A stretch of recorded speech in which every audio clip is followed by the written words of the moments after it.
The following is brought to you in part by a grant from the Foundation for White Wellbeing. When I was talking to men, there was always a struggle for glory when they talked about living one day. My one day, if I could have any day to live in all the history of the world, it would be with Leonidas and the Spartans. I know saying that I would die that day. I want our women to continue to uphold the core of their being, the inward looking toward their womb for the survival of our people. But now more than ever, I want our men to say to our women, no, I will not serve your inward looking. I will instead strive for glory for our people and do my duty as a man. That more than anything is what we need right now. Master Rebel writing that with a kind super chat. Thank you very much, dear friend. What can we do? Much love, by the way, back from the decaying state of Virginia, once lovely and lofty, stained with the blood of my ancestors. What can we do in the short term? There is one thing we all need to be doing every single day. One thing. You don't have to worry about anything else. Everything else is an avocation. This is your vocation. Everything else is avocation. You have to focus on treating yourself for the mean pathogens inside of you. You are capable of a great many more things than you believe today. Whatever you think you're capable of physically, double that. Whatever you think you're capable mentally, triple that. Whatever you think you're capable spiritually, quadruple that. All of what you are, all the potential you have has been shackled by these infections of the anti-whites. All of that is holding you down to the earth so that you cannot move forward to achieving your potential in this world. So number one, you've got to treat yourself for your mean pathogens. Number two, and this is it, you have to help others around you, friends, family, and strangers, to go free. We need to spread curative contagion as quickly as we can. That is all you have to do. The important thing is that you can do this. You can make change in your life and the lives of those around you. You can be that finger that touches them, that then is all the push that they need to end up headed in the direction of going free and finally on the rails to their salvation. There's nothing that you can do in this context to recapture our destiny. We have to increase our numbers. We have, in a way, now again, this is a curative contagion, proof of concept many hundreds, thousands of times over now. This is not teaching another nationalism. This is not teaching another political party. This is something that is treating the infections in our people, and they are going free as a consequence. And just as I said, proof of concept, they're able to teach others. You can learn these things and do it yourself, and you can touch somebody else with this curative contagion, and they then become healed, and they can touch the next person.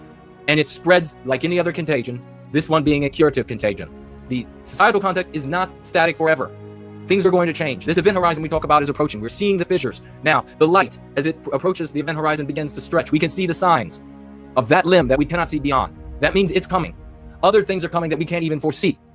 Many things we can't foresee. And if we get our numbers large enough, our liquidity large enough, our power and intelligence large enough, we then can influence that context. We can put our shoulders into it and push it into a direction that will open up opportunities for us that we cannot fathom. We cannot fathom today. And when those opportunities open up for us, we have to have the numbers, the power, the liquidity, the unity, etc. available to us to rush through those fissures. So that is what we need to do today. Don't worry about retaking governments. Don't worry about voting the next nationalist hero into office who's going to make it all better. It's not happening. Don't worry about building the bunker. Don't worry about being the craven. Don't worry about any of these other things. Spread going free and spread it as fast as you can. You focus on those other things that are useless and have all failed, and you are going to get depressed, and then you are going to check out, and you're going to stop participating because you cannot retake these things. You cannot achieve those goals. You can do this. Every success will lead to another success. Every small success in going free for yourself and helping those around you will give you energy, momentum, and confidence for the next greater goal. Do you see how this works? You get on to the next goal and the next positive step, and that next hill is covered. And then you can finally look back and see how far you've come. And that will give the wind in your sails to take the next peak. And when that opportunity comes, history will look back on us and say, they were there to be able to do it. How lucky are we, ladies and gentlemen? How lucky are we to live in the pages of somebody's history book yet to be written? We are the heroes in those pages of our historians yet to be born, with ink that they are yet to write with. How lucky are we to be those characters in that story? Don't miss your opportunity because you're focused on something that's trivial and meaningless. Be that painting on the wall in that museum. Be that name handed down through the family line. Great-grandfather 7 times back, great-grandmother 5 times back. She was there on that day when they talk about it in the history book. When that fissure opened up for the first time and they had an opportunity to recapture our destiny and they rushed through like the waters of a mighty river. She was there that day. And that's why her name has passed down through all of these generations. Thank you very much for the question. And that kind super chat, indeed, Icelandic dollars. Thank you very much. I'd love to visit Iceland, get a going free book together in Iceland, get memes together. I will fly right up there, freeze my ass off, and we will spread Going Free together.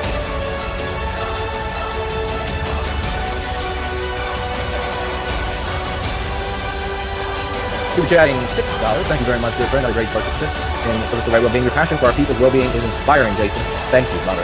I'm inspired by all of you. I can feel that energy going around. There's something in the next phases of Going Free, as our community continues to grow, and as we're able to come together in these little pockets all around the world, there is something that is yet for me to reveal. There's going to be a great power that comes about from this sort of unity that scientific instruments may or may not be able to measure just yet. And we will visit and organize those things and make them happen as we move forward. Very exciting times, both for the individual and the community. I can assure you, things that you don't think are humanly possible.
Tear us apart.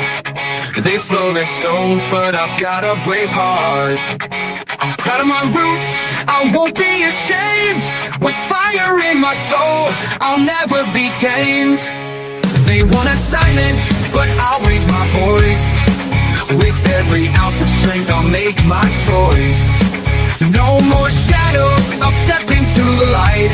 With pride in my blood, I'll stand and fight. No white guilt, I'll carry the flame. In this fight for our honor, I'll stake my claim. With every heartbeat, I'll stand my ground. In a world of chaos, my voice will resound. They try to erase us, rewrite the past, but the strength of our heritage is built to last. I'll shout it from the rooftops, let the truth be known. With every step I take, I'm never alone. They can't take my spirit, they can't take my pride. With my brothers beside me, I'll never hide. Together we'll rise, we'll break through the night. With courage in our hearts, we'll win this fight. No white guilt, I'll carry the flame. In this fight for our honor, I'll stake my claim. With every heartbeat, I'll stand my ground. In a world of chaos, my voice will resound.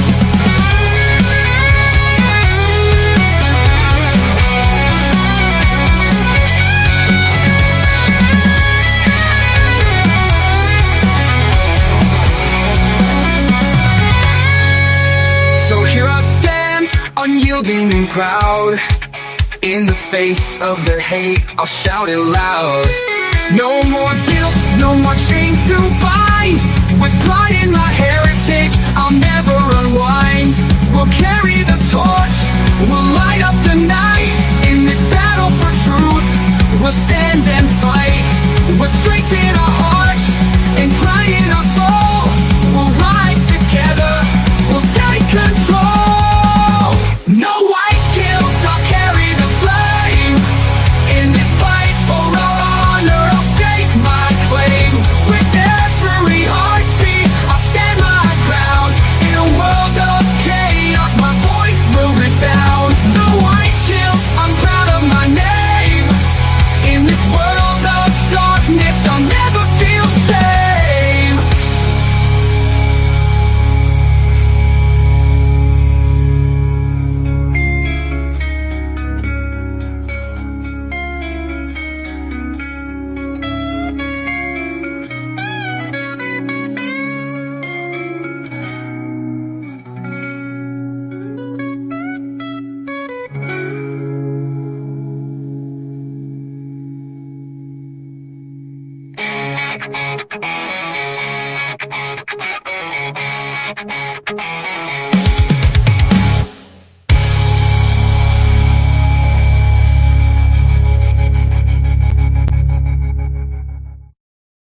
When there's nothing left but the fire in my chest and the air that fills my lungs, I'll hold my tears and trade my ears for a glimpse at kingdom come. On the other side of misery, there's a world we long to see.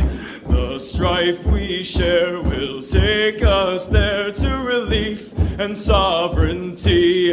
Oh my God, we'll have our home again. By God, we'll have our home.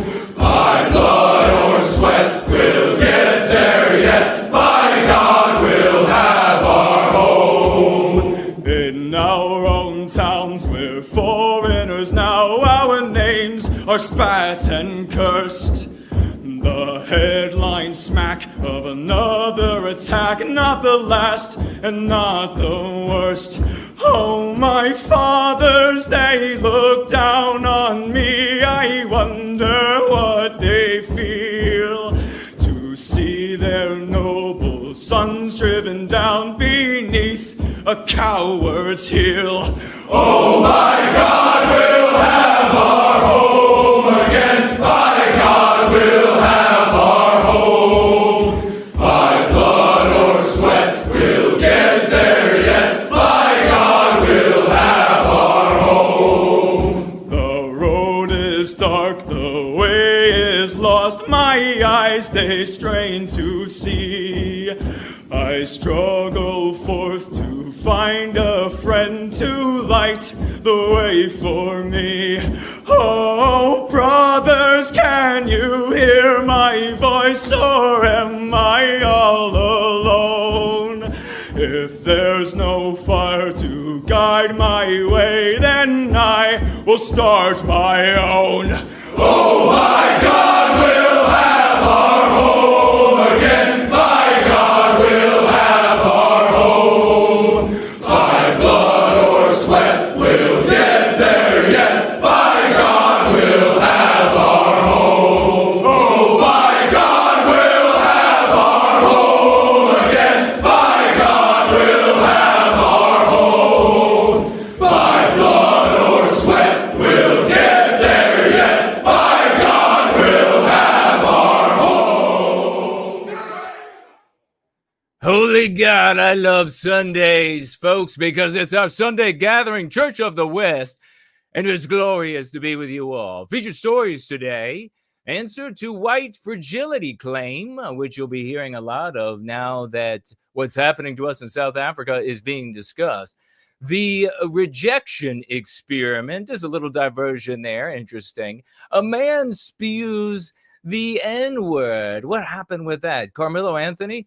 Was he overcharged? Something serious to discuss. Push button society falling apart. So much more.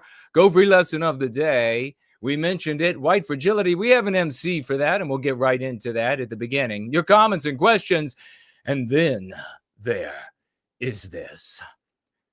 The other day, Bob's wife smacked him on the back of his head. He said, "What was that for?" She said, "I found a piece of paper in your pants pocket with Betty Sue written on it." Bob said, "Honey, sweetie, remember when I went to the Kentucky Derby last week? Betty Sue was the name of that horse I bet on."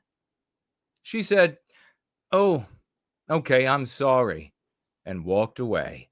Then, this morning, while Bob was drinking his coffee and scrolling on X, she smacked him in the back of the head again, but this time with a frying pan. He said, "Damn, woman, what was that for?" And she said, "Your horse called."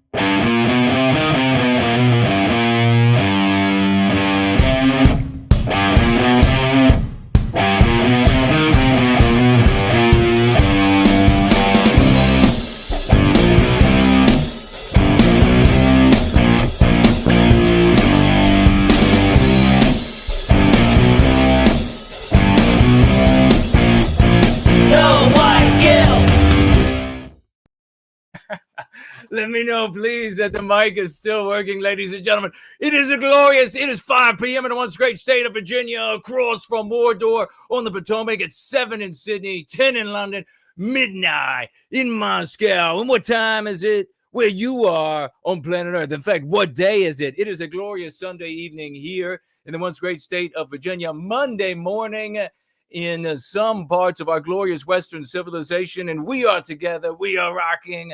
We are having a glorious time. Thank God we're here. Thank God for the Church of the West and your hierarch, Pope Jason of the Church of the West, to guide you through the tribulations of our age, the trammels and the tribulations and the challenges and all that we are facing. Thank you so much for letting me know that the audio is still working gloriously. You know how it can be a problem sometimes. We are going to be discussing a great many interesting things today, and you want to take this opportunity to do some swashbuckling. It is glorious. The weather is unbelievable. It is 74 Fahrenheit, wonderful degrees in the once great state of Virginia, smiling on the evil that is anti-whiteism. The fetid Mordor on the fetid Potomac, the putrefying Potomac River, the putrid. I used to float with the bodies. How many people remember that FBI agent's book from back? What was his name? From back during the Clinton administration.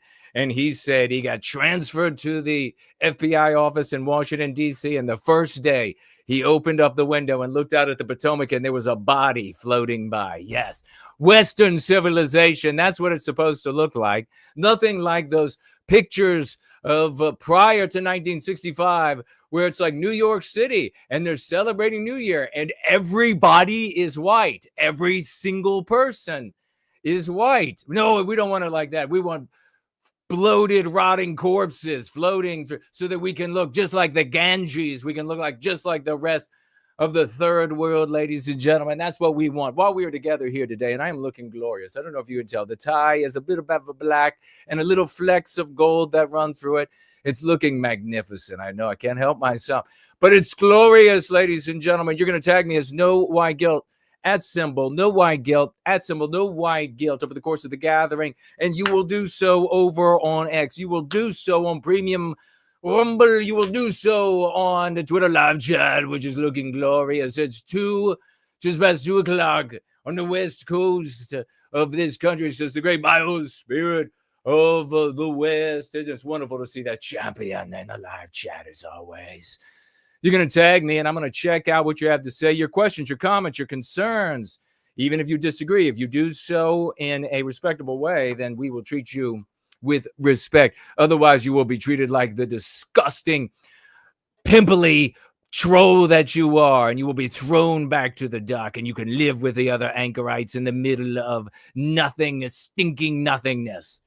That's what we do to you from now on. You're out of the white race.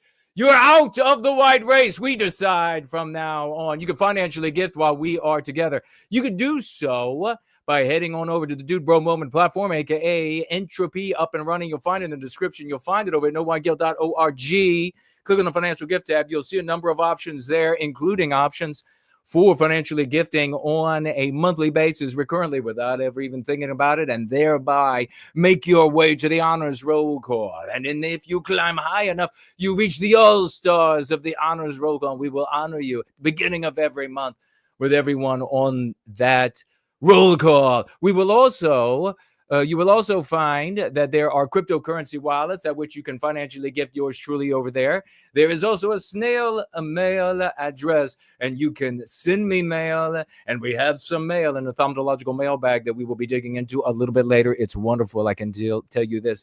I can assure you, my friends, I can assure you it is wonderful stuff that we're going to be examining a little bit later. But before we get there, you will also find at nowhyguilt.org a link for the Foundation for White Wellbeing.org. The Foundation for White Wellbeing.org. It is 501c3, the only foundation on planet Earth serving white well-being and thereby the well-being of all peoples who live in our Western countries. They won't be Western anymore without us. They won't be Western if we are white erased, if our norms are white erased. Ladies and gentlemen, you can head on over to that foundation.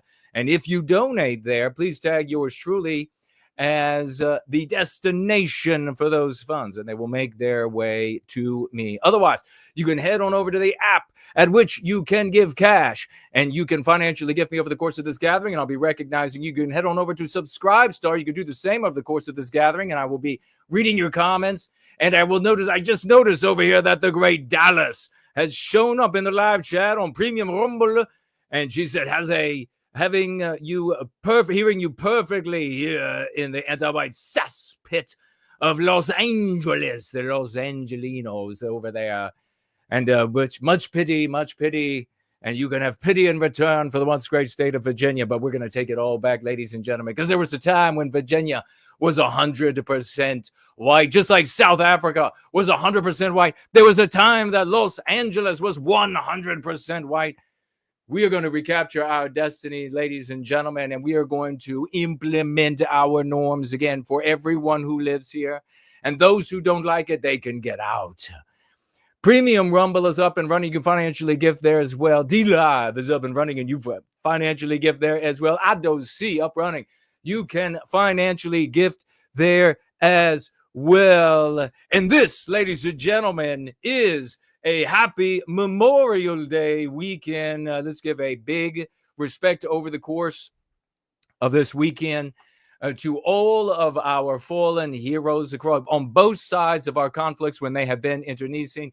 It is the desire, that instinctual desire in our men of the West, and you heard me talking about it in that clip by the great For White Well-Being that he made at the very beginning. How apropos.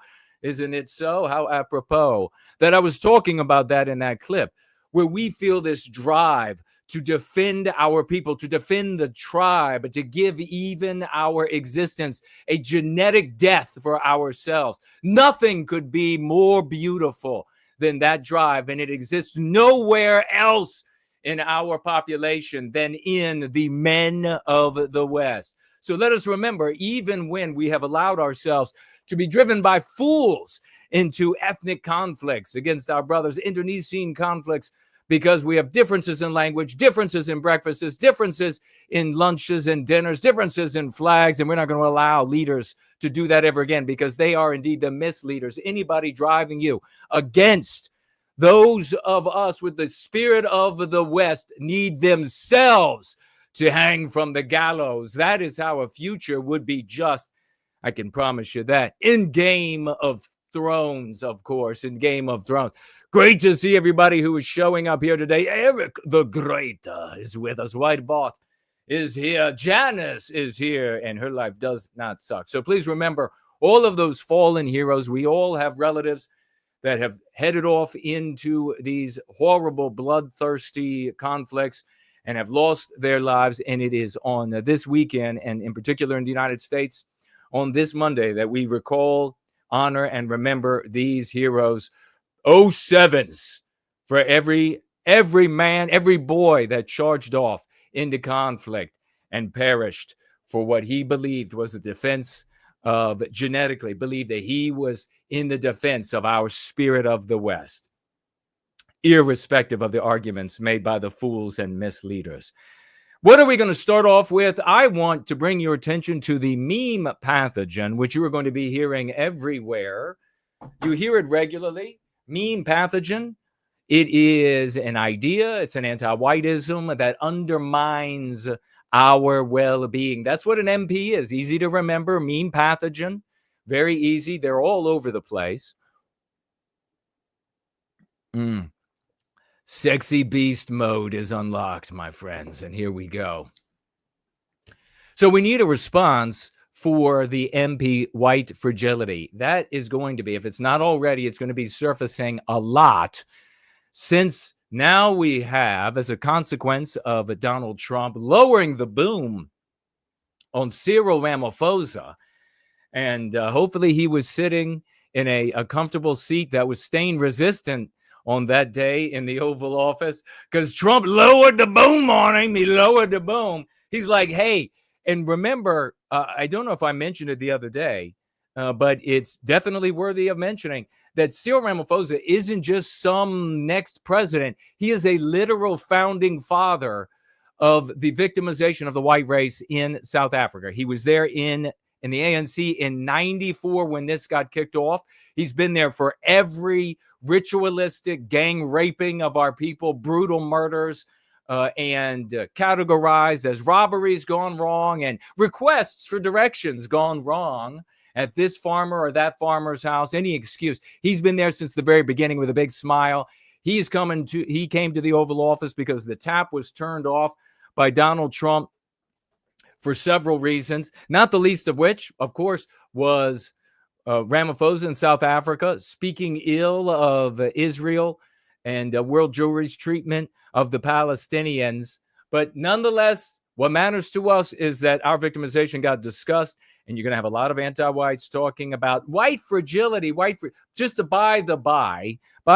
You know, and like I said before, I am delighted that they're talking about our victimization in South Africa. I couldn't be happier. Over the moon about that. I would rather, as you know, rather than it referred to as white genocide, I would rather have it discussed as white erasure, so that term could be charged with what's happening over there. And then when we wield the term over here, and I said that just the other day, but that was one of many reasons why we would rather go with white erasure. And I just got to tell you, even before I got started here today, I got to see firsthand again what I teach you all, and I've been teaching for many, many years now when it comes to these two particular concepts. And that is a particular, I don't know if I'll mention him or not. Maybe I will, maybe I won't. He's no friend of ours. But a particular content creator on X talking about, that's all fine, well, and dandy when Trump is talking about white genocide in South Africa. But when is he going to talk about the white genocide here? I mean, it just shows you how an absolute non-starter that is. When is he going to talk about, and then referencing equality of outcome as white genocide? For sake, guys, for absolute sake. Those who are in the House of Swash, those who want to actually change the minds of white people and bring them over, as I do, which is why I teach the things I teach, because it works for all of us here. We know in our conversations, we got to be talking about white erasure. And hey, let Trump or let the others, let the headlines reference white genocide in your conversations. You can talk about it could lead to white genocide over there. So you'll still be taken seriously by most white people. Reference it as white erasure. It'll serve us there. It'll serve us here. It'll serve us in Germany. It'll serve us in your little town. It'll serve us in your big city. It'll serve us in every place and endeavor in which we apply it. The concepts that we wield are of infinite value, infinite importance. And we talk about this all the time. It is really the crux of the psychological warfare that is control over people's lives. So White fragility. Anti-whites love this. This is the exact same. And we're going to get into the page number a little bit later when we get into the lesson of the day. Page number and reading right out of the book. You can read right along with me. It's about empowering you. It's about empowering your thinking and relative to your conscious thinking, relative to your subconscious thinking, empowering you relative to your circles of influence. This is how the psychological warfare that was inflicted on us succeeded, and how we take back ground from it. The MC, the mean curative, the opposite, the antithesis to the MP here today is somebody says to you in conversation, that's just white fragility. What really are they saying? This is reverse psychology, and white people fall for it all the freaking time. All of the freaking time. Every time I turn around and the white people are falling for the reverse psychology. The reverse of psychology. I'm about to go into some sort of a bizarre character. We don't know where. I'm going to try to hold it off at bay. I never know where these are coming from or where they're going. I'm along for the ride like all of you. I'm sorry. That's just the way it works. It's about Father Guido Soducci. Maybe. We'll see. I'm trying to pull the reins on him right now. It is reverse psychology. It's like saying, the exact same thing we've seen over the years, and it was much more prevalent last 2 decades, really, or 2.5 decades. The homophobia. You're just afraid of them. Oh, what what? You're not gonna let them come and teach the little boys in the class that, hey, if you want to like a guy, especially one of them older ones, then you're afraid. You're just afraid of them. And what did white people do in droves? Oh, I'm not afraid. You just bring them right in here. Bring them right in. Betsy Sue, bring them right in. I'm not the least bit afraid of them. Okay. How did that work out?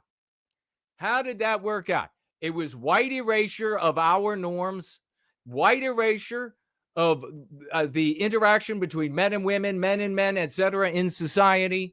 And it worked like a charm for the anti-whites, but the white race, they don't know how to listen to their hierarchy. I don't know what it's going to take. Maybe you all need to be struck with lightning. So what they're doing with white fragility is the exact same thing. Reverse psychology.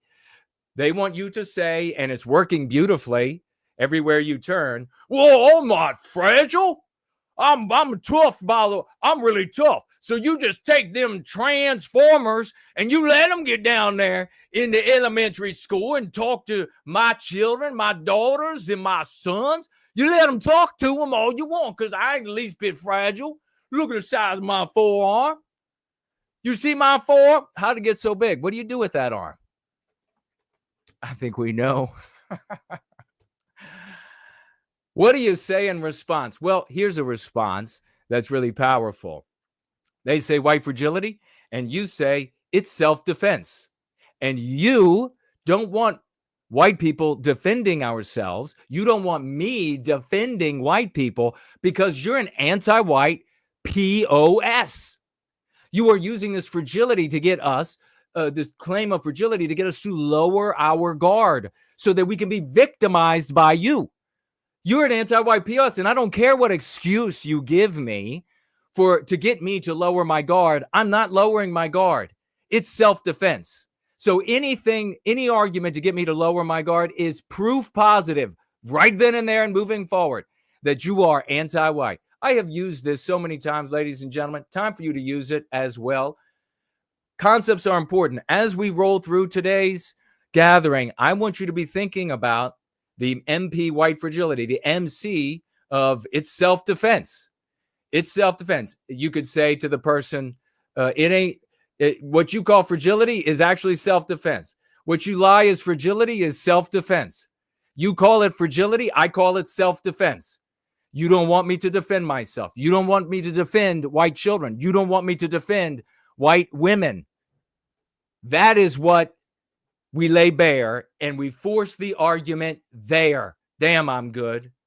Concepts are important. They're so important, ladies and gentlemen, that they follow us around the world. And if you are not speaking in the concepts of our story, you are in their story, which means even if you, please appreciate this as deeply as it possibly can be appreciated, that if you are in their story and you are playing their villain, you are working for them.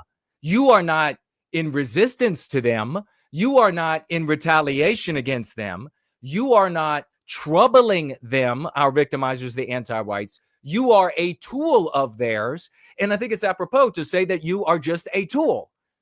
Quite frankly, you are a tool. So if you are playing their villain in any of its forms, you are a tool of the anti-whites. The concepts matter. The concepts stick in the subconscious mind, and they orient us in what story we are living our lives, the narrative in which we live our lives, the narrative that the state gives to or oppresses the people with, in this case, is our reality, even though it is more fiction than reality. And even where it's reality, it's fictionalized reality. You need to come out of this morass of stupidity. Here's a young lady that I was working out in the yard, as I am wont to do, ladies and gentlemen. And by the way, I thought about how do I prevent hawks, Cooper hawks and red-shoulder hawks from coming in and eating the birds that I want to see because I enjoy those birds. How do I stop? And I set up some hawk deterrents, and it's an active program. It's got to change it every couple, and it works. Because intelligence, the white man figures things out. And then unfortunately, we're so good at figuring things out.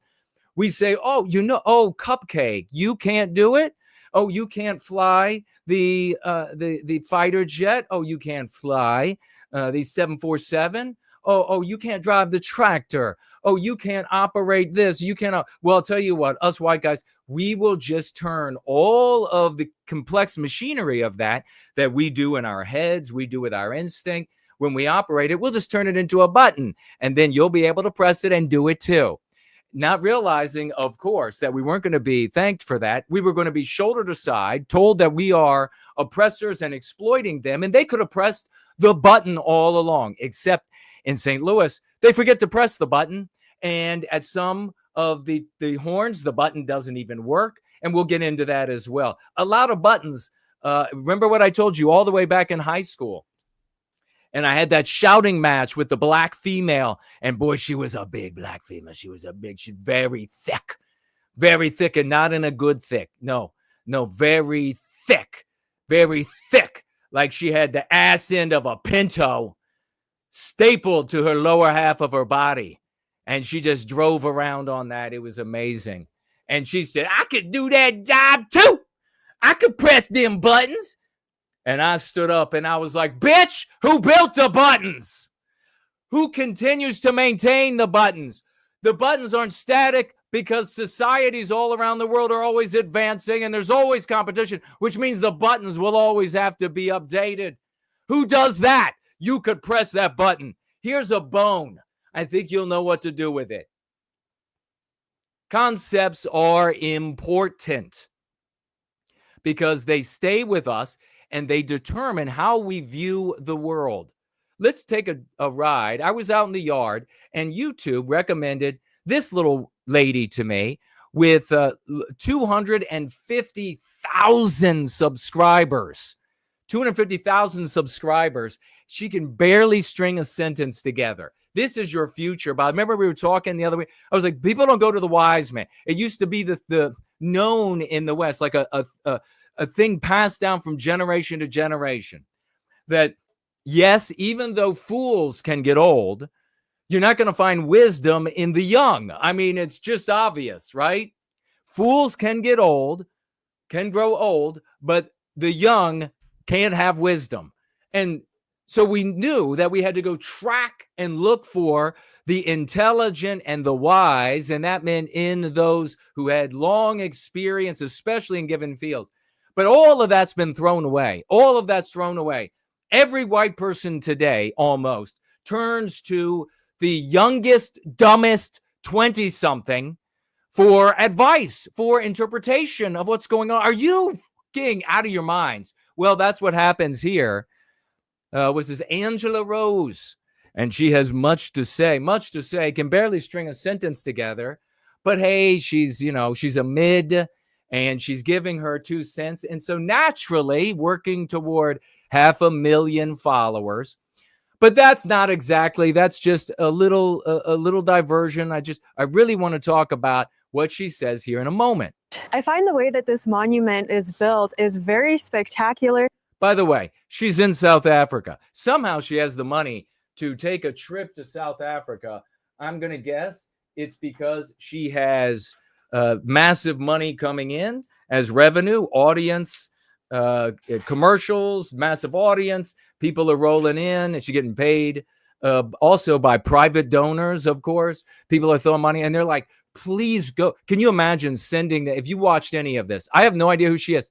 I was working in the yard. YouTube recommended her after another video I was listening to, and I didn't want to stop and change the video. So I got to hear the totality of this stupidity, and I am stunned. I'm stunned. I guess I'm not stunned because this is how it is. But she's so insightful that somebody or people or the income coming in sent her to South Africa so that she could tell us what's really going on there. She could give us those deep insights.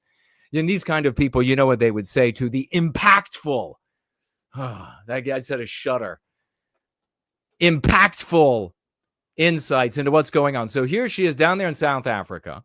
She's given her views on this structure right here.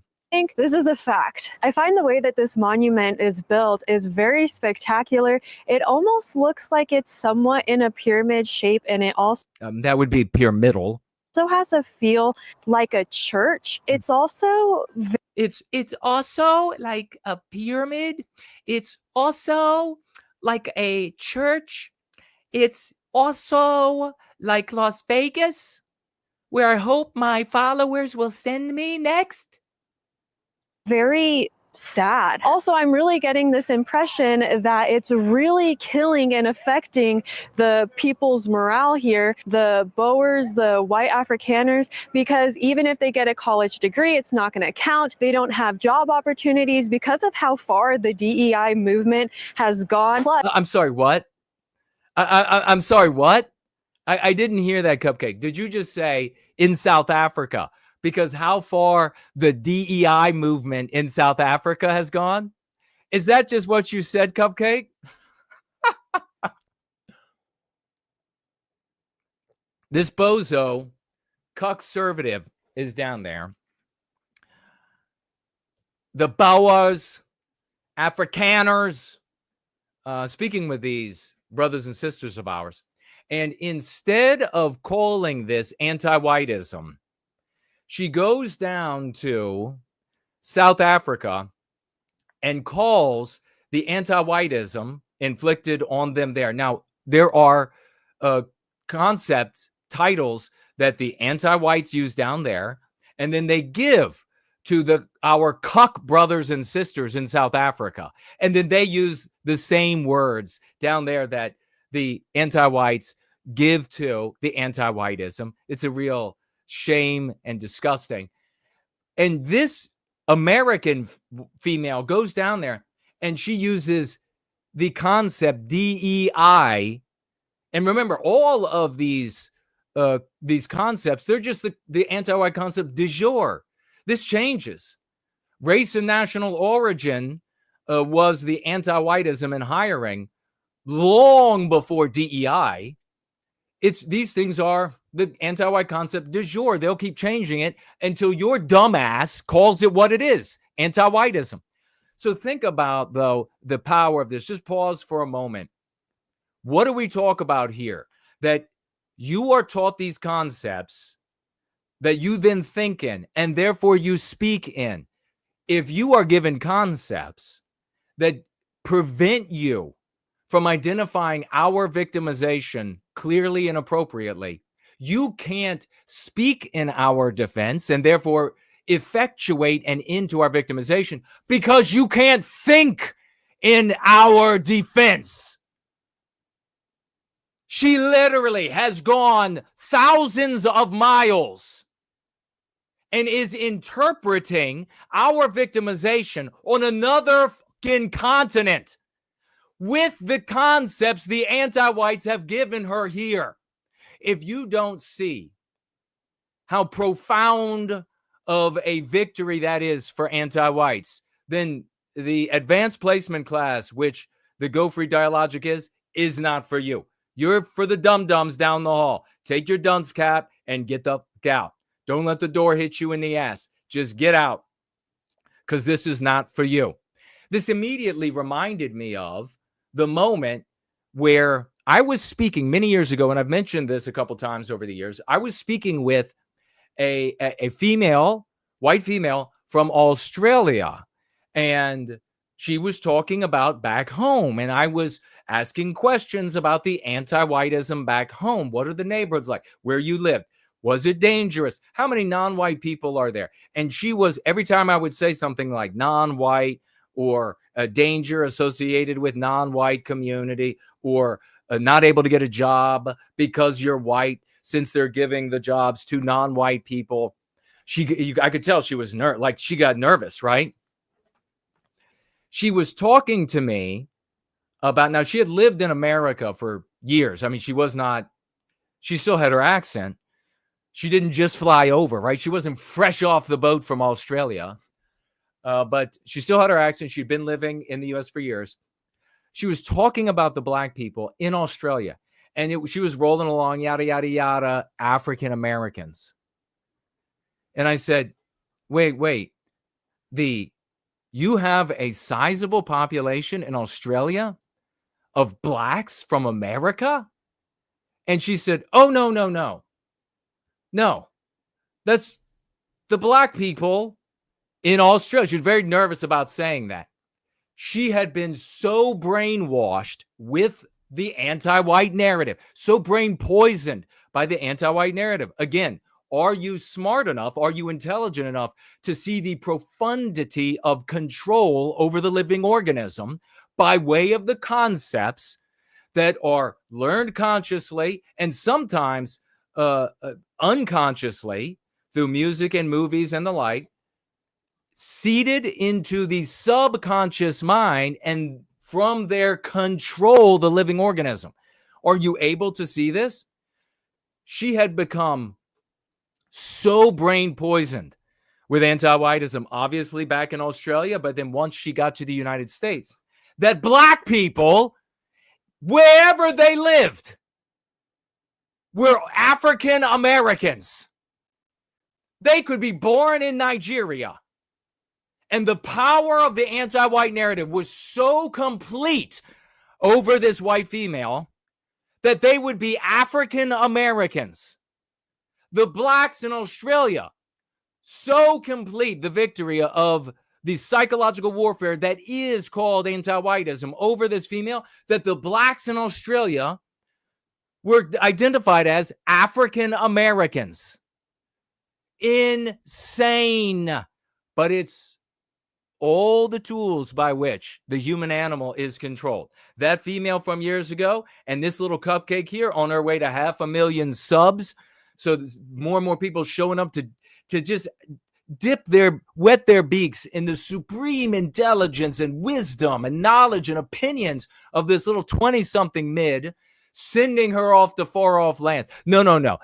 Don't have somebody with big money show up to say, my God, we need No White Guilt Guy to talk to the leaders of Irania. We'll send him there right now. We'll fly the leaders of Irania over to Virginia right now because we need that conversation to take place. No, it's little Angela Rose. She's got to go over. And what's Angela Rose going to do when she goes over there and sees the reality? She articulated it, that white people she's talking with over there, it doesn't matter how hard they work to get their degrees and everything, there's not going to be a job for them, not because of anti-whiteism in hiring and in promotion and in enrollment and etc. No, because of DEI. Sickening. And in connection with the importance, talking about the importance of concepts, there is the importance of focus. We have here a tweet by Hypocrite that I retweeted. And it was a news story from, I believe, 10 years ago, but it doesn't say so here. I just remember because it was so dreadful. I'll always love you. Tragic final words of boy 9 years old to his brother after being brutally stabbed to death by a playmate who was 12 years old. This is the exact same Austin Metcalf and Hunter Metcalf scenario, except it was roughly 10 years ago. This black, anti-white black kid stabbed this little boy to death, this white little boy to death, and his brother, while he's dying right there, tells him, I'll always love you.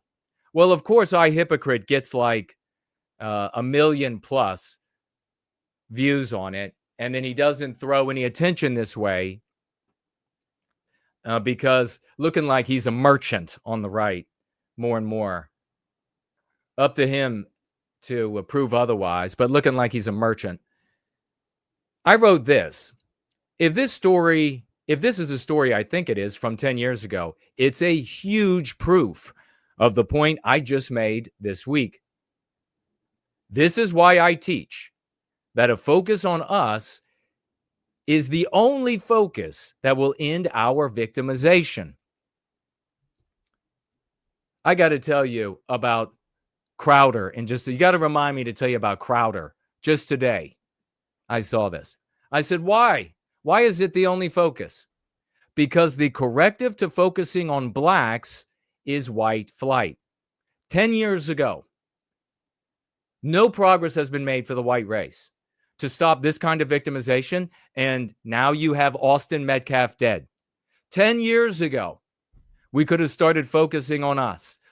Earlier, if people would have been listening to me and us here in service to white well-being, no concern for the whites like these boys left behind. If we focus on us, we can end our victimization for all of us. Well, what do I mean here by left behind?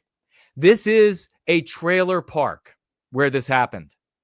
These are poor white people. What happens when you focus on, how often do I have to be right? How often? What happens when you focus on black people rather than on us? Well, the corrective is white flight. And then you've resolved the problem. Now away from those gnarly blacks. Now you've resolved the problem. Except the problem's not resolved, you selfish son of a bitch. Because this beautiful little white boy, just because his family didn't have the economy to also white flight, is dead. Dies in the arms of his little baby brother, who tells him as the life leaves his eyes that he'll always love him forever. If we are focused on us, then we are focused on ending the victimization for the totality of our people in order to end the victimization for us individually. Do you know what ends up happening as a consequence? This little boy is alive. Do you know what ends up happening as a consequence of that? When we address our victimization, we are addressing the circumstances that lead to that victimization. And then this little boy is alive, and then Austin Metcalf is alive, and we don't run the possibility of Karmelo Anthony being overcharged and getting off scot-free, and we'll be talking about that as a possibility in a little bit. So you continue to do this, and I like Hypocrite. But let's face it, if he's not ever retweeting me, if he's not ever retweeting any of you, and the tangible good that we do, he's just a fucking merchant. He's just making himself money. This guy's tweeting and getting millions of views on the tweets.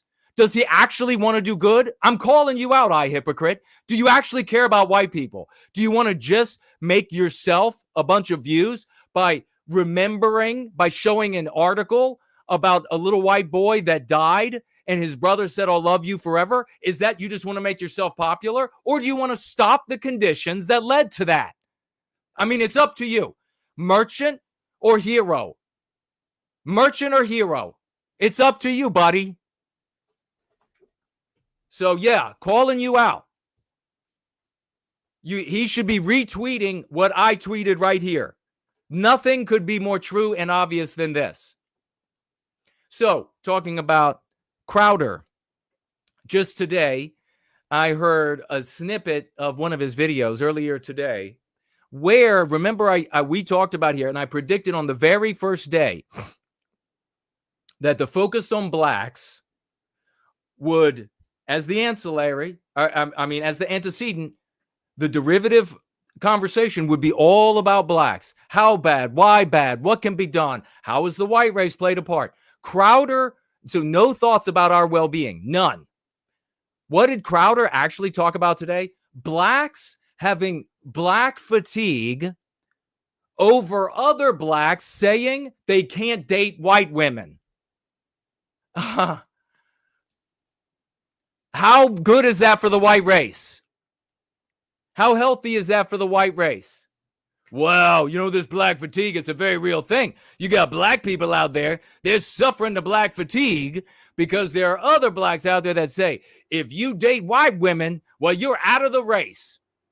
And then Crowder and his sidekick is like, that's black supremacy. We need to normalize the concept of black supremacy.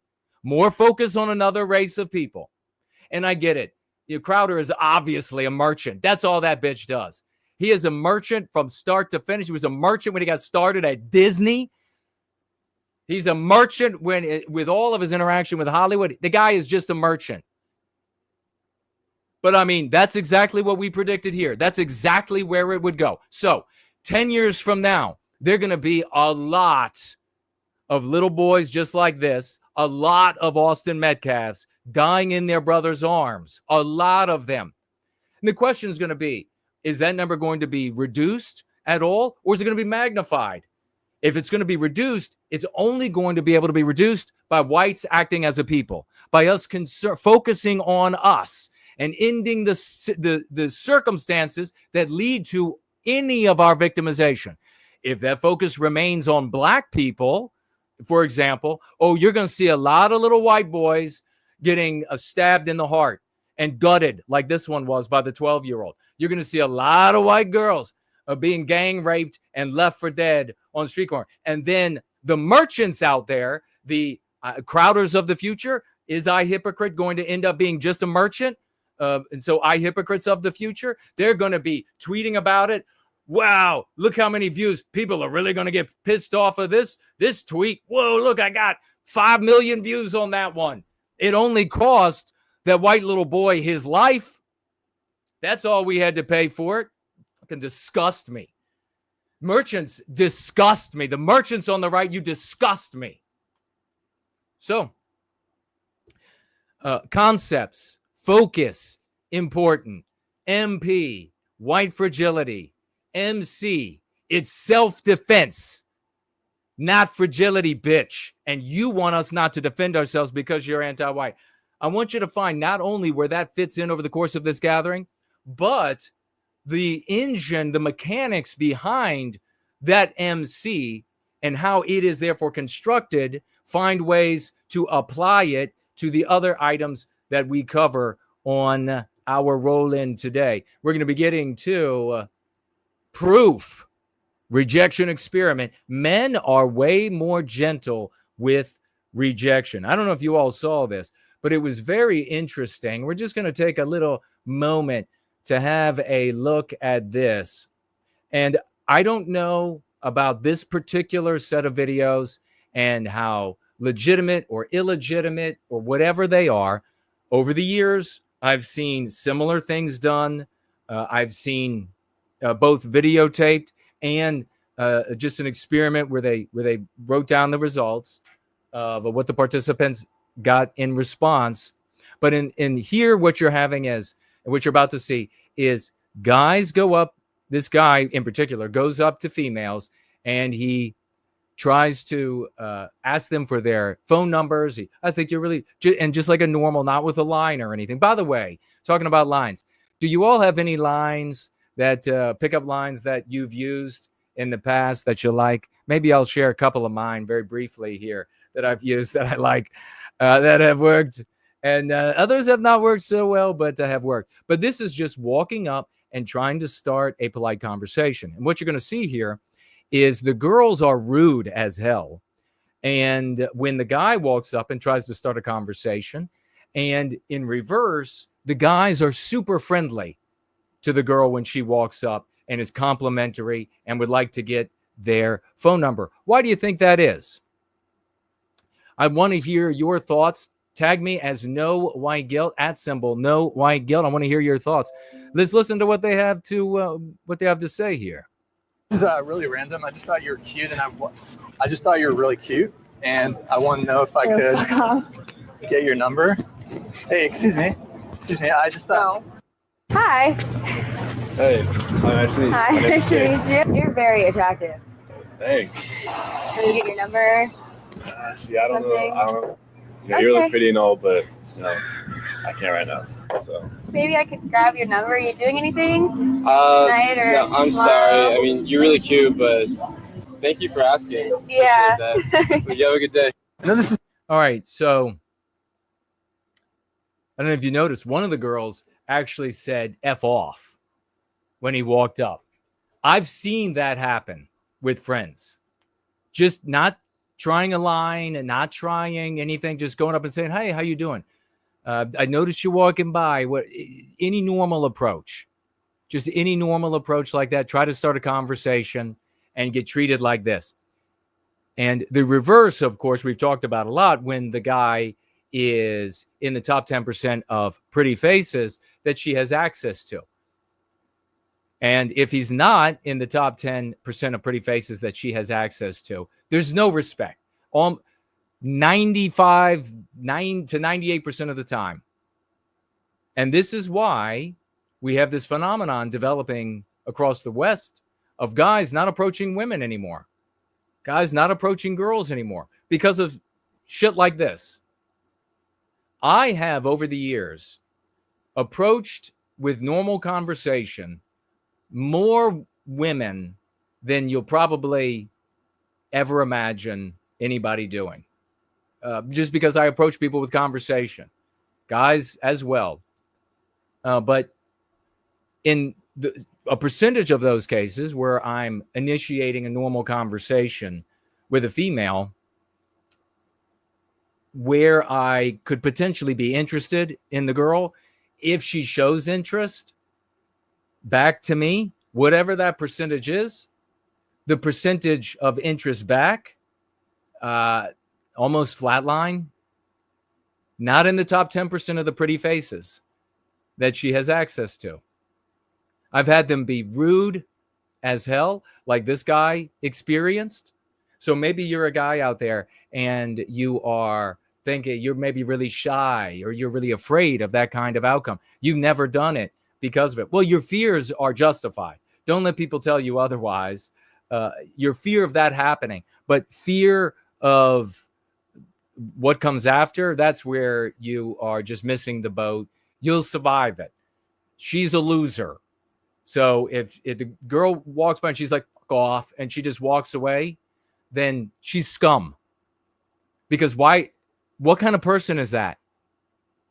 Now, I have had instances, what kind of person is that? To finish that thought, what kind of person is that? And why would you want to be in a relationship? You just dodged a bullet.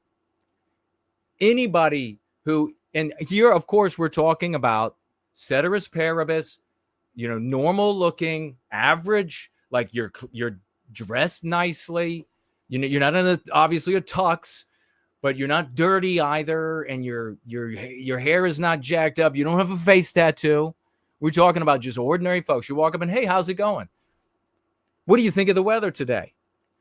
What do you think about how crowded it is here? This is ridiculous.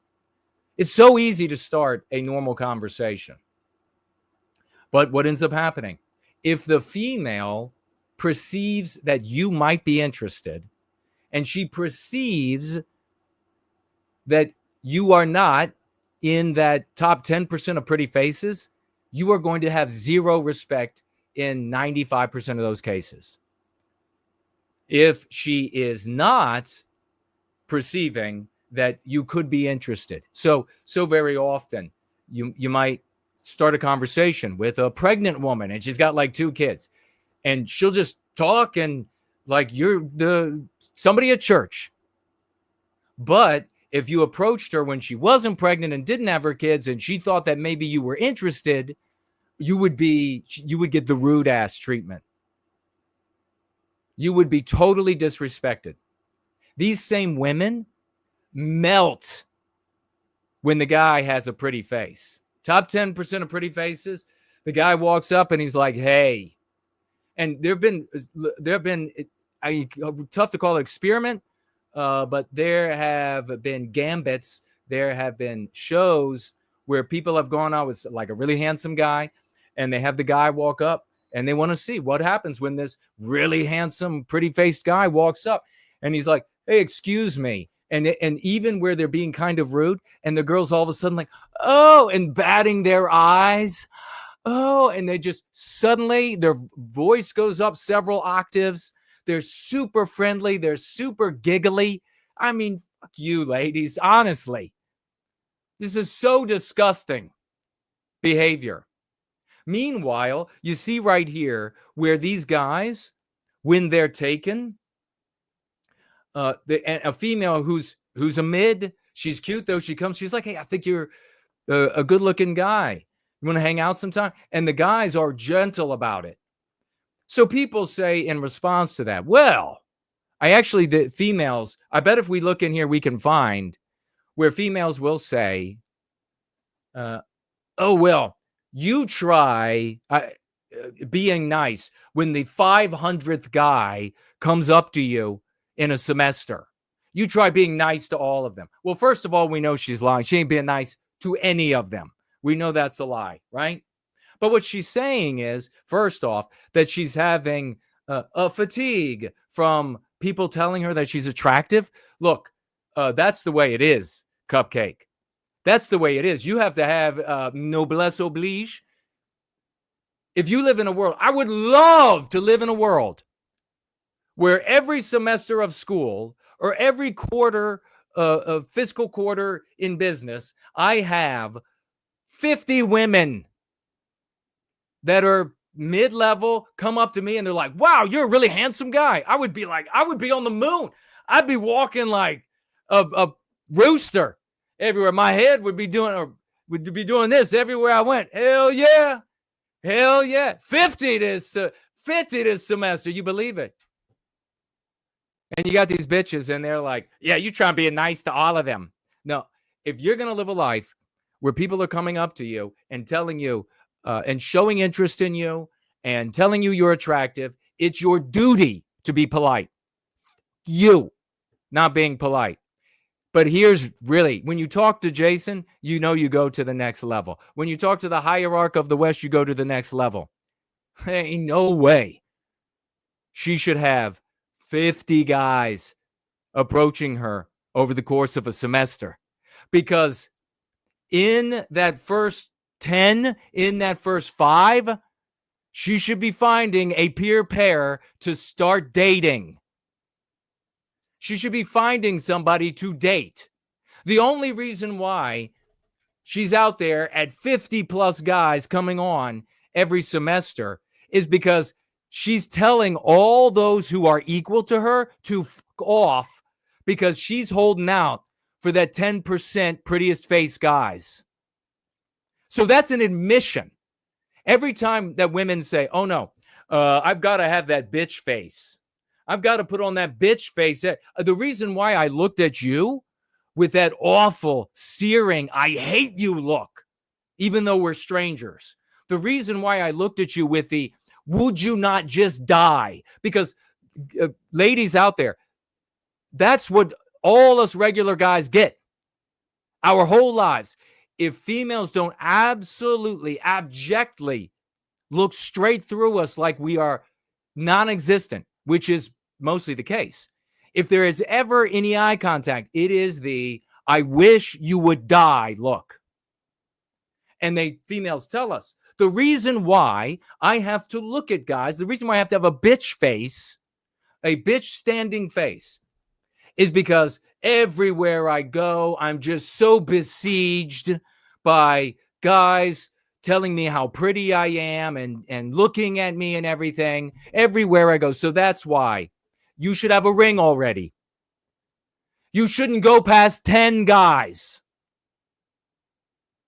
What are you waiting for? Hey, we know what she's waiting for. We know she's waiting for another day or week or 2 months that some pretty-faced guy will have her and then move on. That's why she's there. So when they say to you, don't feel, I've seen in the men's, I've never, ever heard in the men going their own way and all of this, never heard any of their content creators point out the reality that I just did there.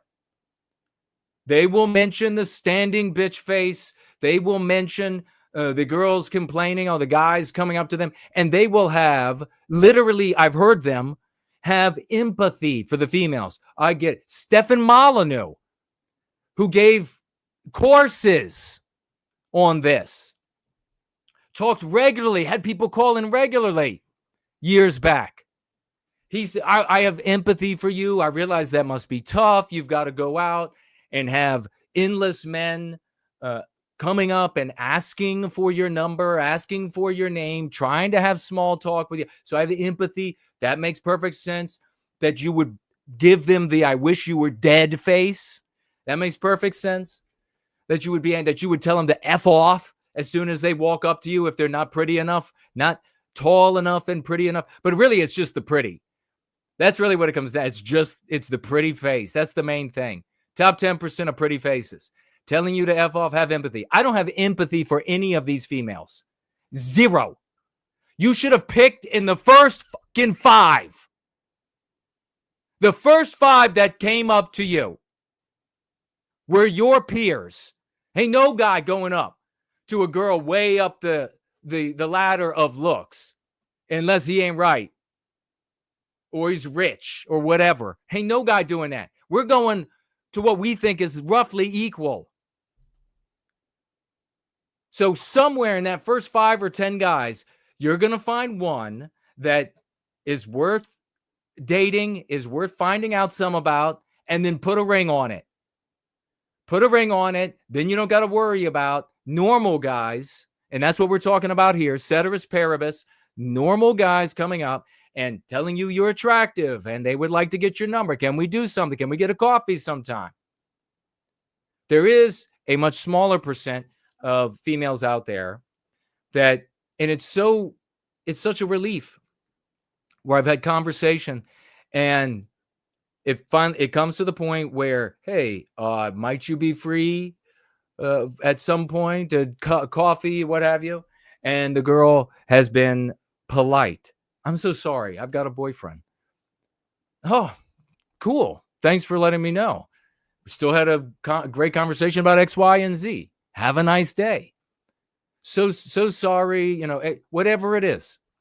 Thank you so much, but no, I have a boyfriend. Now, again, we're talking about normal guys here, ladies. So if some freak is out there, don't use some straw man on me.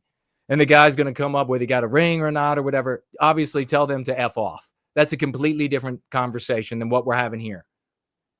We started with this video about this rejection experiment, and that's what we're talking about. Did anybody, before we move along, tag me with a pickup lines that they would like to share? And we're going to keep rolling. We got really important things to talk about. We're going to talk about the guy that should be a king of the Wignats. In my opinion, should be a king. He should be the king of the Wignats. We're going to talk about that guy down in Mississippi in a moment. We're going to be talking also about, did they overcharge Karmelo? Is he going to get away with this? I don't know. There's some possibility. Samuski says, you would make a good white well-being dating coach. Aha, God bless you, brother. Boom! Salutes to that hero. Aden Party tagged me a while back. Remember, switch the chat to live chat so that you'll reduce the number that are being censored from your by the sensorial anti-whites. Autumn Party says, pickup lines, quote, "Hi, can I try a cheesy pickup line on you?"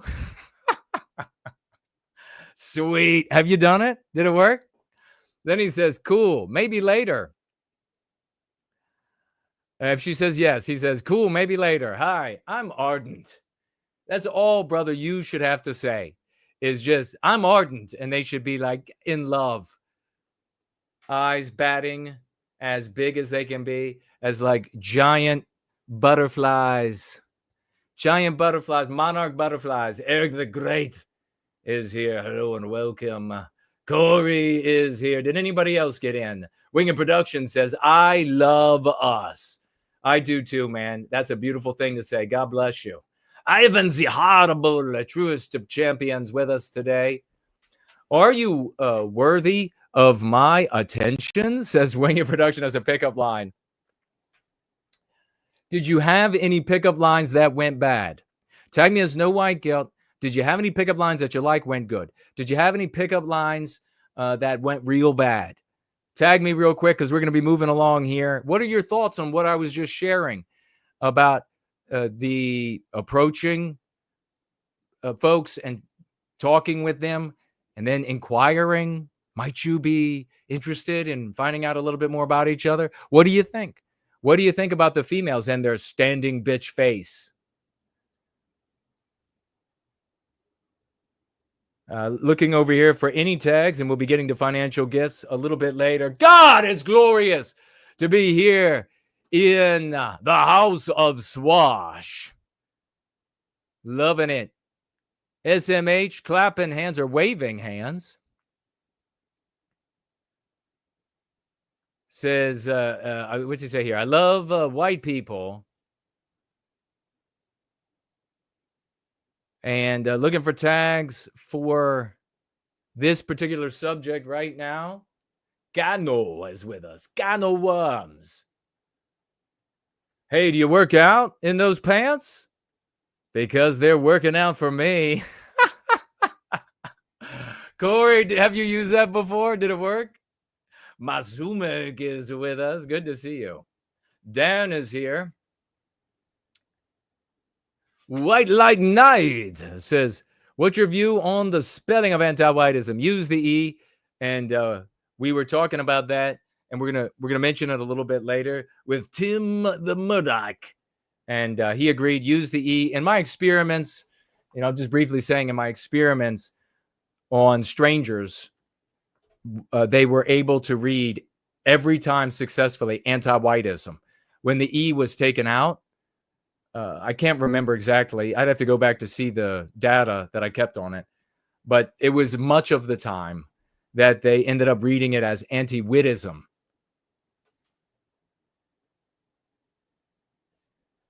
Millennium Run says, when the Western standard of homemaking women was in place, all men had higher social status than all women. That's actually a really great point. Because out in society, there was white men had a high social status. So if your peer in looks approached you as a female, you gave him respect. He was a man of the West. Even if it was after us actually behaving as men of the West anymore, the echo of that social standing was still in place. This made it easier for average men to attain a woman. That's a great point. Thank you so much for adding it. So very true. Pamela is here. Pamela says, "I was never rude." So Pamela is one of that 5% or so that is polite when a guy comes up and he's being polite and he's inquiring. Nothing wrong with that, right? So she was never rude to them if they wasn't some sort of a sleazy line.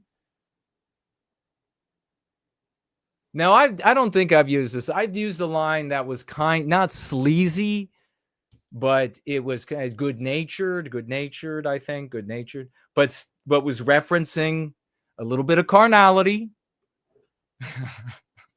I've gone up, and this is going to be, we're going to be moving along, getting the real, back to the meat, back to the meat of why we're here in Church of the West. Of course, but pairing up, peer pairing, this is part of the whole process of building white families, white relationships is what we need. So there's an element to this. I wouldn't include anything that was completely removed and remote from what we do here in Church of the West. But I have gone up.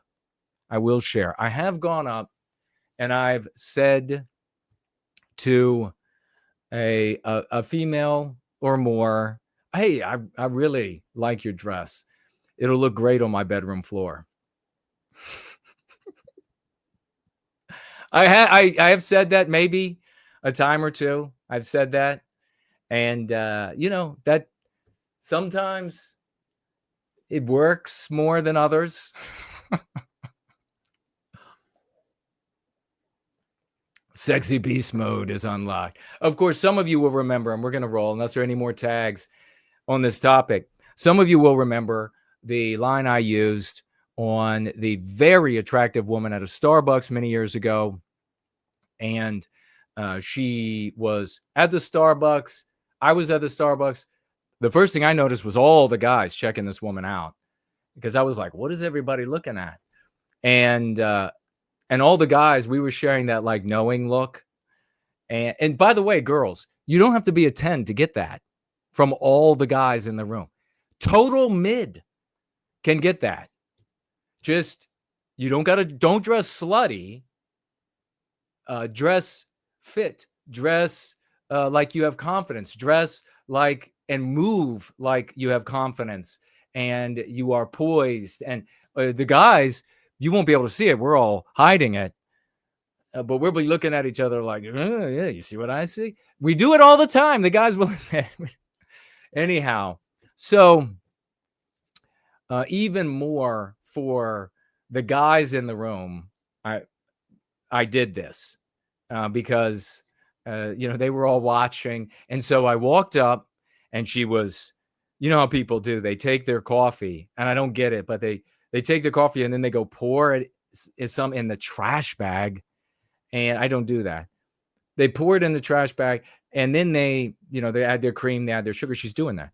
And I walked over and I actually didn't need to put anything in my coffee, but I pretended like I did so I could stand right beside her. And I walked over right beside her and I didn't look at her. I just kept looking as doing what I was doing.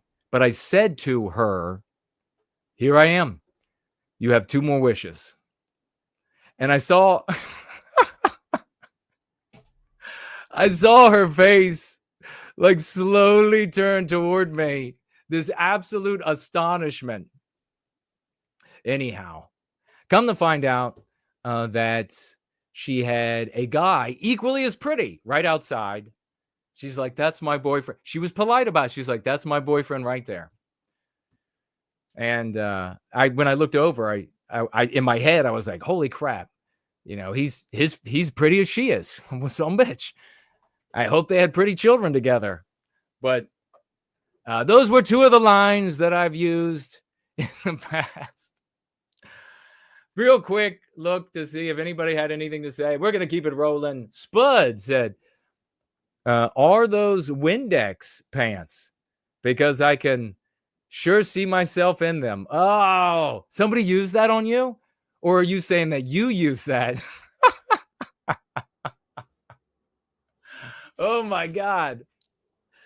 I could never use a pickup lines IRL. The way I work was just by looks and a friendly, casual approach, light jokes and observation. So that's how Sam Muskie says, that's the vast majority of when I would walk up, just having a conversation.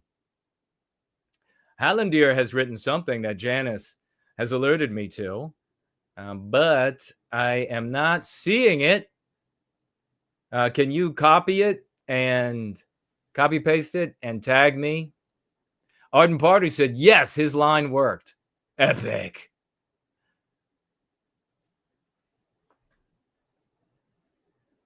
All right. Remember to switch to live chat. You'll lose some of the live chat right away, but top chat is censoring you into oblivion. Ladies and gentlemen, let us move into what you all know is coming now. The beautiful, the one and only. It's time for news. Quick news is going to take a look. Some of the news going on today. I do not know any of this news. Okay, here we go. Very interesting encounter at the Walmart. Had some time to kill this morning. One of my teenagers wanted to go to the store, buy some face wash before we headed to school and drop the two little ones off. So I said, you know what? Let's go ahead. Let's knock it out now. So, of course, I've got my 3-year-old daughter and my 4-year-old son with me. And we walk past the nail polish, and my daughter wants to buy a little nail polish. So we're standing in the aisle there. I'm letting her choose. And so my 4-year-old says, Mommy, I want to buy some nail polish. And that's my son, 4-year-old son. And I said, no, bud, little boys Oh, we're loving this woman right now. don't wear makeup or nail polish. I said, but if there's something else that you would like while we're here, I'll go ahead and grab it for you since I'm letting your sister get something. There's a lady in the aisle. And she decides to pipe up and says, I can't believe you just said that to him. Imagine Excuse me? this. You can't believe I just said what to him? Of course. So this woman is saying, no, son, you don't wear nail polish because you're not a little girl. You're going to grow up to be a heroic man. And this woman's going to confront her over this. By the way, Corey says he's using the line I just shared next time. Let us know how it works, brother. That's epic. Alandir said, your mother, quote, your mother must be hot, is one line that didn't work for me. That's awesome. We should make videos of using awful pickup lines. I would go out and do this maybe for some comedic relief on females. Just things that would be sure to bomb every single time. Hilarious. Spud says it was a line that was used on her back in her 20s. My gosh, that's funny. In front of my children, she continues to carry on, and she tells me what kind of horrible person I am and that I'm not Moms out there, can you imagine this? Women of the West who are mothers, listen to my voice right now. What would you do? Tag me as No White Guilt if you had some anti-white POS come up to you in front of your children and say that you were some sort of abuser of your horrible mother because you wouldn't allow your little boy to put on dresses and fingernail polish. raising my children correctly. Do what? Sadly and unfortunately, this is what our world has come to. There are a population of people out there who believe that we should be raising young boys and young men to be more feminine. I am not sorry for the fact that I am not raising my children, my boys, to wear makeup and paint their nails and put on dresses and telling them that they're pretty. That's not what the fuck I'm doing, okay? My boys are hunting, they're fishing, they're playing sports, they're wearing dinosaur shirts, they're wearing That's all. Is the mic okay right now? Did it go back to normal?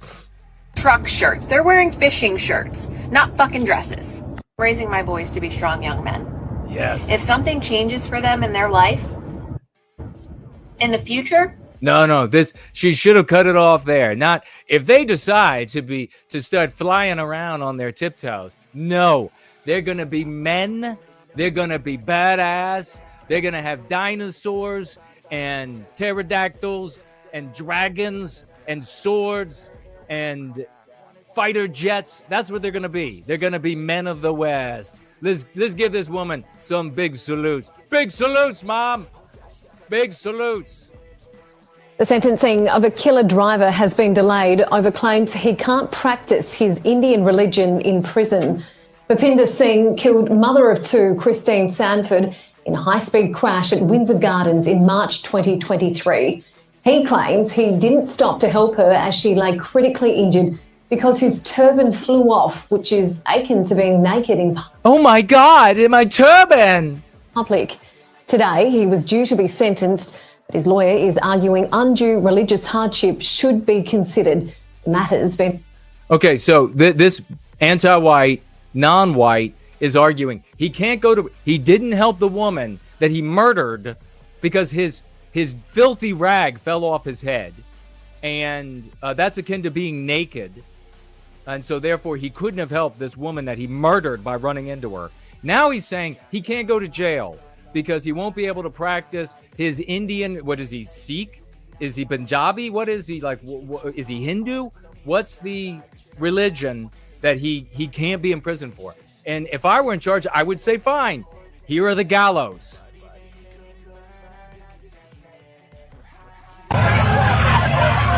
Seattle PD finally stands up to the anti-white mob Kristen, as Christians refuse to be silenced at Cal Anderson Park. Police protect worshipers from Antifa, anti-white agitators, and transformer activists trying to shut down the faith-based rally. Loving it.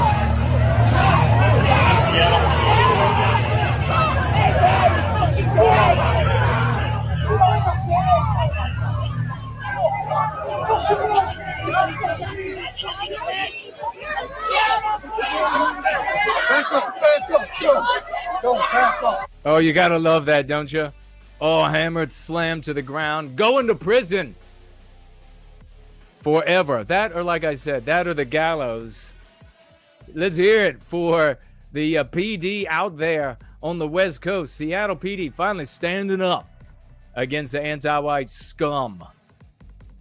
I'm sorry, what? The head of Harvard's hospital's morgue pleads guilty to selling human body parts. Cedric Lodge, 57, admitted to selling human remains from 2018 to 2020, making tens of thousands of dollars selling organs and body parts across multiple states. Wow. Harvard is supposed to be, the best of the best. That's the best people in the country. That's where all the best go. It's more like the other direction.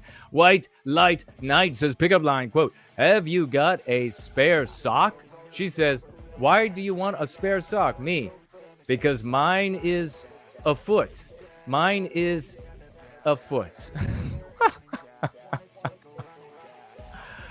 Oh my God. Did it work? June is with us. Let's keep it rolling. This is hilarious. Maybe seeing a little bit of an invisible sun. Sir, my son asked you a question for a second. Uh-huh. Go ahead.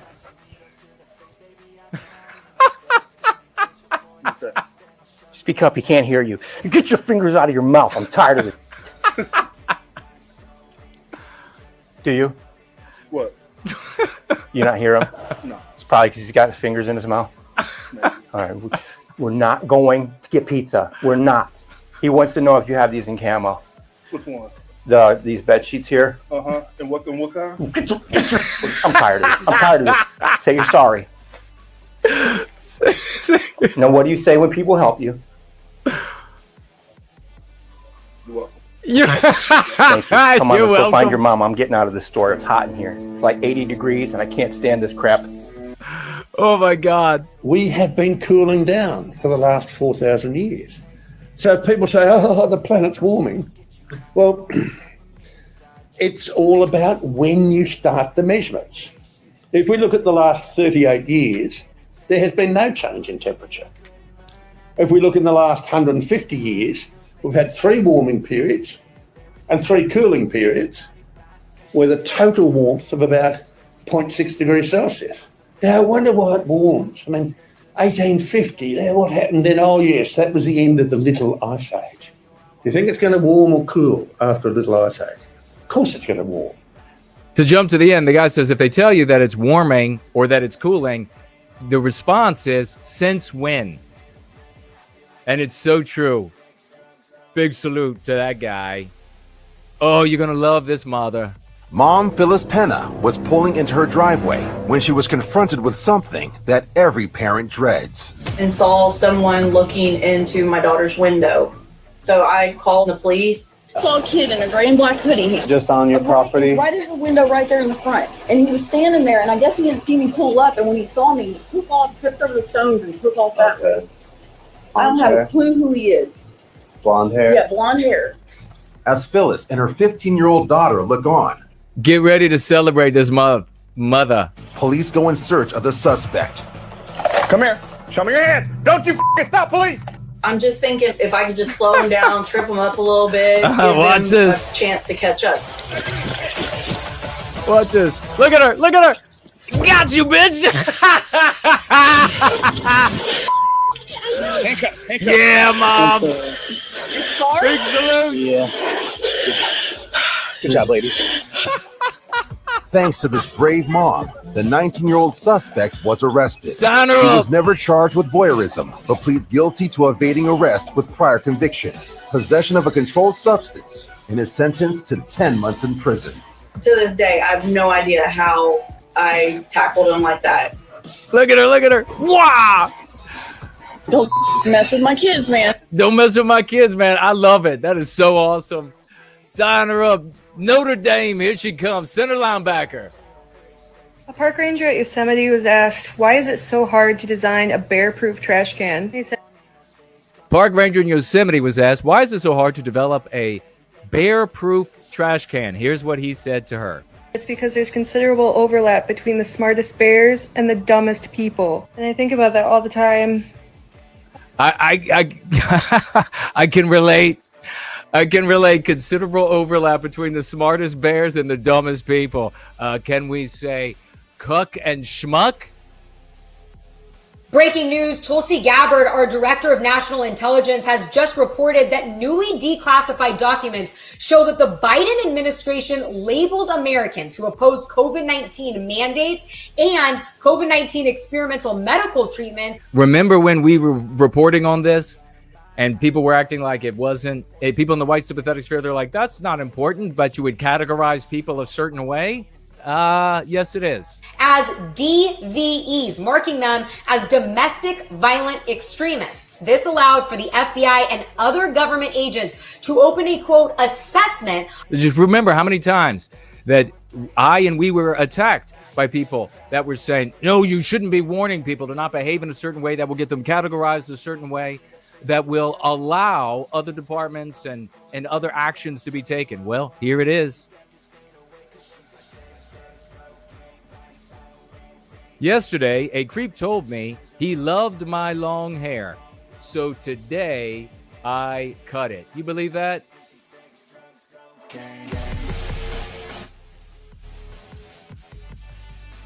Guy says right here, cool story. You have beautiful wrists.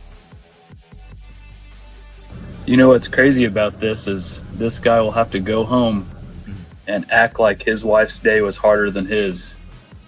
Try to keep a smile on his face, because if he doesn't, that'll be trouble. You know what's crazy? So true. Generation is full of masculine women because men aren't men anymore. Women are constantly in grind mode. Women are constantly doing everything on their own.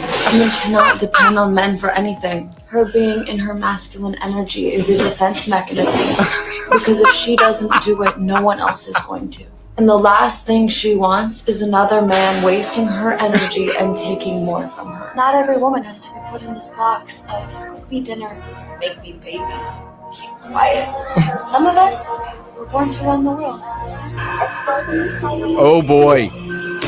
Oh my God, let's roll. You crave, you take, you waste away, feeding the beast of your own decay. Your hollow kingdom fills you with pride, spoiling our inheritance, destroying our lives.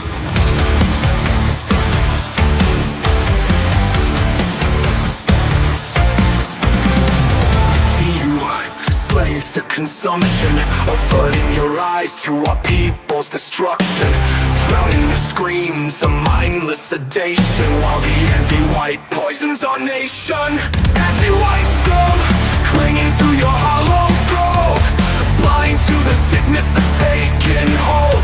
You pretend to be kings in a world of ash, clutching your trinkets, worship your cash. You crave, you take, you waste away, feeding the beast of your own decay. Your hollow kingdom fills you with pride. Let me know that you can hear me, okay? Let me know. This is the Great Slots rocking out. We got a lot to get to, and we're going to get into it right now. Texas team charged as an adult. Karmelo Anthony. We're going to go from that item real quickly into White Mississippi Man. Use the N-word. We have inmates escaping, tornadoes tearing through the landscape, and the most deadly of viruses released from a lab in the United States, as well as your comment, your question, swashbuckling celebration coming up, and of course the lesson of the day, ladies and gentlemen. Bleeding again for all you sold. Empty the legacy you sought to create, a life of consumption devoid of fate. Everything you'll be when the curtain falls is a ghost to all that West Bengal.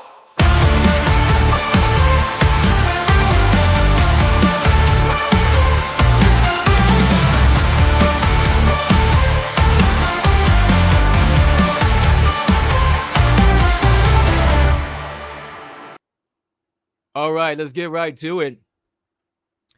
Track meet turns tragic. Texas teen charged as adult under the controversial law. 17-year-old suspect said he was acting in self-defense. If convicted of first-degree murder, he could be sentenced to life in prison. Of course, we're talking about Karmelo Anthony, the murderer. That's not up for question, I guess, about whether or not he killed Austin Metcalf, who died in Hunter Metcalf's arms, his twin brother. And, of course, you know the story. Jeff Metcalf, the husband, came out and was as anti-white as they could be. Megan, the mother, she was a little better about it. She was not ready to forgive, not ready to forget, and we were proud of her for that. Andrew Anthony, Karmelo's father, came out initially by himself, but was followed eventually by Kayla Hayes. The mother, different surname. I don't know. I guess they're together, not together. They were hugging like they were together. And they, at all times, were represented by a anti-white POS by the name of Dominique Alexander, I think it was. And they stopped having those press conferences. You remember the press conference where Jeff Metcalf attempted to show up. He wanted to be accepted and embraced. We talked all about the reasons, the psychology, but we can explain that with 100% accuracy, logic, reason. You can follow right along. Nobody else can. Everybody else, the cucks and the schmucks, they're not paying any attention. They don't know how to explain. They're like, it's so confusing. I'm confused by these people. I'm confused. That's the cucks. And then the schmucks come along. And why would you talk about white people? Pfft. Let's just say enter. Well, we were all wondering. You had the fundraiser that got started for Karmelo Anthony, and it went to the moon, of course.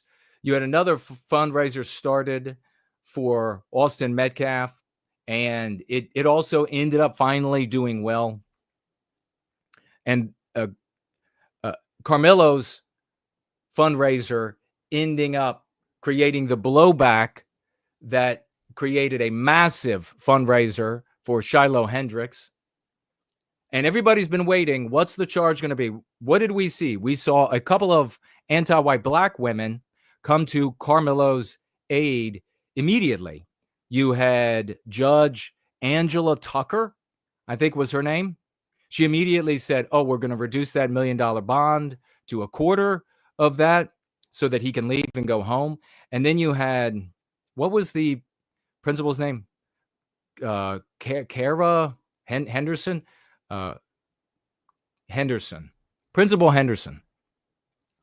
And another black woman who came to Karmelo's aid and said, oh, of course he can graduate. Now, I don't know about y'all, but when I was in school, it wouldn't matter how good your grades were at the end of the year. So much weight is put on the testing at the end of the year that if you didn't do well on that testing, it wouldn't matter. You would be a fail for the class. But somehow magically, he's a pass. So somehow magically, Karmelo is a pass thanks to Kiera Henderson, the principal. She ain't alone. There was a anti-white white guy who's a superintendent, and he joined her in the decision that Karmelo should be able to graduate. He should be able to get his diploma, even though Austin's not going to get his. So that just brings you up summary really quickly to say, here's where we are, and everybody's been waiting for the charge. And let's see if I can jump in right there. Anthony reportedly had a 3.7. Yeah, I'd like to see that. The viral attention of the tragedy has sparked confusion. 17, Karmelo Anthony is facing first-degree murder charge. Now, in Texas, I looked it up, and that is called capital murder. So the equivalent in other states is first degree. And the equivalent of second-degree murder in Texas is just called murder. Now, I'm open to being corrected, but I looked this up at a law firm in Texas that handles cases of murder. So maybe they're right.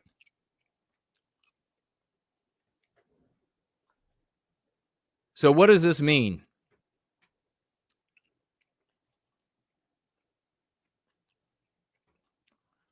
This is what I tweeted. And how poorly did it do? Well, 3,000 views. Something else that Hypocrite or any of these people, Cat Turd included, if they're not just merchants on the right, then they could pick this up. This is a legit concern because I write here, they've potentially overcharged Karmelo Anthony for the murder of Austin Metcalf. Odds are higher now that he's going to walk. Many are celebrating that Karmelo is charged with first degree, aka capital murder. The prosecution will have to prove beyond a reasonable doubt that Karmelo knew with certainty that his actions would kill Metcalf. So, I then say, did Karmelo say something to the effect of, quote, "I'll stick this knife in your heart and kill you," close quote? Or did he tell someone who will be testifying against him that he intended to kill Metcalf that day before he murdered him? I write here, I hope he did for the prosecution's case. I hope he did, because otherwise, I got to tell you, folks, I smell a rat. Now, the prosecutor in this case is a Republican, but that doesn't mean anything. It very well could be that he is throwing this case. Over the years, it seems numberless. The number of cases where some anti-white ne'er-do-well is given a gigantic charge. I mean, we remember during all of the anti-white riots and violent attacks and attack on our civilization, how they overcharged every single one of those people in New York. And then because of the overcharge, the judge looked at it and just let them all go. How many times does this have to happen for other communities that are keeping their eyes on this to finally catch on? So they overcharge because they will, I think in this case, potentially anti-whites are thinking, if we overcharge, we will satisfy the white people who are angry about this. And then when we lose the case, that will satisfy the black people. And the white people aren't going to riot and kill and destroy and burn down halls of records and government buildings if Karmelo walks. So we'll be able to wash our hands of it. That's what I'm looking at potentially happening, and an increase in the odds of that happening. It's just been done too many times by DAs of both Republican and Democrat stripe. Now, I say this, murder in Texas, aka second-degree murder, would have been infinitely easier to prove because it's far easier to prove that Karmelo intended to inflict serious bodily harm to Metcalf that resulted in his death. So, first-degree murder my understanding of the reading, and still open to being corrected, but my understanding of reading the law is that the prosecution has to prove that Karmelo knew he was going to kill Metcalf. That is, if it's just speculation about what he's thinking, that's a lost case. If they have, like I said here, Karmelo said to him, I'll stick this knife in your heart and kill you. Well, then they can say he knew he was going to kill him by doing that. If Karmelo told somebody who will be a prosecution's a witness with the prosecution, if he told somebody, hey, I'm going to kill him, I'm going to kill him right now, and then he goes and murders Metcalf, well, that would be evidence. You could argue, the prosecution could say, look, he said he was going to kill him and he killed him. First degree. He was thinking it. But if the prosecution is going to try to prove that Karmelo must have known, and this is, you should timestamp this so we can come back to it and then see if those other elements that I'm talking about are something like that, what Karmelo said, what Karmelo told somebody, or something similar to that aren't present, and we see the prosecution attempting to prove that Karmelo must have known that it would kill Metcalf, that's a lost case. Because there's no way you can prove what Karmelo was absolutely thinking in his head in that moment. Technically, even if Karmelo said in that moment, I'll kill your ass, bitch, or something like that, that could still be a lost case, because that could be determined to just be tough talk in the moment. This will be a colossal miscarriage of justice. Now, on the other hand, with murder or second-degree murder, as it's also known in other states, it's a done deal. He's convicted. The prosecution barely has to show up. Obviously, any sane person knows that if they shove a knife into someone, anywhere in a person, that they're going to cause serious bodily harm. It's also a fact, so that's a fact. It's also a fact that Austin Metcalf died as a consequence of that activity. That's 20 years in jail. Now, of course, we would all like longer. Of course, we would like execution. Of course, we would like life imprisonment. But that's 20 years in prison. It's a no-brainer. It's in, it's out, it's done. He's got 20 years. On the other hand, to reiterate, if this prosecution is going to try to prove that they knew what Karmelo was thinking, because anybody who would stab somebody in the chest would automatically know that they're going to die, the prosecution's going to lose, in my opinion. By the Spirit of the West says, you're assuming it will go to trial. Vast majority of cases like this plea out. So they start with the highest charge and deal down. Absolutely. You're 100% right. And that could end up even worse. If I were the defense, and what was his name? Howard? Was his name Howard? The defense attorney? I would probably, if they charged capital murder and there is no evidence, remember, you get to see all the evidence. There is no evidence of Karmelo saying, I'm going to kill him, or I'll stick this in your heart and kill you with it. I'd go to trial.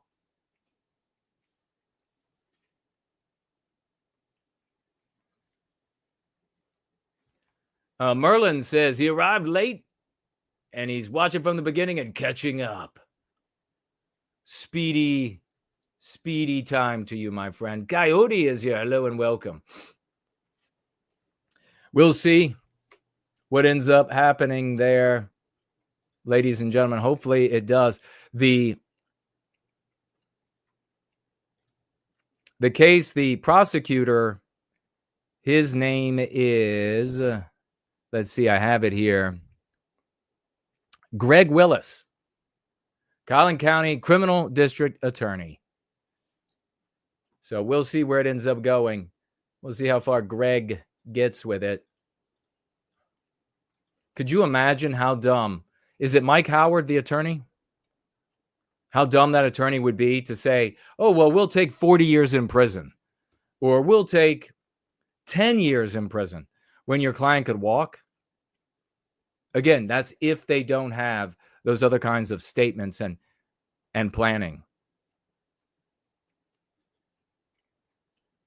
White Mississippi man spews the N-word in a lounge full of black folk.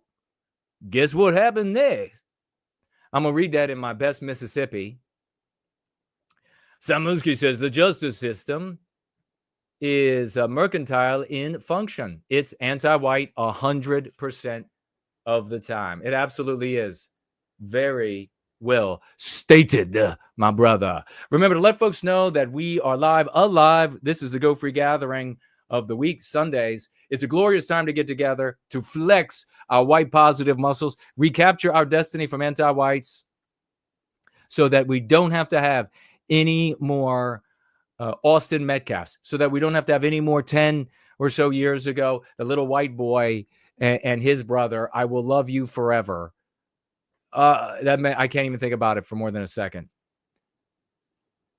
That is why we have to come together with a focus on us, and we have to ditch all of the riffraff that wants to continue being a stooge, a tool for the anti-whites, a bitch for the anti-whites, ladies and gentlemen. This happened this past weekend, and I got to thank the first person that brought my attention to it was Ivan the Horrible, and he's totally a hero of heroes. Don't you just love when karma comes back like a boomerang?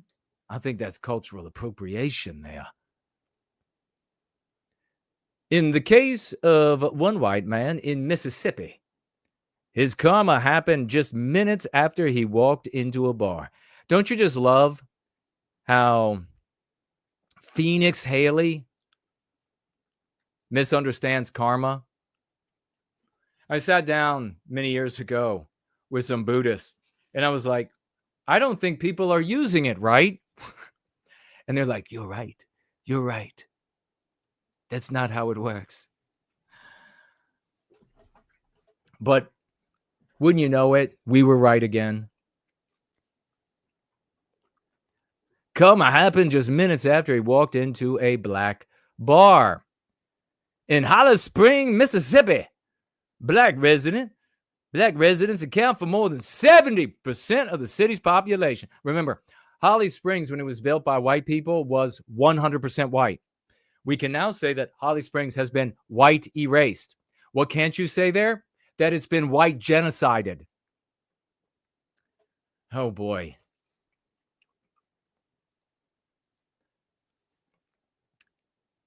So when an unidentified white man, well, okay, obviously a lowercase w and uppercase b, a little bit of anti-whiteism there by the author, Phoenix.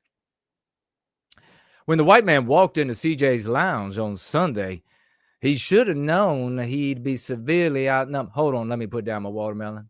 That fact, everybody eats watermelon in Mississippi. I eat it in Virginia. That fact didn't stop him from having the courage to start calling customers and employees Anners. Look at this guy. Let me put him up there for you. Whoa! There he is. According to statements given to police, the guy walked in the spot already intoxicated. He allegedly began causing a scene and being disrupted. Disrupted. You mean disruptive? Miles Stone, who works part-time as a DJ and security at CJ Lounge. He wears two hats there. Said black folks in the lounge tried to remain calm, but things soon took a turn. I was hearing him yell out and blare out the N-word repeatedly, Stone told News Nation. Everyone on the earth has to live with their choices, and he walked in there with a choice to be very hateful, very negative. At this point, the tensions was boiling inside the bar. So can you imagine this? Can you imagine this? The all-black bar, and eventually spilled over to outside the establishment. Videos taken by witnesses show the man speaking erratically and throwing what investigators believe to be gang signs, according to Fox News. So anything and everything they can attach to this guy. He's already drunk. He stripped himself naked. They didn't do that. He's throwing gang signs. It's unclear what happened next, but according to more videos, a fight broke out between the white man and several club attendees. Naturally, it wouldn't be one of them. When they were scuffling outside, he was still using the N-word. F you, N's, he kept yelling. F you, N's, Stone continued. Eventually, the man was beaten using sticks, and poles, and clubs, police say. He was robbed and stripped naked while witnesses recorded him and laughed. You know, they're leaving out the part where they poured beer all over him. They poured their alcohol on him. And the other article said sodomized with one of these poles or sticks. And I 100% believe that took place, despite eyewitnesses pointing to him as the clear aggressor. Kelly McMillan with the Marshall County Sheriff's Office, this boss hog down there now, says the matter is being investigated as a hate crime. The victim, unfortunately, his jaw is broken, busted open, and his eyes busted. He's just, probably, will he go blind? Will he lose some of his vision? He's just in a terrible state of mind right now. We're trying to adopt some search warrants, get those done, and see if we can retrieve information. All right.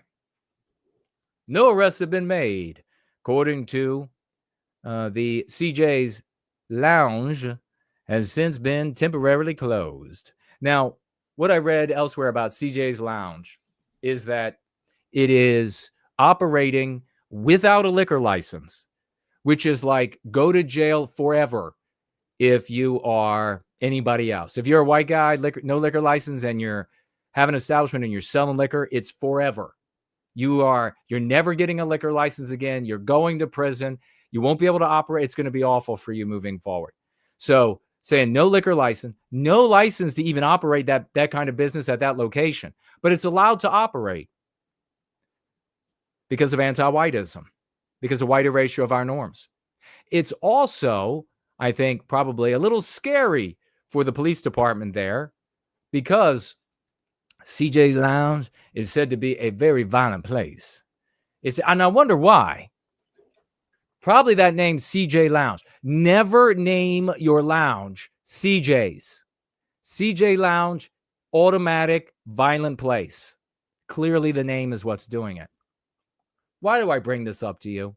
This kind of thing happens all the time. Well, I'm bringing it up because it was just days back that we had Shiloh Hendricks in a moment of anger, totally legitimate moment of anger, used Enter on an anti-white black guy who was harassing her, and she had just, by her claims, she had something stolen from a diaper bag from one of the children of these people who obviously was much older. You all know the story. You know the positive reasons for supporting her. But you know what I never added to my conversations about that? And I've said, though, a lot of people gifted and sided with Shiloh that knew very little about what actually took place there, aside from the fact that a white woman had an altercation with a non-white guy, and now she was being doxxed. Now she was being censored. Now she had to fear for herself and her children. You know what I've forgotten to mention every time I've talked about this? I've seen cuck-servative content creators and cucks in chats say that they gave her money for that reason. So literal cucks that would sooner watch their own white children being killed for being white, so they would never say enter, but they gave money and support. So supporting my position that the majority of people that were supporting Shiloh in this were not supporting her because this claim now everybody is saying that she's a pagan and fancies herself as a witch. Whether that's true or not, I don't know, don't care. And they certainly weren't gifting her for saying the enter word. But we had this very vocal community of imbeciles, schmucks, who celebrated her for saying that word. Celebrating her for saying that word will encourage others to say that word. Saying that word defeats white guilt will encourage others to say that. And who are the others? Nobody with half a scruple, nobody with any sense whatsoever.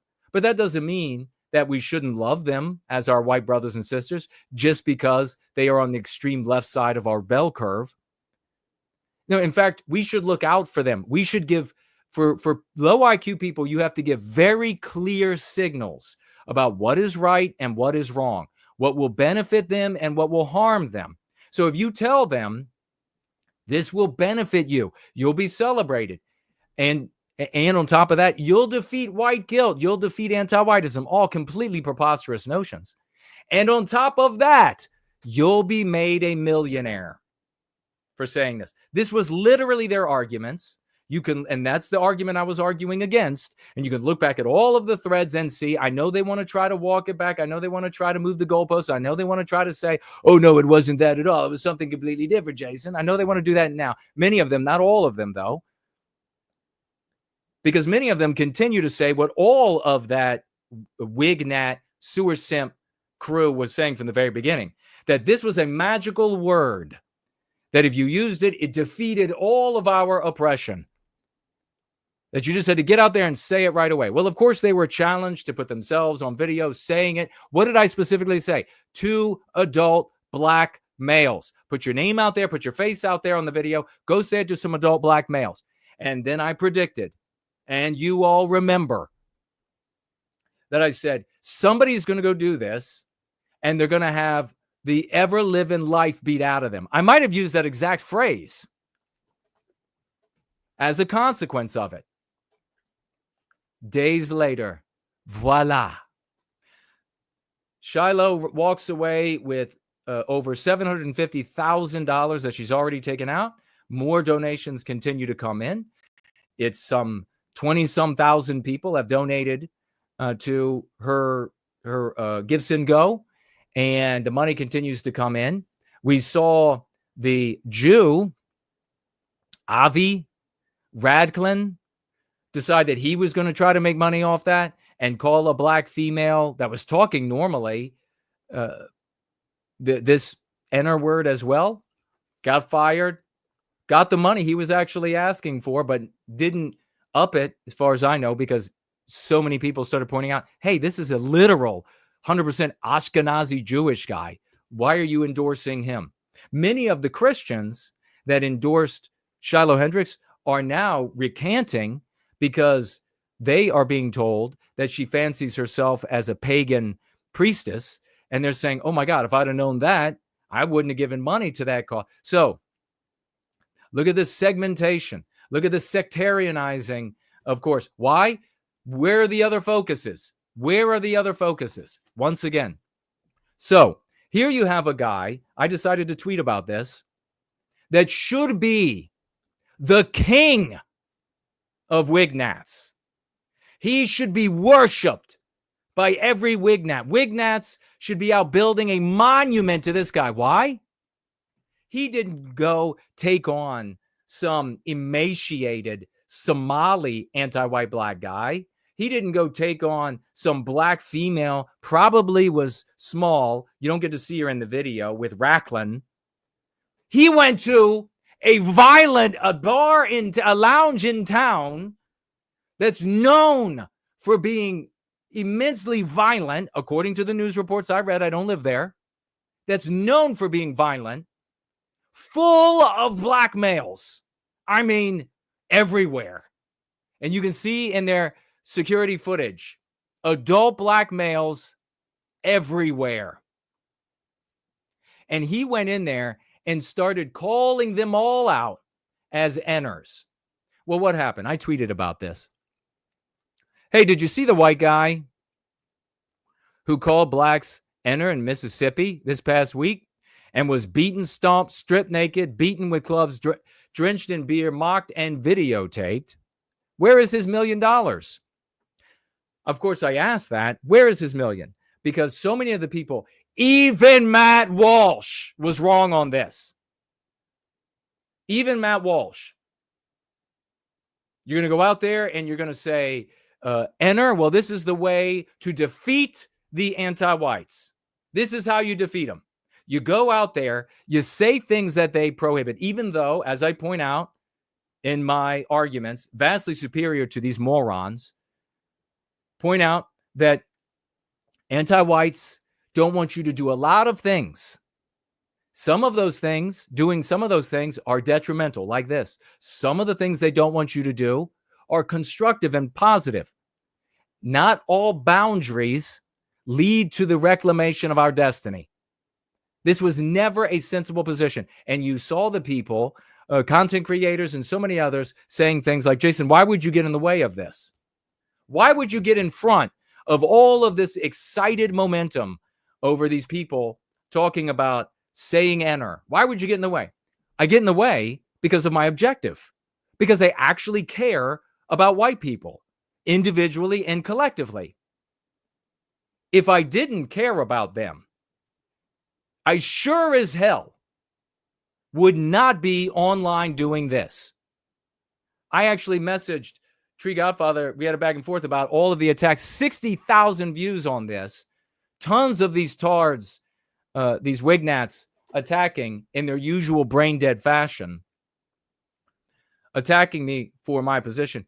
And I messaged, and he's like, hey, I see the single digit follower count people attacking you again. And I pointed out to him, if I didn't care about white people, both individually and collectively, I wouldn't be doing this. I would be at some beautiful, wealthy beach, and I would be using my intelligence to make myself a lot of money, and I would be checking out the nice scenery every single day, both the ocean, the birds, the beach, and the women that are attracted to the massive sums of money in their very tiny bikinis. I would be doing that. I would be out there around the glorious $100,000 plus and up sports cars. That's what I would be doing. I certainly would not be online attempting to placate and make these basement dwelling sewer simp wignats happy by saying, yeah, you got a point there. You got a point there. I don't give a shit. Their recommendations get people killed. They recommend white people harmed. Get a grift going for people who are grifters, who are not really concerned for our well-being. Take the collective consciousness about what has to be done to recapture our destiny and puts it once again on a footing to failure. Focus on blacks. Call them slurs. So I say here, where is this guy's $1 million? You all said you beat including Matt Walsh, you beat the anti-whites by saying Nner, and then when the person has a negative consequence, which inevitably they will, well, make them a millionaire, and then the anti-whites will stop. And I said, this is completely insane. It's a non-starter. You're not going to be making every white grifter that goes out there and says Nner and has a negative consequence as a result of it into a millionaire or into nearly a millionaire. It is a non-starter. So on numerous layers and levels, these people are wrong, totally wrong. You know what's funny is that even a bunch of these people that show up in response to this particular tweet, they know I'm right repeatedly in here, different people commenting. You know what they said, that I know that they know I'm right with reason and logic and evidence that they know I'm right? They say things like they hate that I am right all the time. They hate it. They don't want me. And I guarantee you the ones that aren't going to admit that, they don't want me. They don't want you. They don't want us putting white people on a proper path to victory. They want their revenge porn satisfied. So I said here, where's this guy's $1 million? Or do only pretty girls get the million when they say enter? When they say enter. And we all know the truth of that. People aren't going to be showing up. And I remember I predicted that as well. People are not going to show up for, especially a fit and healthy and white guy who can achieve and can fit into society and can stand up for our people in ordinary society successfully on the moral high ground and win converts and win for our well-being. They wouldn't give that guy zero. Nothing they would give him. But pretty girls, yeah. I mean, we just watched Angela Rose at the beginning. Remember that at the beginning of this gathering? Working on 500,000 followers. Can't string 2 sentences together. But they're making her rich. I finish up with white guilt isn't beaten by saying enter. But the poor folks who follow that self-destructive advice are beaten.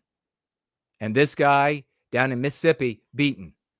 So, I mean, the attacks, came. We also had our champions showing up. This guy, Tom Hennessy, he had followed me and then unfollowed me over this. So, to wrap this up, shouldn't this guy be their hero? Shouldn't he be their king? He didn't go take on a little black female. He didn't go find a bunch of black kids or something to call them. He went to an actual known violent criminal lounge full of adult black males by himself and started calling them all out as enters. I mean, that's the epitome. That is the apex of their recommendation, isn't it? That's the apotheosis of perfection. He is a paragon to the Wignats, but the Wignats aren't owning him. What a surprise. The Wignats have decided not to own this guy. Oh, you see, he didn't say enter right.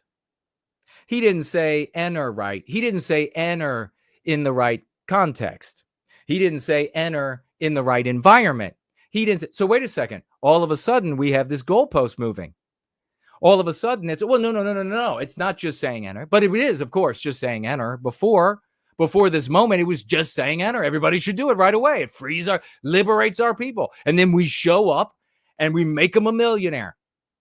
But no, here you have a guy lying down there on the right, stripped naked, I'm sure was sodomized after being beaten with clubs and everything. Like the original article said he was.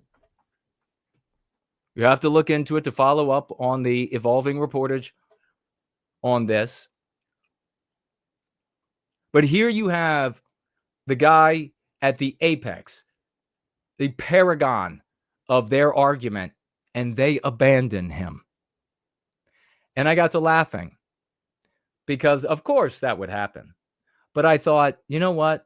I never in all my life thought that the fallacy, the no true Scotsman fallacy, would be remade in a modern 2025 form in such a ridiculous fashion.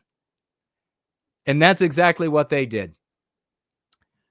You probably have heard the no true Scotsman fallacy in the past. I think I have it here. This is the example of the fallacy. in logic. No Scotsman puts sugar in his porridge. And the response is, I'm a Scotsman, and I put sugar in my porridge. And then the rejoinder, but no true Scotsman puts sugar in his porridge. Ladies and gentlemen, I'm not going to be able to say how comical this is because it is the slur. But what these people come back, you'll be able to say it in your head.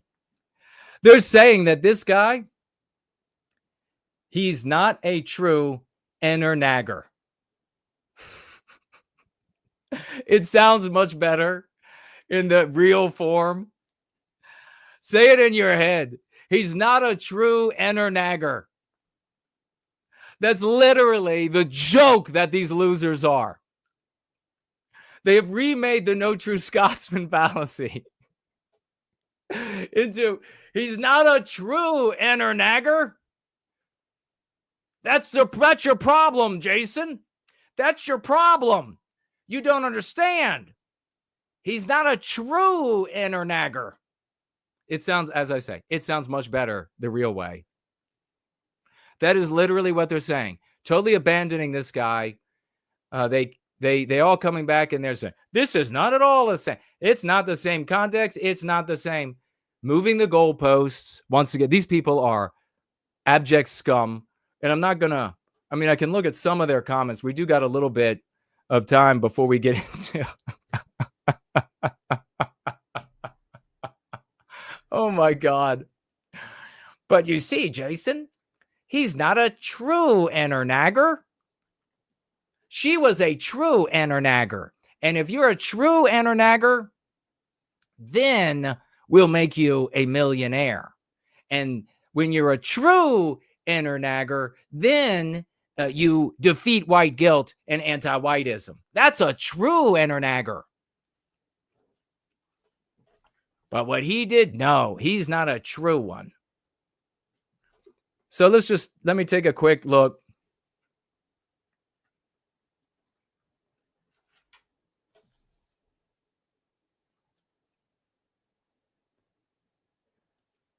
Some of our champions.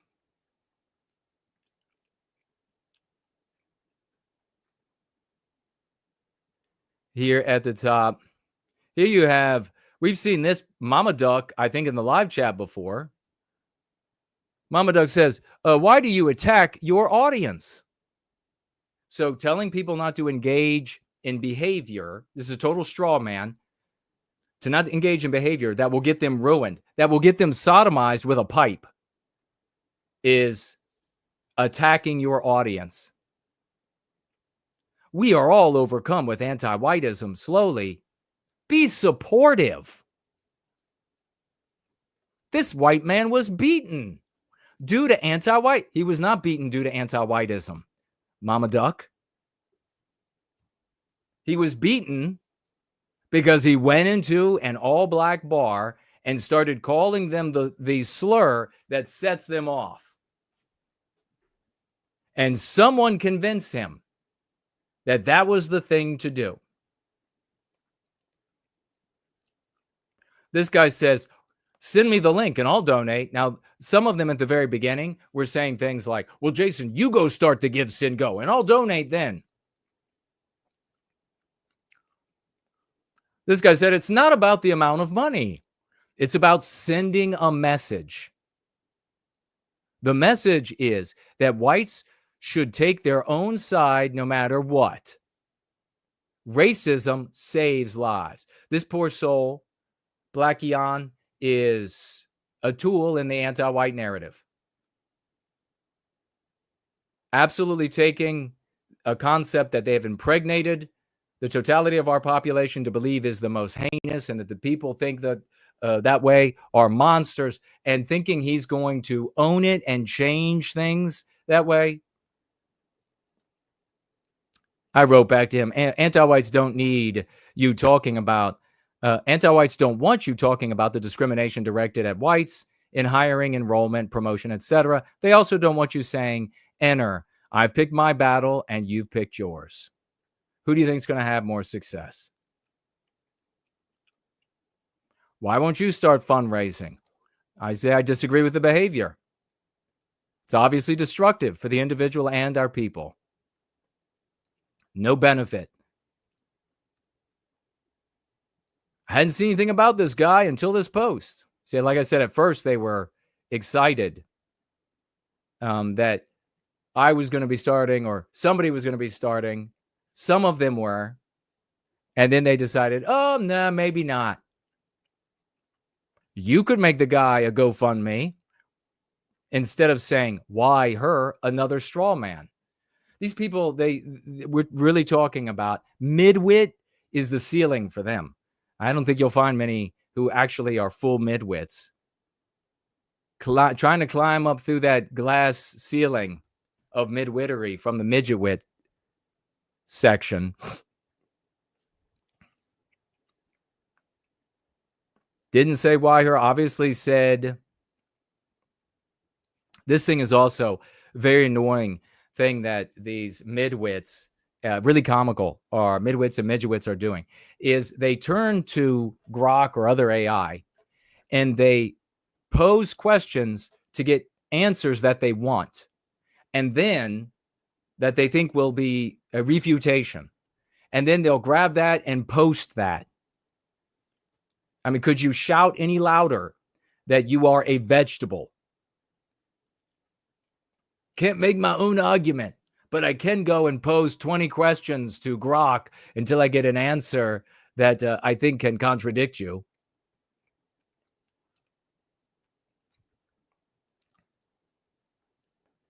Let's see here. Just strolling through. Then set up a give, sin, go. Cohen. Totally based argument.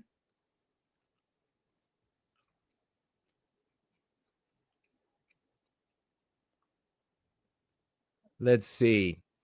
It just goes on and on and on. And eventually they get into really the typical attacks, typical low IQ thinking. These people should not be placated.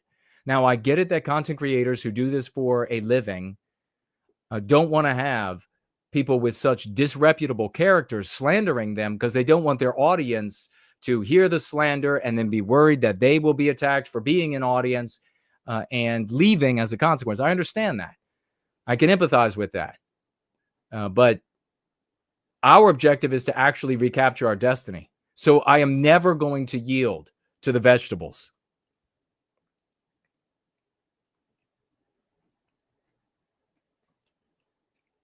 This guy says, we get it. You hate white people. Your last name, Cohen, gives that away.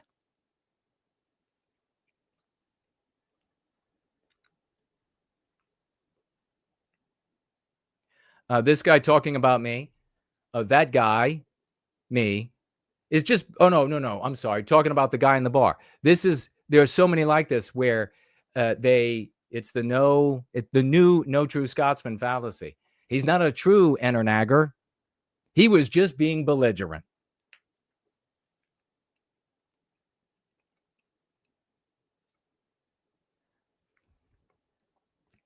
Instead of whining about it, how about we find this guy?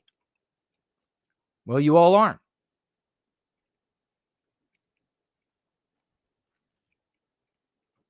Big difference between seeking trouble.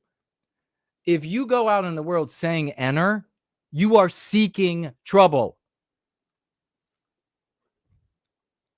This guy just says to me, F off.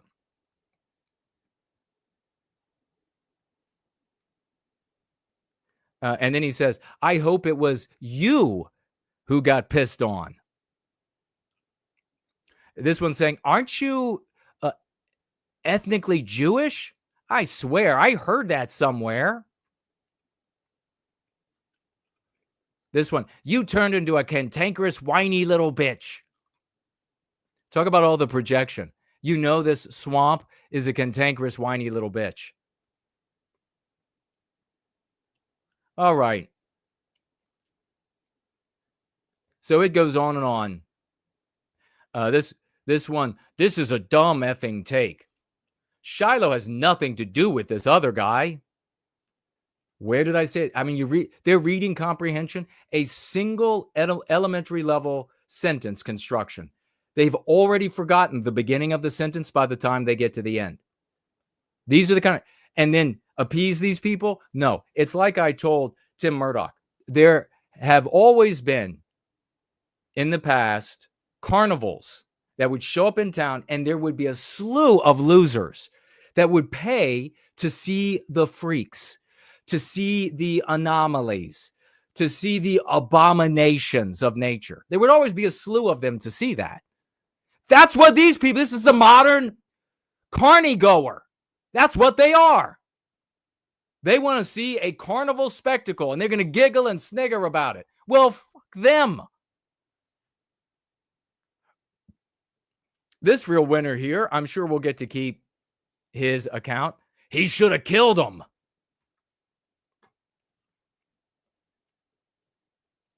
All right. All there is to say about that. Tag me as No White Guilt if you have something to say. Ivan's horrible over here, and we're going to be getting into our next item, which is the grand escape. What was it? 10 people escaped? Push Button Society. It's really relevant here. Push Button Society going wrong. The Push Button Society that we create, white men primarily create, so that everyone can participate in Western civilization, and then we suffer as a consequence for it. Ivan Zaharable over here is saying true naggers are female fitting. Yeah, so true, brother. Yeah, the true inner naggers out there are the females who put themselves and their babies in danger for these losers, these carny, abomination-watching losers. Looking for tags right now. Aliens Exist giving 07s over here on Premium Rumble. Blush said, going back to our comments about pickup lines, that her boyfriend, current boyfriend, said to her, "Hey, you're really cute. Can I buy you a drink?" And that worked. So guys out there, that's one for you to try. Tits me says, "I'm watching you on YouTube. Please accept my tribute." I will get to that.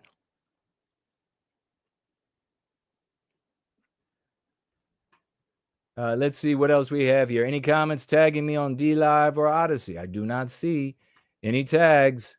We'll swivel around. Push Button Society going wrong. Why? White erasure. What's going to happen with the AI that we almost entirely are responsible for creating? Yes, I know that there are talented Asian people and Indian people that have contributed, and we are grateful for their contributions in our Western countries, 100%. But it is largely us behind the creation of AI, which is going to make everything even more push button, so that even more tards and vegetables can participate. Swiveling around here, do we see anybody on X? Rest in peace, Austin Metcalf. But the only positive to come out of that situation is it brought the phrase, according to this guy, Johnny Rebel, black fatigue into the public consciousness. If you watch me much, brother, you're going to find out that's not the right focus. I will never say black fatigue to change people's minds. And I have a far higher conversion rate. And that's what I bring to my brothers and sisters. I will never focus on another race, because you focus on another race and you get like we've gotten now with Steven Crowder today or yesterday when the show was filmed, talking about how black guys out there are angry and have black fatigue because there are blacks out there that don't like them dating white females. I don't want to have that conversation. I don't want to be focused on black people. I don't want to be, and that is only one aspect of, but I know where you're coming from, man. That's only one aspect of the problem with that focus. Maybe the bigger problem is is not where it spirals to, never a conversation about us and our well-being as a people, engendering the curative of white flight, which doesn't benefit our people, leaving behind those two little boys, who one of whom was murdered in the trailer park, and the other one said, "I'll love you forever," as his eyes went dim. What a morbid, awful thing to have to live with. I want to put an end to that.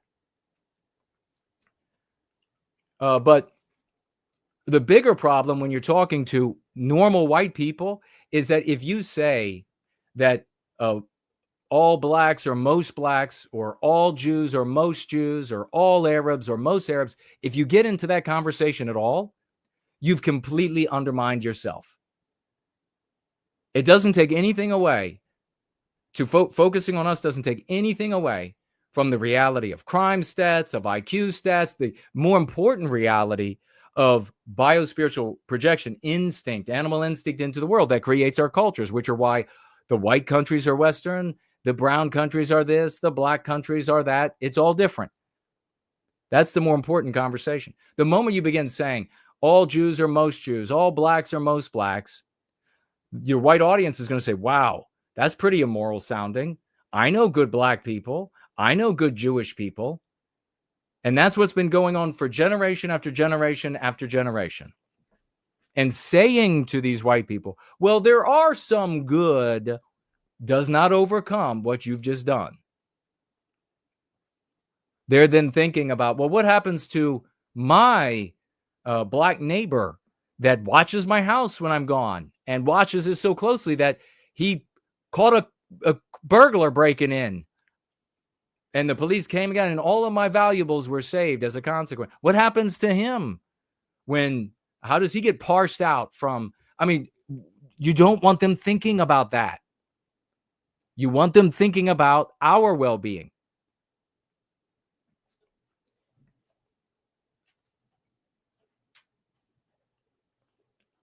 So we've got coming up here, the push button society going bad, and much of it, of course, led by females, white females, and a lot of them, these white females, there are a lot of non-white females as well, but are also homosexual white females. It's amazing when they get into a position, and like we see out there in Los Angeles, where they're just hiring left and right,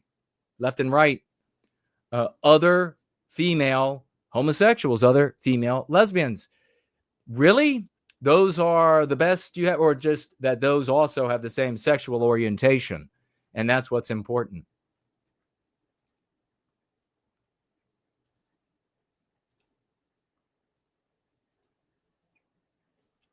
If anybody has a disagreement with me, make it respectable and tag me, and I will respond to it. We got much more to come. We have the lesson of the day. Shortly, we have our swashbuckling that we celebrate coming up in a moment. We will go ahead and get into this news item. Have you been paying attention to the MP and MC of the day? Have you seen how that could work in and through and throughout all of these stories? White fragility and the response, the meme curative response, defense. Biospirit of the West. This story reminds me of a woman I knew back in the 80s who went to an all-black neighborhood and screamed the N-word. She was beaten to death. It was her way of committing suicide. Isn't it amazing, West? Leader of the OT, by the way, folks, in the live chat right now. Isn't it amazing that white guilt wasn't beaten that day?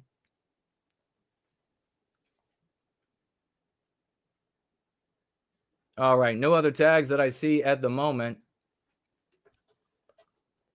So we will move right into this next look at her, folks. Do you remember this cupcake? We're talking about the criminals that, is it 10? Yes. That escaped from a Louisiana jail. They had help from a guard, an anti-white guard on the inside, who helped to unbolt a toilet and move the toilet, and so that they could move the toilet and slide between the bars. Pretty remarkable. My skull would have not fit between any of those bars. So I'm afraid I'd have been left behind. But it is what it is. You know what I mean? There are differences. Do you remember her? What's her name? McCormick? Do you remember her from, she is the captain, and then you also get to hear from the chief of the sheriffs in a moment, responsible for this debacle, the white erasure of the West. These people that escaped are not jaywalkers. These are hardcore murderers and rapists and drug dealers, serial killers. Even, you remember McCormick, if that's her name, I think it is McCormick. Or no, it's Kirkpatrick, isn't it? It's Kirkpatrick is her name. At the beginning of the year, she was in charge of ensuring New Year's would be safe down there in New Orleans. And it wasn't because a terrorist, whom we called a anti-white terrorist, and then come to find out later, oh, indeed, he was linked up, stories have revealed, but do the research yourself. He was indeed a terrorist in connection with some terrorist outfit in the Middle East, Al-Qaeda or whatever. And he decided he was just going to drive down the road and run over a bunch of people in an act of anti-white terrorism. If you do it in our country, on our soil, I don't even care if all the people you kill are non-white people. That is anti-white terrorism, and you should be executed. Come to find out, she's this little old bat is in charge. Kirkpatrick, she's got a button to press, but she forgot the button that put the border up so that vehicles couldn't drive down and just mow people over. She actually got on an interview and said, well, apparently we have these bunker things that can go up. I didn't even know they existed. You are in charge.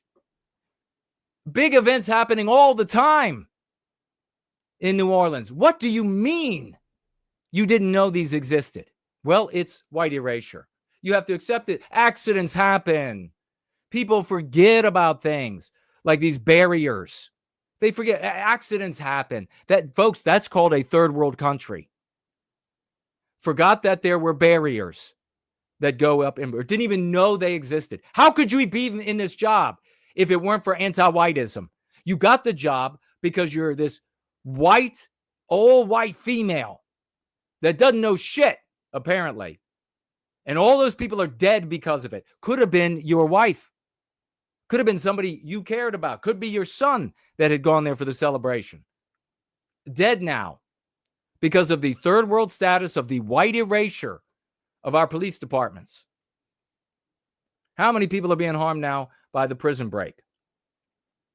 The button's not working well enough. This is the third worldification as a consequence of white erasure. Let's hear what she has to say. And we know that these inmates went missing around sometime after midnight. The sheriff's office didn't find out until 8:30 this morning. The public was not notified until sometime after 10 o'clock this morning. How crucial is time to, number one, recapture these individuals, but also to alert partner agencies as well as the public to be on the... So they're like not even telling people. These animals escape prison, murderers, rapists, etc. And they don't even bother to go tell the public. That's the world that we are now living in as a consequence of all of the old methods of resisting our victimization. And that's a world getting worse by the day, more anti-white by the day, more white erased by the day, that we're bequeathing to young white people, to white children, where they're just don't know barriers even existed for the person in charge. That's why your white son is dead. Don't know why we didn't notify anybody, or why the system broke down at the jail and they broke out, and why your white daughter got brutally raped and murdered by one of the anti-white animals that escaped. A consequence of white erasure. Look at for these. Well, that's why I'm here. So I only learned about it as well. And I spoke with the sheriff, and she was going to. I'm surprised she didn't say. So she only learned. This is Kirkpatrick's answer to everything. I only learned that there are barriers. I only just learned that all of the inmates, serial killers and all, escaped. I only just learned. That's her answer to everything. Oh, well, you can keep that job. And you know, we're not talking about the reality of the white guy who would have that job. Where is he now in the police force? Did he get to have a family? Is he able to support his family? Did he quit? Did a talented white guy quit because that was the job he deserved?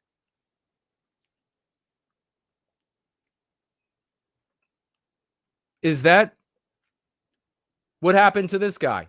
He quit. Now we don't have him creating a Western environment of safety and civility because Kirkpatrick, I'm only just finding out about the barriers and the serial rapist killers. Golly. Be doing her media response was we wanted to give her that opportunity to do so. And how did they get off the jail property? That's my question. Get off the jail property. They went out a loading bay door where we bring in supplies, and then they got over a wall. I'm not sure if they used Chief Mal can tell you more about how they actually got it. How does she not know exactly? You can walk in there as a stranger to the jail and be taken to the jail where they escaped and see exactly how they got out. What we saw was they left, went through an exit door that's in between the actual cell block and the pipe chases. And, you know, this is a large facility. So the pipe chase, the exit door, for some reason or another, was designed to lead directly outside. The individuals. For some reason, it wasn't our fault that they went through the wall and they got through them skinny pipes with them skinny skulls. And then they went through, and for some reason, the door was unlocked and we can't be blamed. We had a button to press and we've been pressing the damn thing. Damn white people are blamed. Left out the door, went down the stairs, went to the perimeter wall and scaled the wall. We did some looking today and realized. You're going to feel much better when your white daughter is brutally raped and murdered by one of the anti-white animals that escaped there. And this guy comes out and gives this line. You're going to feel much better. That's the world you're going to live in. Hey, guess what's not going to work anymore? Focusing on blacks, for example, and then just white flighting. There are fewer and fewer places to white flight to. We're going to have to be a people, or it's curtains. That it's some razor wire that we need to put up, some issues, but there's some razor wire we need to put up. Like, what do you mean you need to put up? It's a fucking jail. The day that it's not up is the day you put it up. Scale the wall, jump down, and there you have a clear path to the railroad track and or the interstate. Well, thank God for the white man camera caught them there crossing the interstate. Well, what happens when that breaks?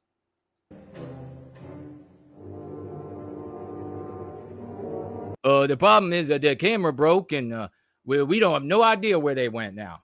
Not our fault.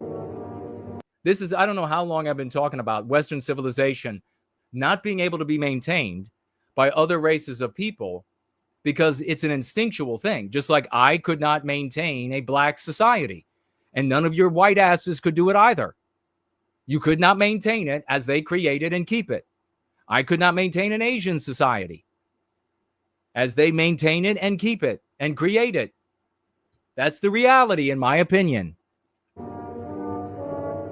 A jury returned a unanimous and powerful. Okay, so this is going back to the others. Here you have the I guess it's the chief of the sheriffs or the captain of the sheriffs. Another white erase hire. You see how our formula doesn't have to change from Kirkpatrick to Stephanie Minto Gibson. Our formula doesn't have to be modified. The spurgs out there for non-white, anti-non-white groups, the schmucks that are anti-non-white, they have to ignore Kirkpatrick, or they have to explain her away with the idiocy of the dudes put her in there. They have to modify that formula because it is erroneous. It doesn't work. Our formula doesn't have to be modified. Our formula stays focused on white people. Here you have another anti-white hire that clearly, as she begins talking, you know she should not have the job. Good afternoon, all. Look at these glasses she has on. I might have to do her. She's like a Hispanic black woman. I am Major Stephanie Minter Gibson, and I am Major Stephanie Minter Gibson. I'm in charge, Minter Gibson. oversees the crime victims unit for the Orleans Parish Sheriff's Office. Okay, good. Once I was notified. Once I was notified of the escapees, I immediately gathered a team of experienced staff. Experienced staff. And we started calling victims and survivors.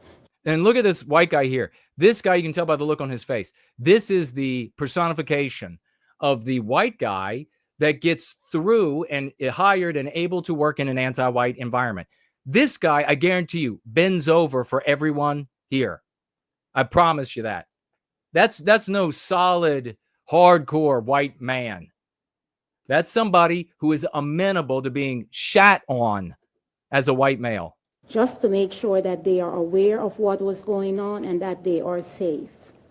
And that they're safe. For the records that had no information, I immediately reach out to our partners. Partners such as NOPD Special Victims Unit, Detective Walton, who was very grateful in helping us. All right, enough of this. You can see this is the white erasure. Total white erasure. Well, the push-button society is failing all over the West. As a tornado with 152-mile-an-hour winds approached St. Louis, no one was there to push the warning button. Why is that? Well, the thing in charge, it's a born female, and she identifies as something else. Maybe they say it here. But the born female was out on some sort of a little gathering. I'm willing to bet that it had something to do with anti-whiteism. Took the whole office. They were on some little shindig together, working on some little project that they have not revealed. Isn't that fascinating? They haven't told us. And if they're not telling us, I think we know what it is. They weren't there talking about the weather.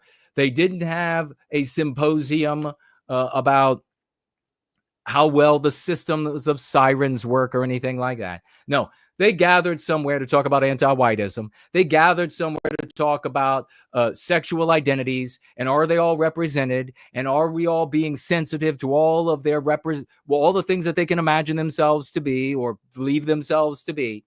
Are we celebrating all the different forms of sexuality in a human animal, no matter how much deranged and criminal and disgusting it might be? Are we doing all of that or not? That's what they were away doing when a 100, and what is that, an EF, 3 or 4 or whatever? 152 mile an hour. That killed people. Sirens didn't go off. Quote, we have a systemic failure across so many systems here, Spencer said. We have a robust team that is unified in fixing this. The mayor also a white erased hire. That her right there? They released audio shows SEMA Commissioner Sarah Russell called dispatch to report a storm warning. You got the tornado warning. I think that it goes till 2:30. So what happens is, to sum it up for you, as we are approaching the top of the hour, 8 p.m. Eastern Standard Time, what happens is this woman who is, born woman, maybe it says what she says she is here. She is out at some sort of event, and I will put big money on it being some sort of anti-white event, took the whole office.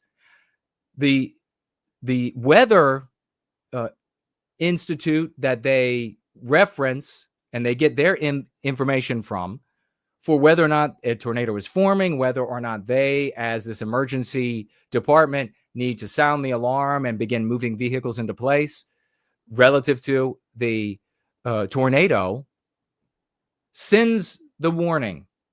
So she gets the warning and she's like, I'm too busy to call it quits here. We're really, getting into the nitty gritty of our sexuality. And so I'm too busy. So instead, she just calls the fire department. Now, the fire department is like a backup for her and what she does there. for this emergency department, according to my reading of the news. And she calls him, is like, hey, why don't you all go ahead and press the button if it gets, to the point? Well, why don't you all do it? I'm busy here talking about sexuality. The only thing this woman has to do, white erased, hired. White erased. So she calls the fire department. On that audio, she talks to a black female at the fire department. Tells her, hey, if it becomes a tornado, would y'all press the button? I'm really busy here. Probably getting out their multicolored dildos or whatever else.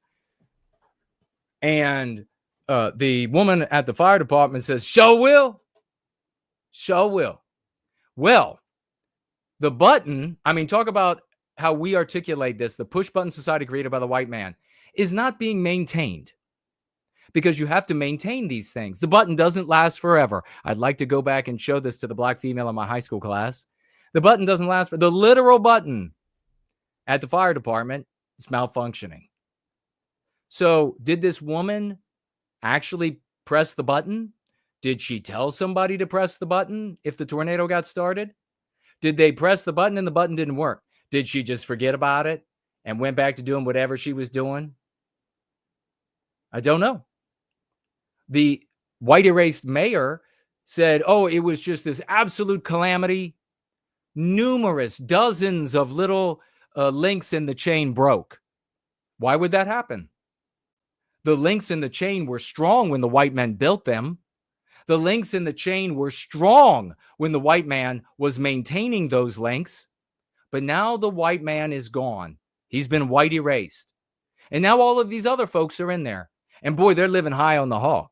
When you're able to take the office out to let's talk about human sexuality in the middle of the workday, you're doing well. When you're getting paid six figures, like the anti-white hires in the fire department and in the government and with Karen Bass and all of the others, you're living high on there. You're making bucks.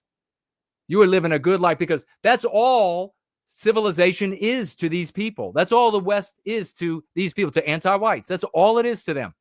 It's this thing that exists in the world. Really, don't walk away from this without deeply understanding this and taking away this truth. For anti-whites, remember the anti-white professor on MSNBC that we played? Talking head, saying it was him, and then it was a content creator as well, saying the white people got the farms in South Africa. They got the government in South. They got it. So for anti-whites, these positions, these systems, these links in the chain that all have to work together for Western civilization to function, they're just something that exists. They just exist. And then it just depends on who got them. Well, apparently the white man got them first. And now it's time for somebody else to got them. And these people, they got them all right. To them, it's just something to got. And then systems are falling apart. Then bridges are falling apart. Them walking and driving bridges are falling apart. Them highways are crumbling. Them air traffic systems are crumbling because they got the system now. For them, you just got the system, and then you get the big bucks. And then you get to have a nice house. And then you get to take vacations. And then it's all just partying. It's all just having fun. That's all the white man's been up to all along. They got a button over there they figured out. I could press that damn button. Don't walk away without getting the deep fundamental importance of what's happening here and this misunderstanding of what is civilization. From Kirkpatrick to Karen Bass to the fire department heads and the water management white erased heads on the West Coast, to these people down in Louisiana, New Orleans, to this clown, white erased clown, showing up with her bizarre glasses and accent and not knowing to even notify people immediately that these sorts of violent animals have escaped and are desperate out on the streets. They're desperate. They're going to prey upon people. They got nowhere to go. You immediately would tell the public. But no, instead, we have this. And we have this in St. Louis. So the button didn't get pressed. 5+ or so people are dead. Many others are injured severely. Many pets are dead. People who could have escaped with their pets. They could have gotten their people who escaped but couldn't get their pets because there was no time. No siren went off.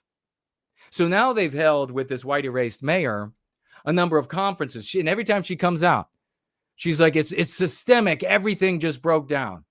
There was problems here, and we are committed to fixing it all. Really? Wait till you hear what the fix is. More white man's buttons. Just wait. Because the reporters, the anti-white reporters who were supposed to be asking the hard questions, why are so many lives lost? Why are so many pets' lives lost? Why didn't this system work? Why weren't the sirens maintained? Some of the sirens the mayor has revealed weren't working anymore. How do you not know that? You know what they told everybody?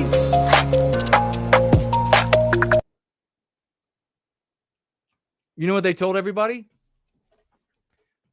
The mayor said, well, we don't test the signs because people are, the sirens, because people are distressed by the sounds of the sirens. And that's why because people might be, their emotions might be unnerved by a testing of the sirens. When I was a child, they tested up here in Northern Virginia by DC, the nuclear war siren once a month. That sucker was louder than God's voice himself. Of course, white men were doing it then, but these people wouldn't have done it because there are people in the community that I'm kind of unnerved by that thing being tested. So what were the reporters asking? Instead of the hard questions like, why are you even mayor? Why are you in this job if you can't do this? Why are you, what were your credentials? How did you even get this job? On what grounds were you hired? They literally were asking, and the mayor and the woman who was responsible for this, literally asking. I wish I had her picture. I don't have. She's quite a gem, let me tell you. Looks wise. They literally were asking how they feel about all of this. And the mayor, and they were all saying, we've been talking about how we feel. And it's a really big and important how you feel.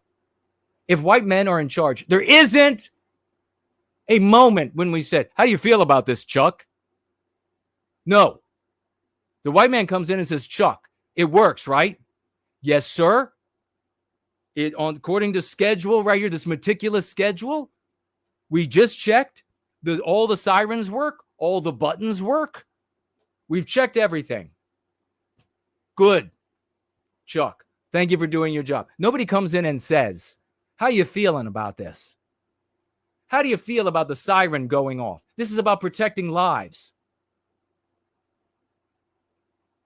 So that's where you are in St. Louis. So we had Southern California. We got Louisiana. We got St. Louis. We got, in what city did this happen? U.S. lab handling world's deadliest diseases. Shut down, I think it's in Maryland. After a lover's spat led to a spiteful act. Gee, I wonder whether or not that was a female or a guy that is very much like a female, if you know what I mean. I wonder if the spiteful person that would expose all of America to Ebola. A woman, Nancy Mace style, willing to profane the Congress of the United States with her personal porno videos to burn down her ex, who decided to look for a younger piece of meat on a dating website, in addition to having menage a trois with her. Probably just looking for another to join the menage a trois, but she lost it over it. What happened? Well, one of these people decided to get revenge by poking a hole in that critical uniform that they wear. so that no pathogens can enter. Poke a little hole while they're working with Ebola. A U.S. government lab studying the world's deadliest diseases has been shut down over a safety concern after a spat between two scientists who were romantically involved. Speaking anonymously at HHS, source revealed that one of the researchers poked a hole in the other's protective equipment during a vicious lover's spat. Dr. And this is another female. I don't know if they have her name on here. I mean, her face on here. Connie Shomalajan. Weird last name. The lab director was also placed on administrative leave. So another female. Is this another situation where you have Shomalayan, a female who is in a position that's been white erased from a white male, a white female? Shemalayan, Connie Shemalayan. The taxpayer-funded integrated research facility in Frederick, Maryland, works with lethal viruses like Ebola. The shutdown was ordered after HHS official became aware of the incident. Viruses have reportedly been locked away with padlocks. HHS officials said NIH has implemented a research pause. Guess what? Shemayan didn't tell anyone. Kind of sounds just like these other incidents.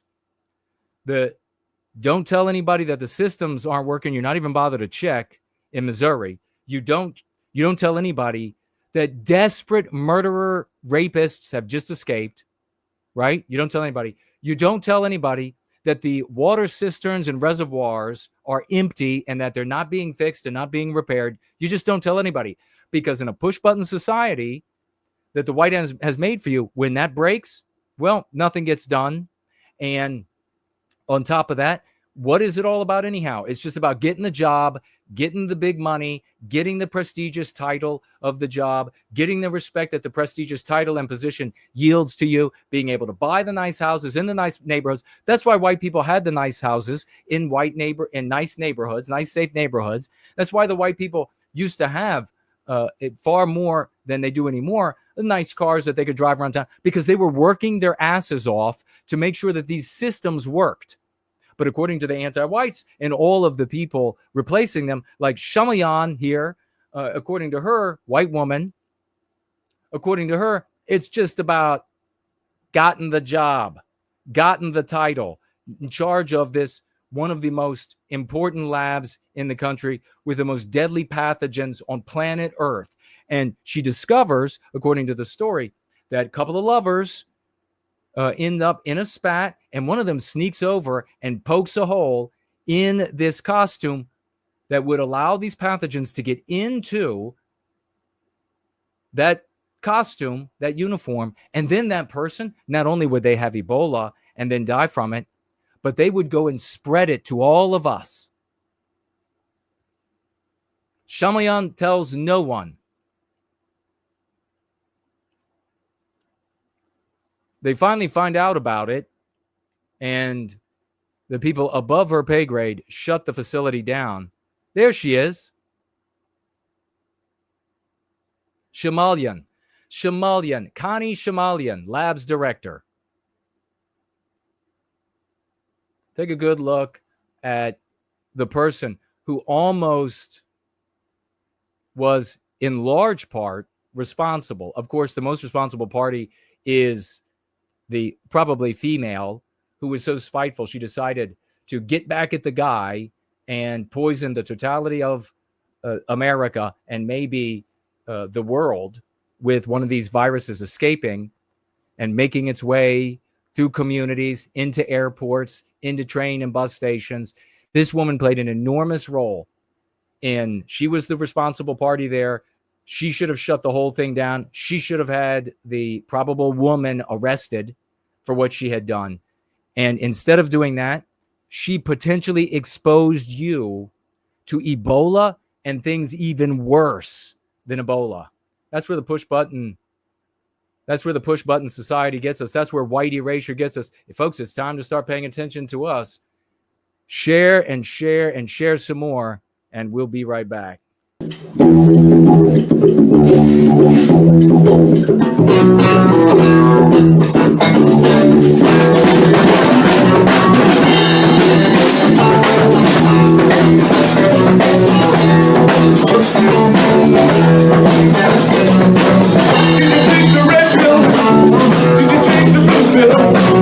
These days, so many ways to wake up. Does he get straight up you? Deeply trouble you? And all your friends just want to break up. But police in the streets censoring our freedom of speech. When we say no, when we say no. Did you take the white pill? Did you take the black pill? These days, so many ways to lose hope. They want to erase us, but they won't replace us. These days rise with victory's hope. Shitloads unite, don't build a fight. The West is the best. Shitloads unite, don't build a fight. The West is the best. It's okay to be white.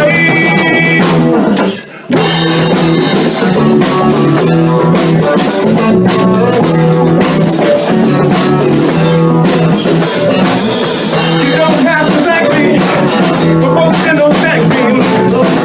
When info wants us to get done, they'll try to dox you, try to outbox you, and find a way to take our guns. But police in the streets, censoring our freedom of speech. We say no, we say no. With the last generation, stop this modification. The Western world is counting on us. So wake up the normies, prepare for glory. Let's grind Marxism into dust. Shitloads unite, don't kill the fight. The West is the best. Shitloads unite, don't kill the fight. The West is the best. To be white.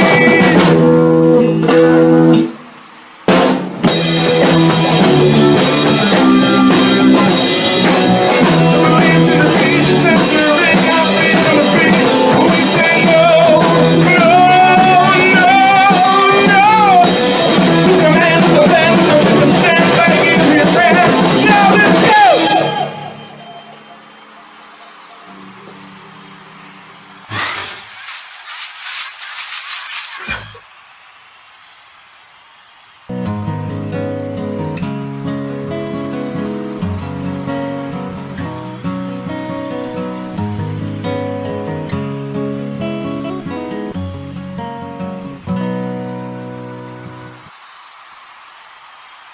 All right, let me know that you can hear me. Okay, we're going to get into the swashbuckling segment of today. It's one of the best parts of the day because it's where we are changing the world for the better, ladies and gentlemen. Make sure you get out your raucous emojis and that you are celebrating each and every one of these people. Today is a big day for the Cool Papa J Magic. We're really going to be celebrating that guy. He totally destroyed the world like you wouldn't even believe. So just begin with the big celebrations. And we will pull up right on the screen in just a moment. But we begin with the Franklinator, bringing together many of these victories, most of these victories for us. Big salutes to him, and big salutes to him for doing the timestamps on these. Says the volume's a little low. Says the volume is still low. I don't know why. I don't know why the volume is low. I'll have to speak up. I don't know how to elevate the volume. Maybe I can elevate the volume this way. What about now? Am I any better on the volume of the audio? Don't know why that's now posing a problem. But we will continue for the hashtags. We want to also thank for showing up over on the Donald Trump Jr. stream this week. These individuals The Ivan, we want to thank him twice. Big salutes for him swashing over there. Number one son, best way to get to the father. He was there twice this week. Hoyt McCoy was there. Cindy Ben was there. Franklinator. Raucous emojis unstopping as we are rolling, ladies and gentlemen. Keep it going for these folks. Big love for their efforts in swashbuckling. Big thank you. Big swashing thank you to everybody making the clips, obviously, of these shows, these gatherings, NWG clips. Anglo-Saxon MWG, Tree Godfather, Stop Anti-Whiteism, Based White. Who else is making clips? I want to celebrate them all right now because that is such magnificent swashing and service to white well-being. It's going to be the way that we reach so many people who otherwise are unable to be reached as a consequence of their short attention spans. Let's head over and celebrate the heroes here. We begin with our one and only Friedrich Nietzsche. And those who were seen dancing were thought to be insane by those who could not hear the music. We are hearing the music. Anglo-Saxon NWG. We're going to bum rush to these folks. So just keep your celebrations, keep dropping your crowns, keep dropping your swashing flags, which are inappropriately named the pirate flag. Anglo-Saxon NWG. Many whites are unaware that we constitute only 8% of the world's population, a blindness rooted in the anti-white social morality we've allowed to fester in our nations. For generations, whites have been taught to ignore race, embracing a false virtue that non-whites have not reciprocated instead of openly prioritizing their own racial identities. This disparity enables white erasure to spread unchecked within our own civilization as anti-whites exploit guilt to pressure whites into surrendering their heritage and spaces. By framing anti-whiteism as progress, we've been complicit in a cultural suicide that threatens our people's future.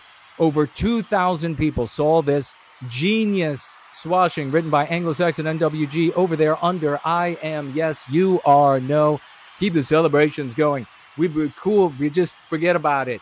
This is Cool's Day, ladies and gentlemen. All love. 566 likes to this comment. Two-tier is an abstraction. Call it anti-whiteism. The justice system, in quotes, is anti-white.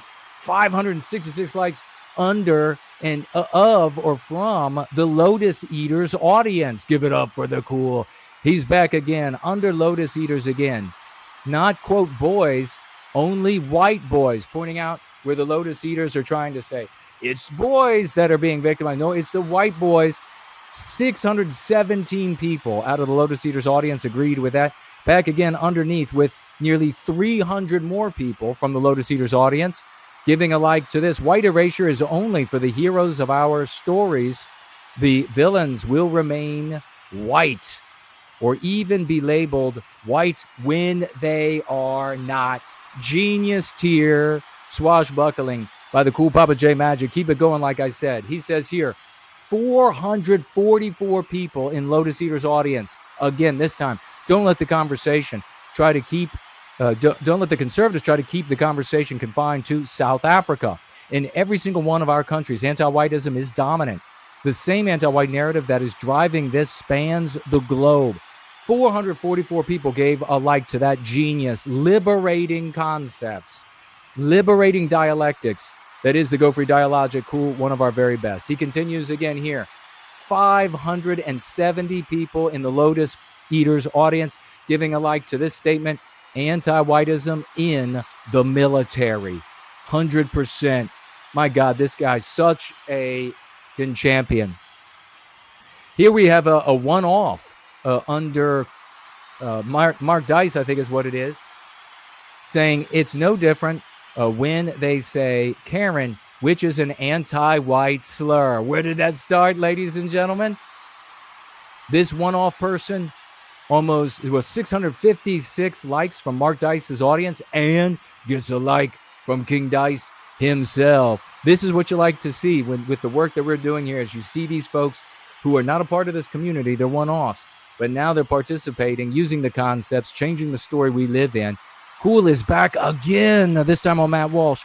1.2 thousand audience members of Matt Walsh audience gives a like to this statement by the Cool. The entertainment industry runs on anti-whiteism. what Matt Walsh is not allowed to say anymore. Anti-whiteism. That is genius. That is liberate. That is delivering the white race.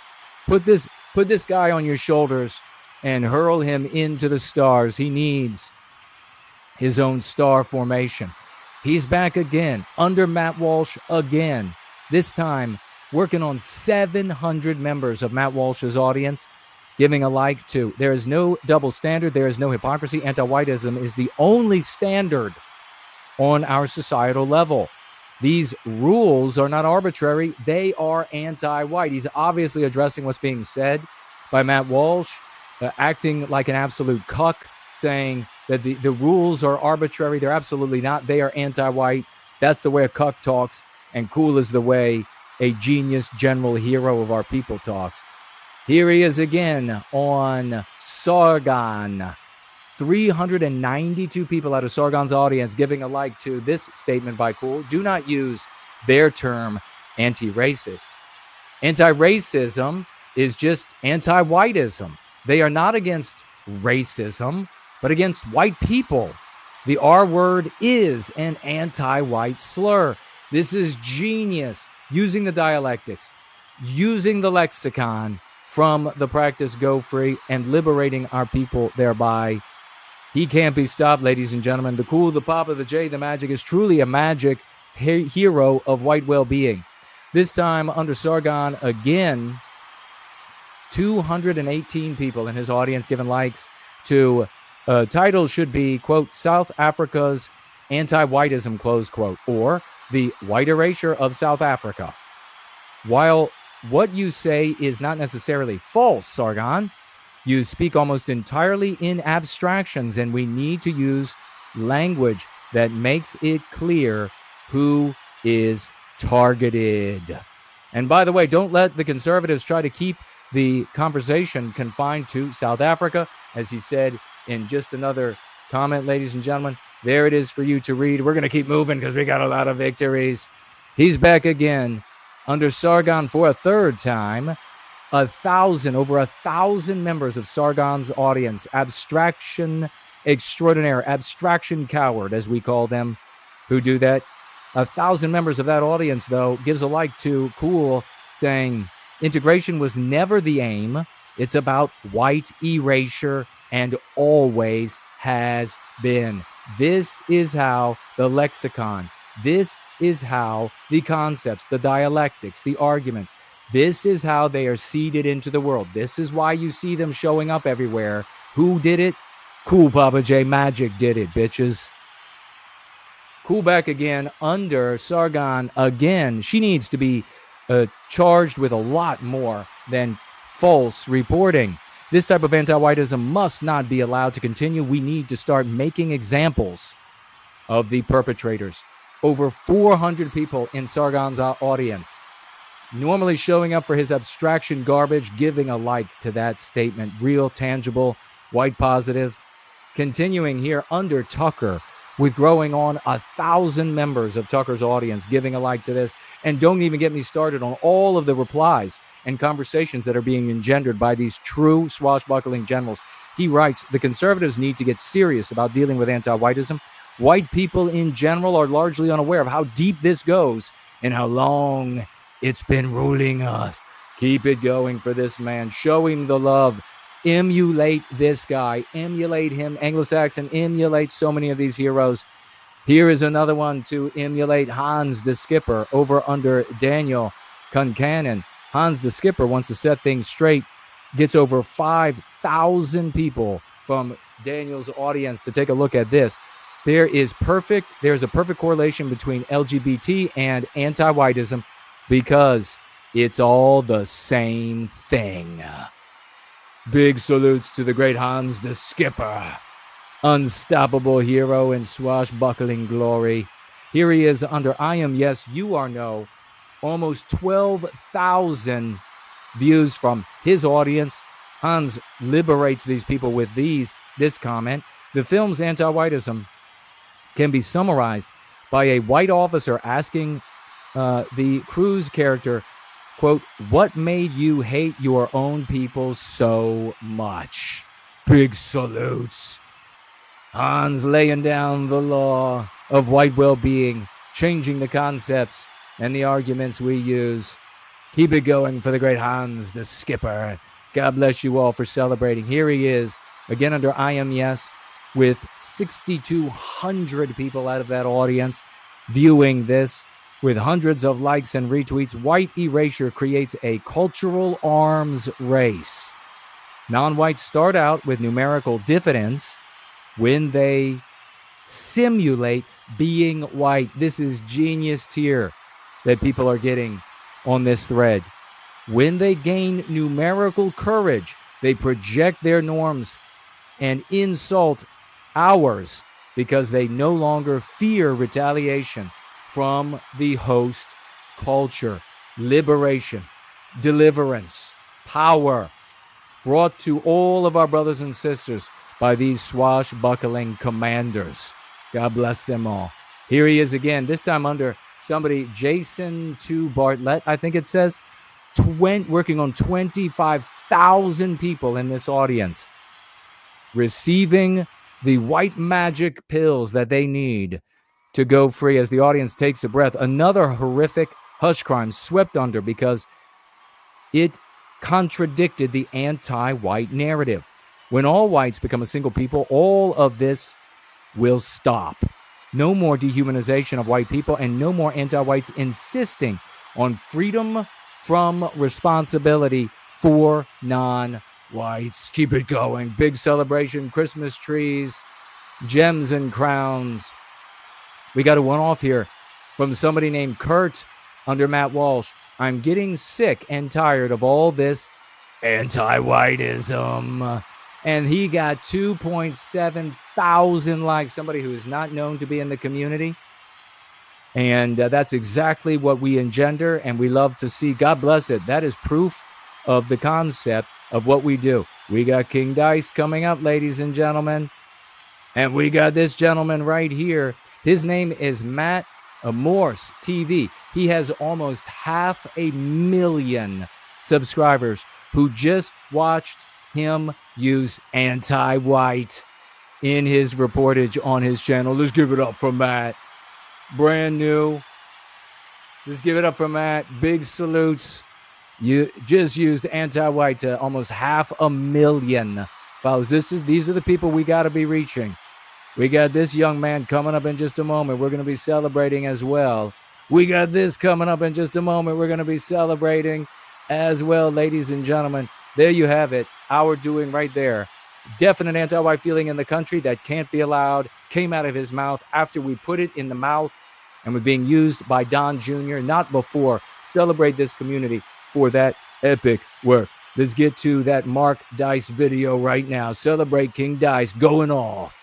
That is to a few dozen families from South Africa, white farmers who had to flee because of the very dangerous systemic anti-whiteism, which is causing mass red rumming of the white people over there because, well, they're the descendants of the colonizers. And ever since apartheid ended, well, the country has fallen apart. This communist leader openly saying in Parliament that they're going to take more of the land of the white farmers. And if they want to be safe, they should just flee the country and come to the United States.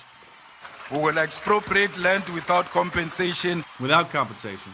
Whether they like it or not, if they object, they can seek refuge in America. And we all remember how upset the liberal media, the Democrats in Congress, and the anti-whites who walk the streets here got upset about anti-whites. This from the London Guardian. White South African refugees? The jokes write themselves. They think that it's a joke that no white person anywhere, especially a white minority in an African country surrounded by angry black people, could be possibly persecuted. Big salutes for King Dice. Ladies and gentlemen, let's keep swashing right along. We're almost done with our swashbuckling successes. We'll go to this young man. I think it's Shannon Oliver. Might be over on his channel, swashing. Nuclear grifter TV. Let's listen to Nuclear Grifter TV. Perspective, this wouldn't even be a story if this woman were killed by the demographic she's supposed to be accosting. That should tell you just about everything you need to know about these people. This is anti-whiteism. Their squared hypocrisy and abject tribalism is the reason why this... Yes, let's give this young man some big salutes. This is anti-whiteism. And now keep those salutes going for the great tree godfather on Robert Galvia. Robert Galvia, who has 500,000 subscribers. Tree Godfather swashing hardcore. Check it out. Father says they don't hate racism. They just hate white people. They absolutely are anti-white because anti-whiteism is the dominant social morality of the West. That's why they put push white erasure in every form. I think there's a lot of truth to that. I think that they don't want, America to be America and to be predominantly white. And there's a lot of, I think, evidence for this. Look at how this Robert Galvia, look at how his thinking is going in a healthy direction as a consequence of the epic swashing by Tree Godfather. This is proof of concept. Let's continue. This not only in celebrate both of these guys, Tree Godfather and Robert, in the United States, but also in Europe, to sort of eliminate and water down the populations so that they are not their nation states anymore. And they can just be part of the global community filled with diversity. And nobody cares about American values or German values or English values or French values or any other country's values because we're all just one gigantic smorgasbord of globalism. No thanks. Ladies and gentlemen, this is exactly how it works. Good white people of good character will hear these concepts when we swash on them. They will begin using it.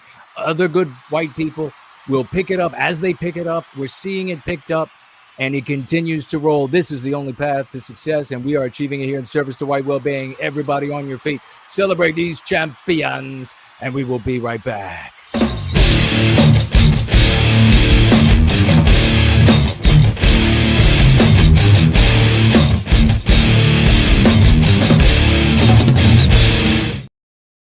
How exciting. How exciting. Is the mic still working just fine? Let's continue celebrating our financial gifters that we have so far. And we'll begin with Anonymous. Anonymous financially gifting $25 on your feet. Let's give some love, show some love for Anonymous. And my big love for every single one of you who have been celebrating during the swashbuckling and who will celebrate during the financial gifting portion right now. Big salutes to you, Anonymous. You know who you are, brother. God bless you. Thank you so very much. We'll hop over here to, oh my goodness, Entropy is gleaming. I will have to put that on the screen. Check that out. Hallandier, ladies and gentlemen. Hallandier bringing in the color red with a financial gift of 100. Show this man some love. Let's everybody get on your feet. Throw some crowns. Show some love. Wrap some arms around onto the shoulders. $100 to save the white babies. $100 to recapture our destiny. God bless you, champion. 100 white well-being dollars. Totally epic. I love it. Let me swivel around to here and we will get a refresh going on these platforms, on the monitors over to my right, your left. Keep it going for another $100 financial gift. Another $100. First Last. The great First Last $100 financial gift. God bless you. And Corey is here as well for $50. 50 white well-being dollars. Look at the great. Have a little malfunction. Look at the great Corey as well. Celebrate both of these champions over here on the app that allows cash.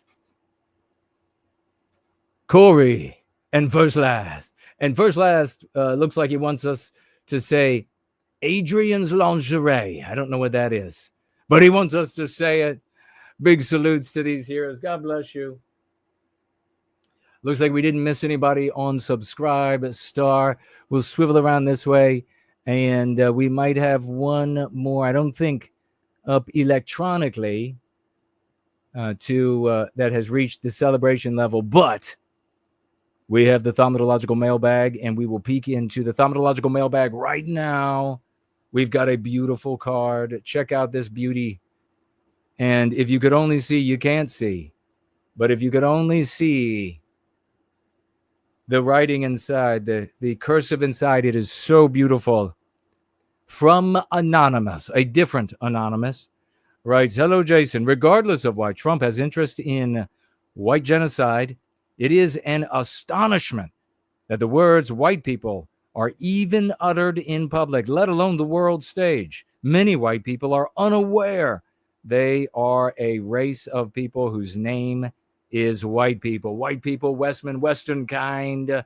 I agree 100%. Sister Anonymous, ladies and gentlemen, gifting $100 to the program, the method, the dialogic that liberates our people in our personal lives, in our family circles, in growing concentric circles, in our churches, in our lodges, at our jobs, at our public elementary schools, in Canadian courts, at police departments.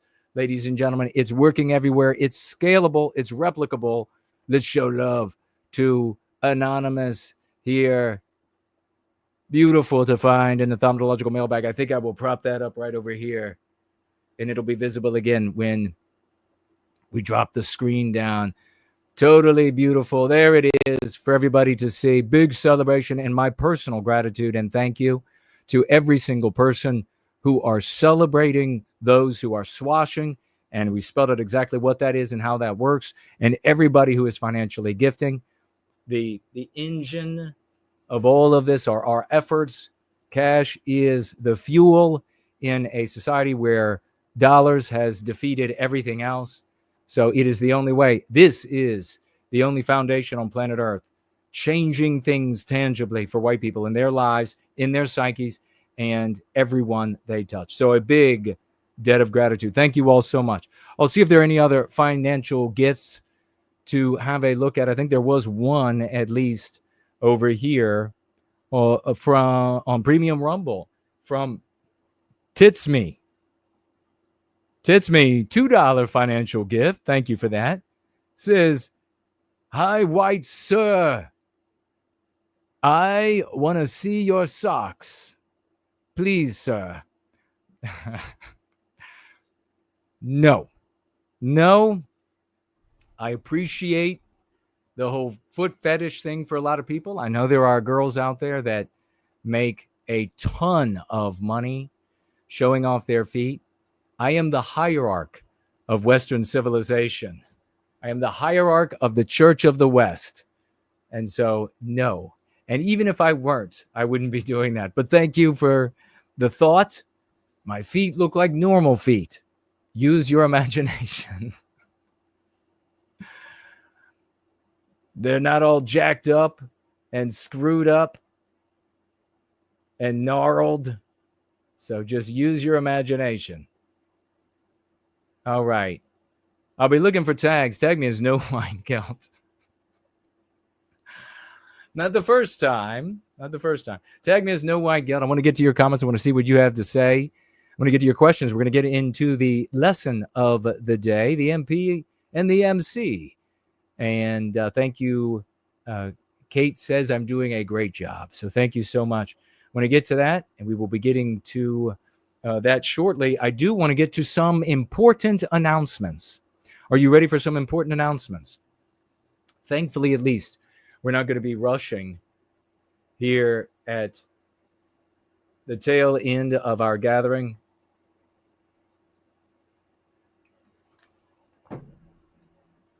So good to see so many heroes. The Westman is here. Anti-whiteism ends with you. Helios Abbott. Hyperborean Dream. I'm looking for folks that maybe I haven't Overby is here. Hello, welcome back. The Reluctant Gearhead. Very cool name. What kind of vehicles are you interested in? Tag me as No White Guild. Tampa Typhoon is with us. The Great First Last. Dennis is here. Azimuth Clark, one of the truest champions of all time, is with us today. Who else do we have here that I didn't get a chance to mention earlier? Problematic Biospirit is in the house. Good to see you. AIFO. Hello and welcome. Welcome to the House of Swash. One of these days, we're going to get like some eccentric centimillionaire, and we are going to build a house of Swash, a house of worship. And I will be coming to you from like a big, I'll have like a big giant chair to speak to you. I'd be like, what would you like it to be more like? Like in the Lord of the Rings, a kingdom of the elves or the kingdom of Rohirrim? Maybe we'll have both. It would be totally cool. Who else do we have here today? Looking for the... William is here. Good to see you, sir. Is there any news that you all are seeing that I didn't see that you would like to bring up? Tag me as No White Guild. Winged Productions is rocking it out. Ed Poe is even with us. Thane is here. Anonymous, a different Anonymous. Hello to you and welcome. Somebody called a Polar and Teddy is with us. Peter is here. Good to see you. Craig the Man. Justin is here. I'm missing some of our regulars. Where are you? Speak up. If you're one of our regulars, let me see your name. Melinda is here. Melinda says, good to be here. Melinda, wouldn't it be epic if I were like in a giant emperor's chair, the chair of a king and emperor, in a gorgeous house of Swash? And we bring the message to the white world. High Noon is with us. Very cool name. Anti-Whiteism Ends With You says 6 posts on Elon's site. What is that? What are you talking about? Did you do 6 posts that did well? We want to celebrate everybody that does well. Every single person that's swashing does well. If you're new and you're just starting to swashing, we will celebrate your little victories. If you've been here a little longer and you're swashing and you're so bigger, we'll celebrate those. We need to get these concepts to the people because this is what liberates our brothers and sisters. The concepts they use to understand our world. Just as you saw where we started today. And I told you about the case of the white female from Australia living here in the United States. The concepts with which you understand and interpret the world and talk about the world, determine what story you're in, what narrative you're in. That narrative that content creators give you, that narrative and the concepts they give you, the concepts that the schmucks, the anti-non-whites give you, are all part of the anti-white narrative. That's why over generation after generation, things have not only not gotten worse, they've gotten infinitely worse. That's why we have to get out of their story. Let's see. I think I just saw something else come. No, I didn't. It was a figment. It was a figment, ladies and gentlemen. Good to see everybody. Tag me. The Westman says hi. Good to see you. Anti-Whiteism Ends With You is doing some epic work that I'm trying to interpret. On your live stream, he says, Anti-Whiteism Ends With You. No, there are 6 posts on Elon's site that are on my live stream. So you shared them here. Tag me and let me know. Otherwise, I'm going to be looking for it as we continue to roll along. Spud is here. Misty Zokov. Misty Zokov sent me a great video, and I got to dig into it a little bit. It didn't really get much into it, but it was the natalism versus antinatalism, and he geniusly swashes and says, is it antinatalism or is it anti-whiteism? Good sir, you are right. It is anti-whiteism. The tree godfather is here. Good to see you, brother. It is anti-whiteism.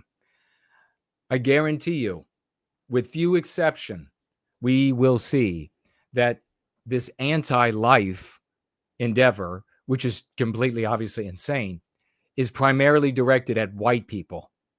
They're not going to be going into black neighborhoods. They're not going to be going into the Catskills and telling the Jews there, we're going to kill you if you have more human life. No, it's going to be directed at white people. It is therefore a subset of anti-whiteism. Now, I want you to think about this for a moment. If everything is reversed here and we're in Israel and we're all Israelis, and somebody in Israel starts a movement to kill all of our children and to prevent them from being ever born, to end our existence, we would all, without thinking, in one voice, say that that idea is anti-Semitic. This is how the white race has to respond. Any effort by white people, like the cucks, for example, will say, it's not anti-white. The conservative types, the cucks, they'll say it's not anti-white, it's anti-all life. It's anti, and just because it's anti, no, it's the same thing in Israel, but the Jews are healthier than the white race, clearly. The schmucks, what would they say? They wouldn't want to focus on it being anti-white. They would focus on which non-white group do they want to ascribe blame to so that they can badmouth them for it. We are the only community who are putting an end to the victimization of white people and behaving in a way, engendering behavior that is the only behavior in a multiracial world, which is where we are, if you haven't figured it out. In a multiracial world, the only behavior that can sustain us as a people and therefore individuals. I will defeat anyone in debate on that subject.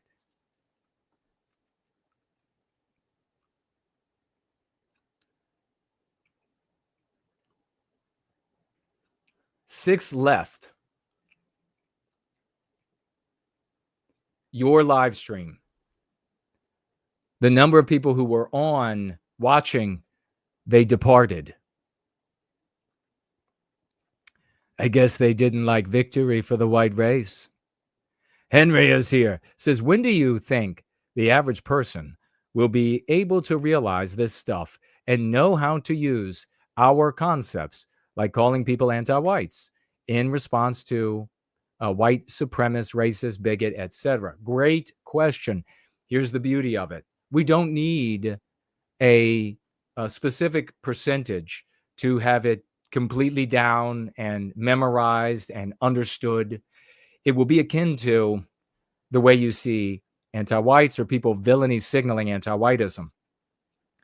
Your average anti-white, and definitely your average vague villainy signaling anti-whiteism, doesn't know the perfect set of responses for whatever they might confront, that the perfect set of anti-white responses for whatever they might confront, but they know some of them.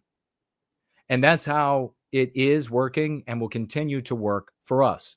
There will continue to be a growing number of people that know increasingly how to be outside of the anti-white narrative, how to use these concepts. People will see them being celebrated, and they'll want to be celebrated too. You see, this is the kind of behavior that you want to applaud. This is the kind of behavior you want there to be rousing plaudits for, because it is improving their lives and it's creating a people out of our deracinated race.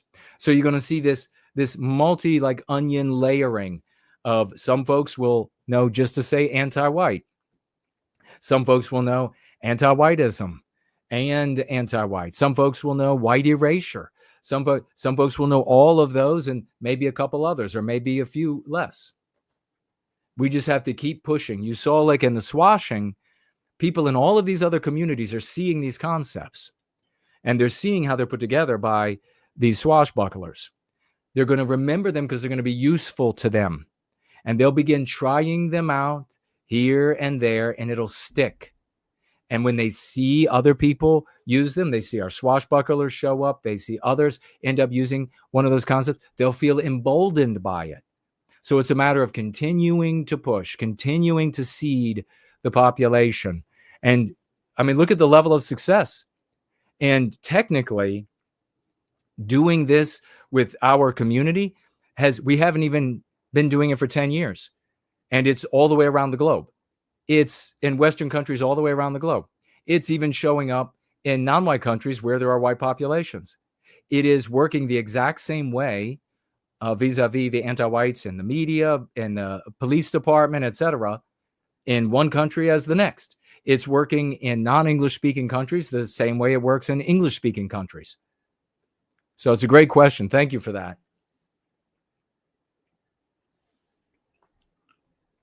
The Westman said he got over 2,000 likes on YouTube comments this week. Let's get some 07s to the Westman swashing this past week. Let's show the man some love.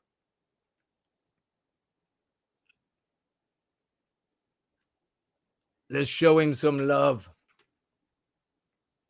Well done, brother. Well done. Big salutes from the hierarch of the West. God bless you for that work. That's very meaningful. Yeah, when will it be enough? I will caution against looking for a moment in time, looking for the back of the book. You put your face in front of us, your eyes in front of us, and keep taking steps. Every now and again, you can look up at the mountain peak. But if you keep focusing on where you're putting your feet, one after the other, you're going to find yourself at the peak. There's no way to stop that. And that's what we have to do. So great question. Thank you so much. And thank you for celebrating Westman. The Tree Godfather just tagged me and says, out of nowhere, the missus asked me, that is the Mrs. Tree Godfather to you all, asked me over dinner to explain what skibbity means. Every now and then we get possessed by the Zoomers. They're always zooming around. And we get possessed. And it's like, true, real, based, skibbity. All right. Important announcements. Let's pay attention. We're going to get into our Go Free lesson of the day. Sundays are just awesome. It is so awesome to get with productive white people around the planet, whether you're watching live, you're here live for the gathering, Church of the West, or you're hitting us up in replay, because how invigorating. I can't convey to you what it's been like for decades before this. Going to conference after conference, meeting after meeting, get together after get together, after party after after party, and everything is morose. Everything is lugubrious. Everything is so sad and sullen and prosaic, because we're all sitting around talking about how bad it is and how bad that group is and how bad the other group is, and nothing can be done. And then the wish listing comes in. If we only had this, if only this group were gone, if only that group were gone, if only we printed the money, if only we could take over the police department, if only we could. And it is pathetic. It is discouraging. You don't want to be there, ladies and gentlemen. This is fundamentally different. Truly appreciate what's happening here in the work that we are doing. Land of the fake, home of the gay, has shown up with a $3 gift. Good to see you, my brother. He says, hey, Jason, I hope you are doing well. I am fantastic. I am splendid, my friend. Thank you for all you do. Just curious, do you have any thoughts on Anthony Cumia? He has a great channel here. I haven't. He's a comedian. I don't know a lot about Anthony. I know he is also a co-owner of, is it Cancel TV? Is that what it is? But it looks like he's also on YouTube. Do I have the right guy? And I've heard people say he's funny. But I don't know as far as his politics, etc. goes. If he would like to have a chat with me and would like to do something serious, legitimate, fundamental, and successful for white people and to push back against the victimization of the West and Western kind, I will happily have a conversation with him. He says here, followed up, that Anthony still uses the phrase racist, the anti-white slur, when describing the attackers of the white race. Well, I would happily talk him out of that. He seems to be very adjacent with us other than that. If he wanted to have a conversation, brother, totally. Mention me to him, and if he wanted to have a conversation, I'd have a conversation about it. Thank you for bringing him up and mentioning the work that he does. Looking for other tags, remember, tag me as No White Guilt. Announcements. This past Friday, I appeared with Tim Murdoch. Tim Murdoch and I. We dined a succulent steak from an alien spacecraft as we traveled at nigh light speed across the cosmos so that we could watch the mingling of the rings of Saturn. And we also had a conversation. And we talked about anti-white versus anti-white, anti-whiteism versus anti-whiteism, and why we here at the House of Swash, and I personally go with one concept. It's a powerful, interesting conversation. We also had a bit of a back and forth, a good-natured back and forth, which I'm always game for, with somebody who has their heart in the right place. In other words, their objective actually is our well-being. And I sense that with Tim. So we can have that conversation. And it was revolving around this push to celebrate use of Enner and all of these people that wanted to see that done and wanted to celebrate those who did it and wanted to claim that it was a tool, the tool to defeating white guilt, misleading people, ruining people. But we had a good-natured back and forth. You want to check it out. It's over on his Rumble. You can find it on my timeline and his on X. And check out that conversation. Give him a follow and let us know what you think about the conversation. So there's that. There is maybe a truncated gathering this Wednesday. There might not be a gathering this coming Wednesday. Normally on Sundays, 7:30 p.m. Eastern Standard Time, we get together for our Wednesday Church of the West. There might not be one this coming Wednesday, so be aware of that and tell your friends in this community if they become disgruntled or wayward. They are lost like lambs in the wood, and they are looking and they don't know what's happening. Let them know. I will probably show up for at least a brief roll-in gathering on Wednesday so that we can get together at least then. And I say at least then because next Sunday, there will not be a gathering. No gathering this coming Sunday. You'll have to come back and watch this one or watch a previous one for the fuel that you need of energy and excitement for white well-being. I can only say this.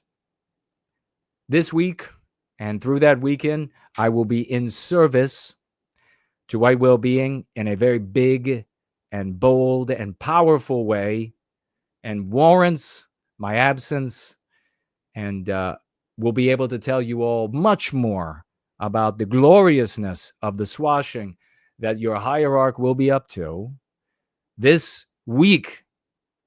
So maybe not a Wednesday gathering, but if we have one, a truncated one, get together briefly, and I will remind you all at that time that no gathering next Sunday. But you won't be without me in toto this coming weekend, because I will be appearing with the one and only James Edwards on Saturday. This coming Saturday, I will be on at 8 p.m. Eastern Standard Time. I believe it will be for about 45 minutes with the great James Edwards on the Political Cesspool. We're going to be talking about the sea change in the body of our people. It's going to be a very interesting conversation. You don't want to miss that interview. I can assure you of this. It's going to be great. We're going to be talking about the sea change. We're going to be talking about Donald Trump. A lot of interesting things going on in the world. I'm sure we'll be talking about Cyril Ramaphosa and his appearance there in the Oval Office and what happened. A lot of interesting things. So find the Political Cesspool online, and others will share it over the course of the week. I will share the link on X, and I'll try to remember to share it on Telegram as well, on the No White Guilt alerts on Telegram. You can find that, I think, in the description below, and become one of the followers of the alerts so that you can find out what's going on without anti-whites intervening and censoring our alerts. That is James Edwards, the Political Cesspool, this coming Saturday, 8 p.m. Eastern Standard Time, I believe. Really looking forward to it. Let's get into the lesson of the day and what you all have to say. Anti-whiteism, well, he's got a bunch of, he says, anti-whiteism ends with you, says that they are in our country and they are using our language, can get us attacked, is anti-whiteism. Whenever you change screens and the page reloads, it will change between live and top. Whoa, really? Whenever the screen changes, YouTube is changing between live and top chat for you. White erasure and anti-white narrative, immoral imperative notwithstanding, shouldn't putting a knife in a heart be obvious to cause death? You're asking about the court case. The question is, for the jurors, before that happened, before the knife went into his heart, did Karmelo know that the knife would go all the way to his heart? And that's a question of what was in Karmelo's head. And then the prosecution has to convince the audience, hopefully with some evidence, that Karmelo indeed knew that it would go all the way into his heart, instead of just being stopped by the pec muscle or stopped by a rib or not come anywhere near the heart or a moment of rage, and so he's not thinking. Excuse me. So that's what is the problem. If the prosecutor doesn't have evidence like I elucidated, that's what the problem, the fulcrum of the problem will be. What was he thinking? And only he can be the arbiter, truly, of that, if there's nothing beyond him.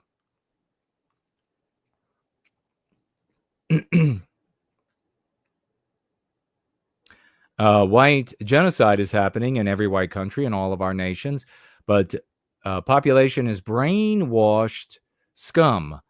So I used white erasure instead. Well, there you have it. I mean, we have to speak to our brothers and sisters where they are.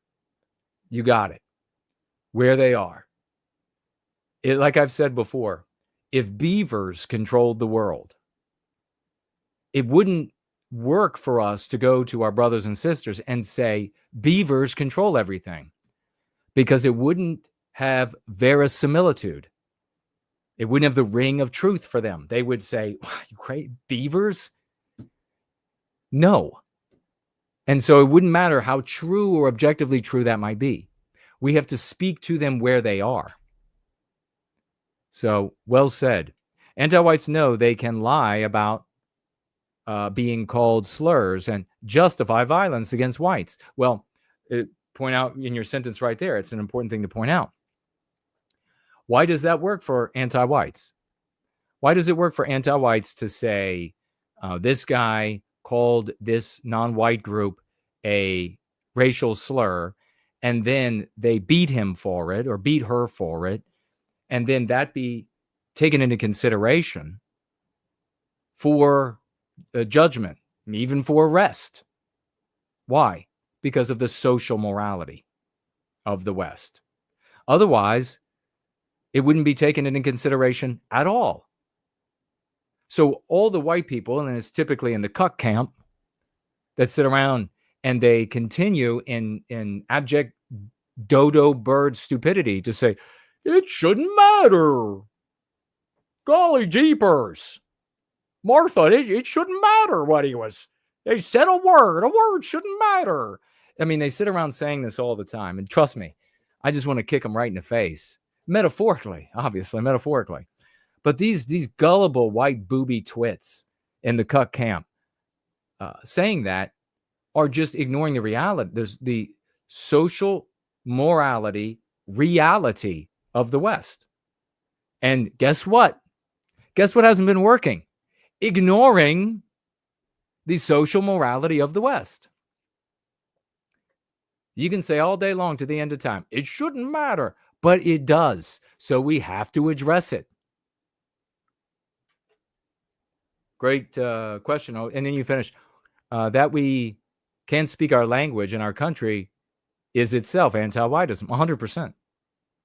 Exactly. Anti-whites deciding, well, anti-whites, I really don't care if anti-whites are saying, Jason, you can't say enter. I'm just like, so? I really don't care. But you know what else they were saying? We're just going to take these words anti-white and anti-whiteism out of their dictionaries so they can't say that. That is what pisses me off. That's what gets my attention. You can't talk about your victimization, white man. You can speak bad about blacks all day long. I really couldn't care less.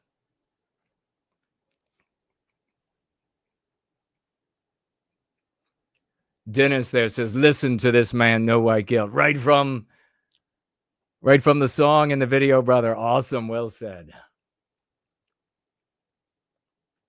I look at the media, promoted camera whores chosen as leaders for whites in South Africa as Pied Piper scum. Anti-whiteism ends with you. That's appropriate verbiage for them. Leading our people into a wood chipper. They refuse the method and lexicon. I'm tell you what, the cuck-servatives, the cuck camp in South Africa, and it's a big warning to white people across the totality of the West. Look at what's happening in South Africa. How does cuck-servativism exist at all? It still does. It will exist to the final white people. Circumstances won't change it. You need this ideology. You need white positivism to counter the ideology of anti-whiteism. Why will cuck-servativism exist to the very last white people? Well, because if you get to the end in any white country, there's going to be one cuck and one schmuck left. And the reason they're both left and haven't changed their ways is because they're trapped. They're in a prison called anti-whiteism. And the cuck will probably die first of the two. The last two white people left in any Western country, because the cuck will run toward the anti-whites and say, it's not about race, dead. While the schmuck, being a coward, will run away. And they'll eventually get him, but he'll run the other direction, probably yelling racial slurs the whole time, thinking that's somehow going to back him off. It's funny. I really have to point this out. It's occurred to me so many times since we had the Shiloh Hendricks episode that the same people that for decades, same kind of scum, but once really I was on the internet and it was robust enough to carry enough people that have come to me and said, words do nothing. I've heard that infinite number of times. Words do nothing. Are the same scum, the schmucks, coming to me now saying, just say enter. And it defeats it all. These people, they're the ones who deserve a long walk on a short pier. But yeah, over the years, I've had conversations with our people in South Africa, and it's been stunning how many times I've talked with cucks, hardcore cucks. And I think I told you all that student group, that white student group that we were setting up to have an interview with. And then they found out that we said that our race has something to do with our victimization. And they immediately cut it off. Nope, no interview for you. Imagine in South Africa. And the cucks are like, nope, not going to come on your show because you insist that our race has something to do with our victimization here in South Africa and across the West. So how many different ways can I make my point? How many different ways can I prove I'm right? Nuts. All right. Let's continue with our lesson. And let me just make a change here.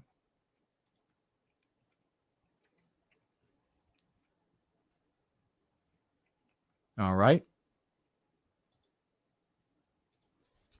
Go free lesson of the day. This is the actual tangible stuff for you to walk away with and use in your real life. No one else does that. The merchants on the right, they're going to have to prove their street cred by sharing us and talking with us. So today we're talking page 231 in the appendixes, MP White Fragility. Over the course of the gathering, have you thought about this meme pathogen? Has it worked on you before? Have you seen, tag me as no white guilt, has it worked on white people and you've witnessed it? Anti-whiteism ends with you. Also over here on X, good to see you, brother.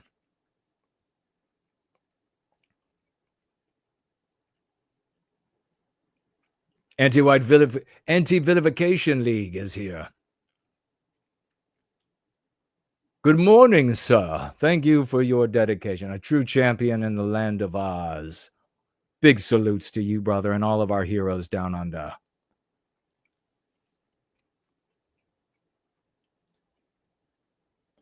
Daughter of Eve has shown up over here as well. The anti-white narrative is the elephant in the room. So very well said. So true.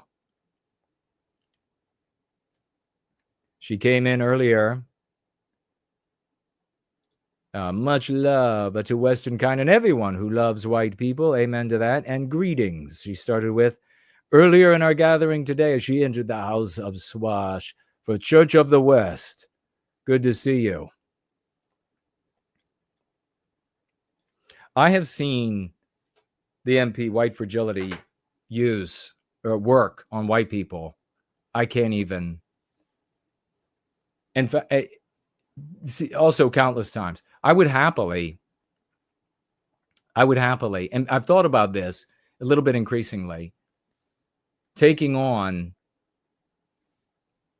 cucks and schmucks as an anti-white and obliterate them. Absolutely would obliterate them. Because they don't study how to undermine anti-whiteism. It could be a fun project for the future. But tag me as no white guilt if you've seen somebody succumb to the MP White Fragility. Has it worked on you? Don't be ashamed if it's worked on you. It's worked on millions, tens of millions of whites. When you are unprepared, when you are unarmed, of course you're going to succumb to somebody who is armed. Now, I know that the great Schlotz has also come up with some retorts for this. And if he has anything he wants to share, he can jump in with a tag. But otherwise, when he is in audience and chatting, you can ask him about some of the great replies that he has used against anti-whites when they use the fragility argument. Because in the fragility, there is the admission of victimization. When they say that you're fragile, when an anti-white says you're fragile, you're being fragile, what they're saying is they are victimizing you. They are harming you. So it implies the victimization. And then they're saying you should take it with a stiff upper lip. Now, remember that this doesn't just end with you. Maybe you're a big tough guy, right? Because it also applies to white little babies. It applies to white children in their kindergarten and preschool and primary elementary school, where they're being victimized. And the anti-white is telling you that your complaints about them being victimized, maybe in this sense, the sexualization of white children, another subset of the superset that is anti-whiteism, when they say you're just fragile, that's white fragility. They are admitting we are injuring them. We are white erasing your norms. So don't fail to point out that their own MP admits guilt in our injury. And then you can go after them on the basis of being anti-white.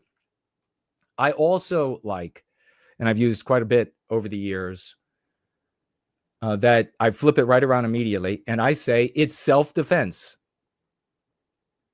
It's not fragility, it's self-defense. And you don't want me to defend myself and my people because you're anti-white. In almost every case, the anti-whites will say, how so? How am I victimizing? The moment they say that, you win. The moment they say that, you pour it on. You begin articulating how they're victimizing, what you define as victimization, how they are harming white children, white elderly, whatever it might be, whatever the subject is. And then pile on another question. Are you okay with victimizing white people on the basis of our birth in this instance? Are you okay with the anti-white consequences? Are you fine with those consequences for the kids at this elementary school? Is that something that do you feel like there's a justification for that? That's a little bit more of a creative spin in a question that you can level on an anti-white, because you have just put their entirety of their thoughts on excuses. Why is that powerful? Because the moment they begin making excuses for victimizing our people, that's when you can drop the hammer, the metaphorical hammer on them, that you don't care what excuse there is. Here you are giving excuses for victimizing white people. I don't care what it is. It's anti-white. How repulsive of you. Now, all of these can be throttled up and throttled down. We talk about that all the time. Throttle up and throttle down, depending on who you're talking to. Do you have a new friend that you are meeting at the dog park and you're trying to persuade him or her? Do you have a family member that is somebody you really need to persuade? You live with them and you don't want to be in an anti-white environment. Do you have a neighbor who you don't care so much and you just want to hammer it down? Bob, that's sickening anti-whiteism, man. That's sickening. That you would use justifications for victimizing our people. The conversation where it started at white fragility becomes a thing of the distant past at that point. Now our conversation is about how anti-white they are. Are they anti-white? How anti-white are they? Is there ever a time that it's okay to victimize white people on the basis of birth? In all of those conversations, you have them by the short hairs. And you can run with it. You are in the moral position. You're not the one with the bright police light in your face being examined for them to determine whether or not you are a racist, whether or not you are a bigot, whether or not you are a white supremacist, whether or not you are any of that garbage. When they say, by the way, if they say they try to retort with something like that, it's very easy to spin back. Only anti-whites use anti-white slurs like that. You've got zero evidence of that. You're just an anti-white. That's why you would say something like that. I had a guy just remembered a conversation with a white guy, pencil pusher years ago, just came back to me, where he tried saying to me in like a gentle way, he's like, that sounds like it could be something a white supremacist would say, Jason. And I responded to him, I won't say his real name, but I responded to him and I said, that sounds like something an anti-white would say to me. Name? Because where is the villainy? There is none. But you're ascribing villainy, which is only an anti-white would do this, to someone who is just demanding that white people not be victimized on the basis of our birth, that we all be treated the exact same. And it shut his ass right up. If they start saying, well, you're a racist, you're an anti-white, and then move along. So I say here on page 231, and I see Masumik has tagged me, and I will see what that is in a minute. Thank you for that. It's not fragility, the MC, it's self-defense. And you don't want Westmen to defend themselves because you are anti-white. And the commentary I have here with this is that this is the same sort of reverse psychology used with the MP homophobic, i.e., you either stop defending yourself from my anti-white attacks or you are fragile. Page 231 in the appendix, second edition, iteration 2.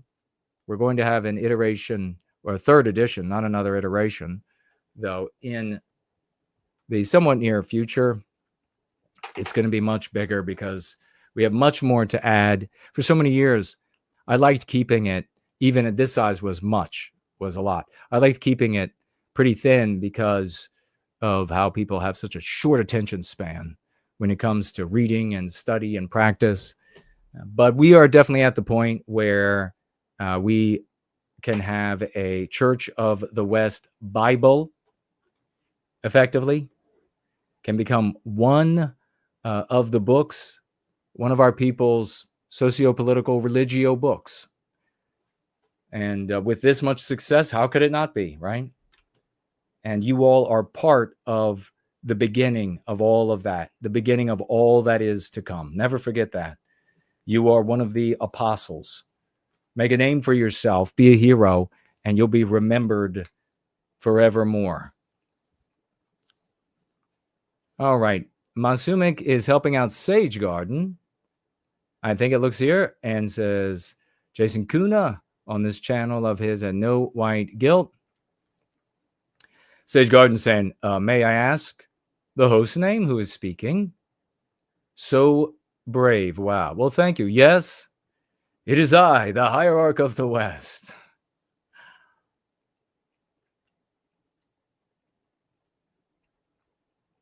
Meanwhile, Sage Garden works for like Interpol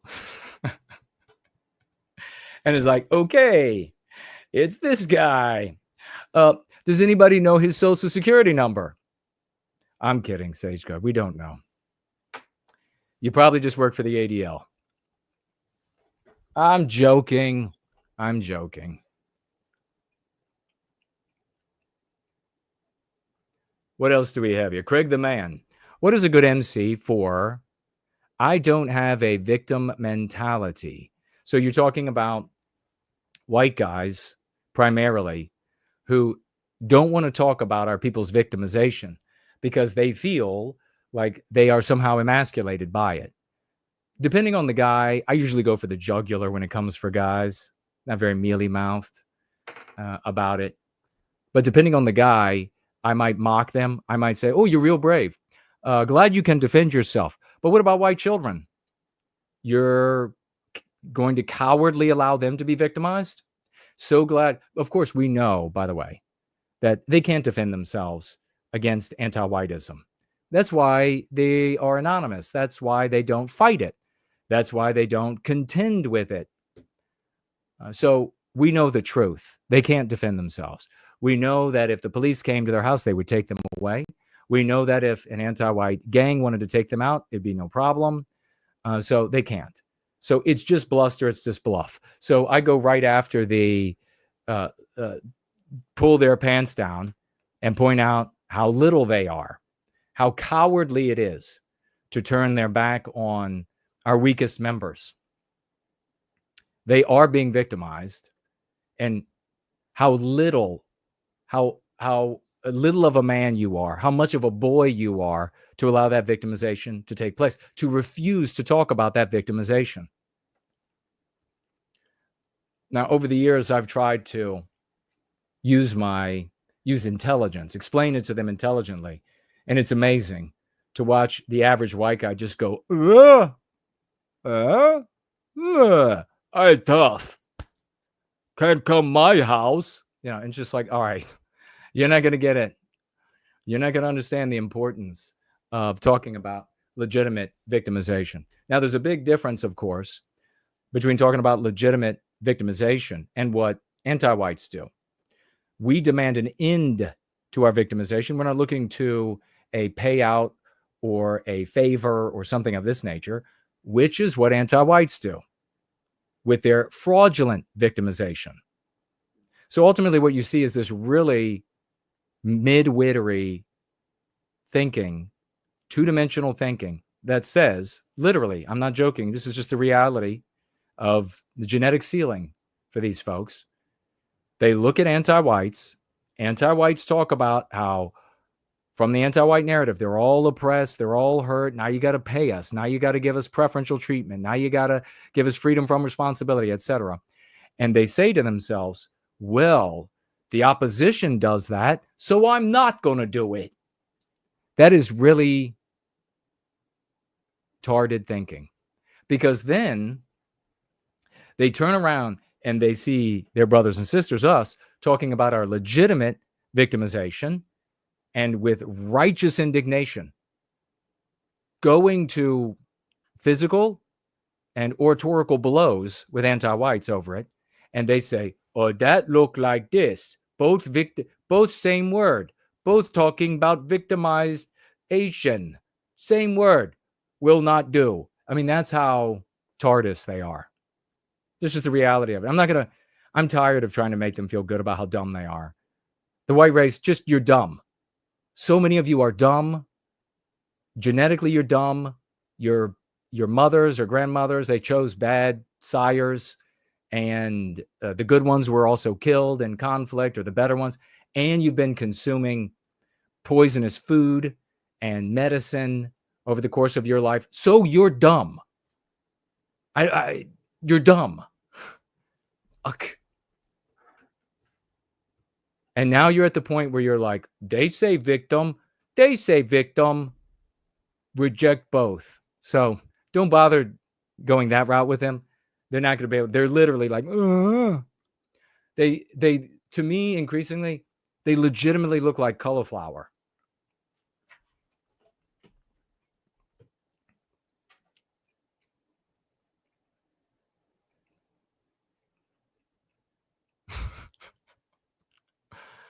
Sorry, but it gets me rolling. Craig the man.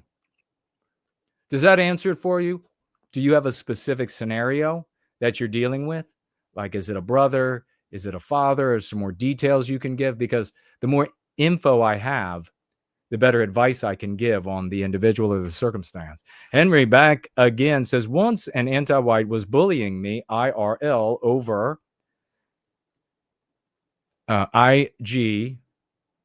Is that IG drama? And said, you talk tough online. Want to say something to my face? And then Henry said back, are you anti-white?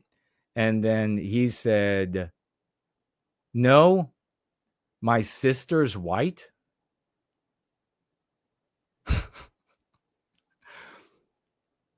So it was one of those really pathetic. I love that. And it's so funny. Talk about Friedrich Nietzsche. And thus spoke Zarathustra. There's Zarathustra saying, "Oh, some thought they were mad because they danced to the music that everyone else couldn't hear." That's what's happening here. You're literally getting an anti-white, non-white to say, "I'm not anti-white. I've got a white friend." That's what that equates to. The white race totally defeated until we came along. Every day saying, "I'm not the R word. I got a black friend." That was one of the most pathetic and cringy things that a white person could do. Pushing back against anti-whiteism to any degree. And here we come along and we flip that on the anti-whites, and we have the anti-whites looking that pathetic. It's a real testament to how dumb the white race is and how sold the cucks and schmucks are on their paths of failure, that they don't see that flipped and all immediately show up. Tell me how to do that. How did you get the anti-whites to turn around and say, "I'm not anti-white. I have a white friend"? Mansumik says, "Hey there. I was helping and welcoming what seems like new people here that are interested in your message." Well, God bless you for that, Mansumik. We always need to be very inviting to folks coming in, and Mansumik is serving as a great example, paradigm of how we should, and so many of you do a wonderful job on this as we are approaching the end of this glorious gathering. But so many of you do a wonderful job doing that. Be welcoming when new folks show up, and understanding that they're going to be coming from the anti-white narrative. So they're going to be totally enmeshed with it. What we're looking for, give them a couple of opportunities. They're going to be making some missteps. But what we're looking for is the eagerness to learn. The difference, of course, is when someone shows up. And for those who are new or who will hear my voice and replay in the future, however far off into the future it goes, please keep in your understanding when you show up that we are regularly attacked by people who are anti-non-white and people who are conservatives. They show up. They don't show up wanting to learn what we do here, why we have so many successes. They come in wanting to poison the well, wanting to slander me and some of the others in the community. And so we have a little bit of a shield up as a consequence for that. But we try to be as welcoming as possible. So on your side, try to be understanding as well what we go through on a regular basis, dealing with all of the losers out, all of the dumb losers. Thank you, Masumi. I was thinking we needed a Go Free Bible this week, says the Westman. The story of Jason the Great and his swash era. That sounds actually kind of awesome, doesn't it? Good, healthy thoughts in the Westman. Thank you for that. Screen leapt on me. Hold on.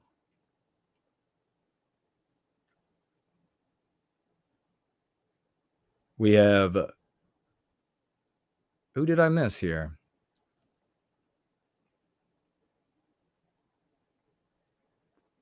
Craig says, I generally go for the jugular too when it comes to guys saying that, which seems to work in person, but over the internet, it's not easy. Well, on the internet, a good way to look at the internet is that when you are in a debate with a guy or a girl on the internet, is to respond like that's Andre the Giant. You're going to just and he can assault you because he goes to prison.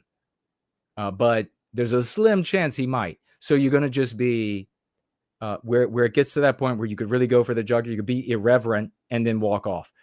Say what you got to say what's going to manipulate if they are endeavoring to manipulate you. Say what's going to persuade if there's a possibility there, and then just walk off. Because, yeah, you're not going to be able to have that physical presence and get a result. That's a little recommendation on that. A YouTuber video of a guy reviewing a video how Irish people were slaves in America before non-whites. That must be connected to something else. But yeah, they were used both as slaves and indentured servants, and then the much worse, the wage slave. The industrialists in the Northeast United States rediscovered the use of paying a pittance. They don't have to take care of their children. They don't have to take care of them in old age. They don't have to take care of them when they're sick. They don't have to. It was an infinitely more profitable way to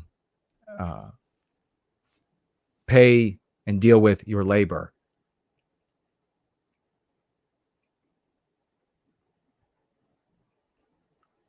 He was making the claim that the reason white people don't put out our victimization, at least when it comes to historical victimization, is because we don't have a victim mentality. We don't have a people.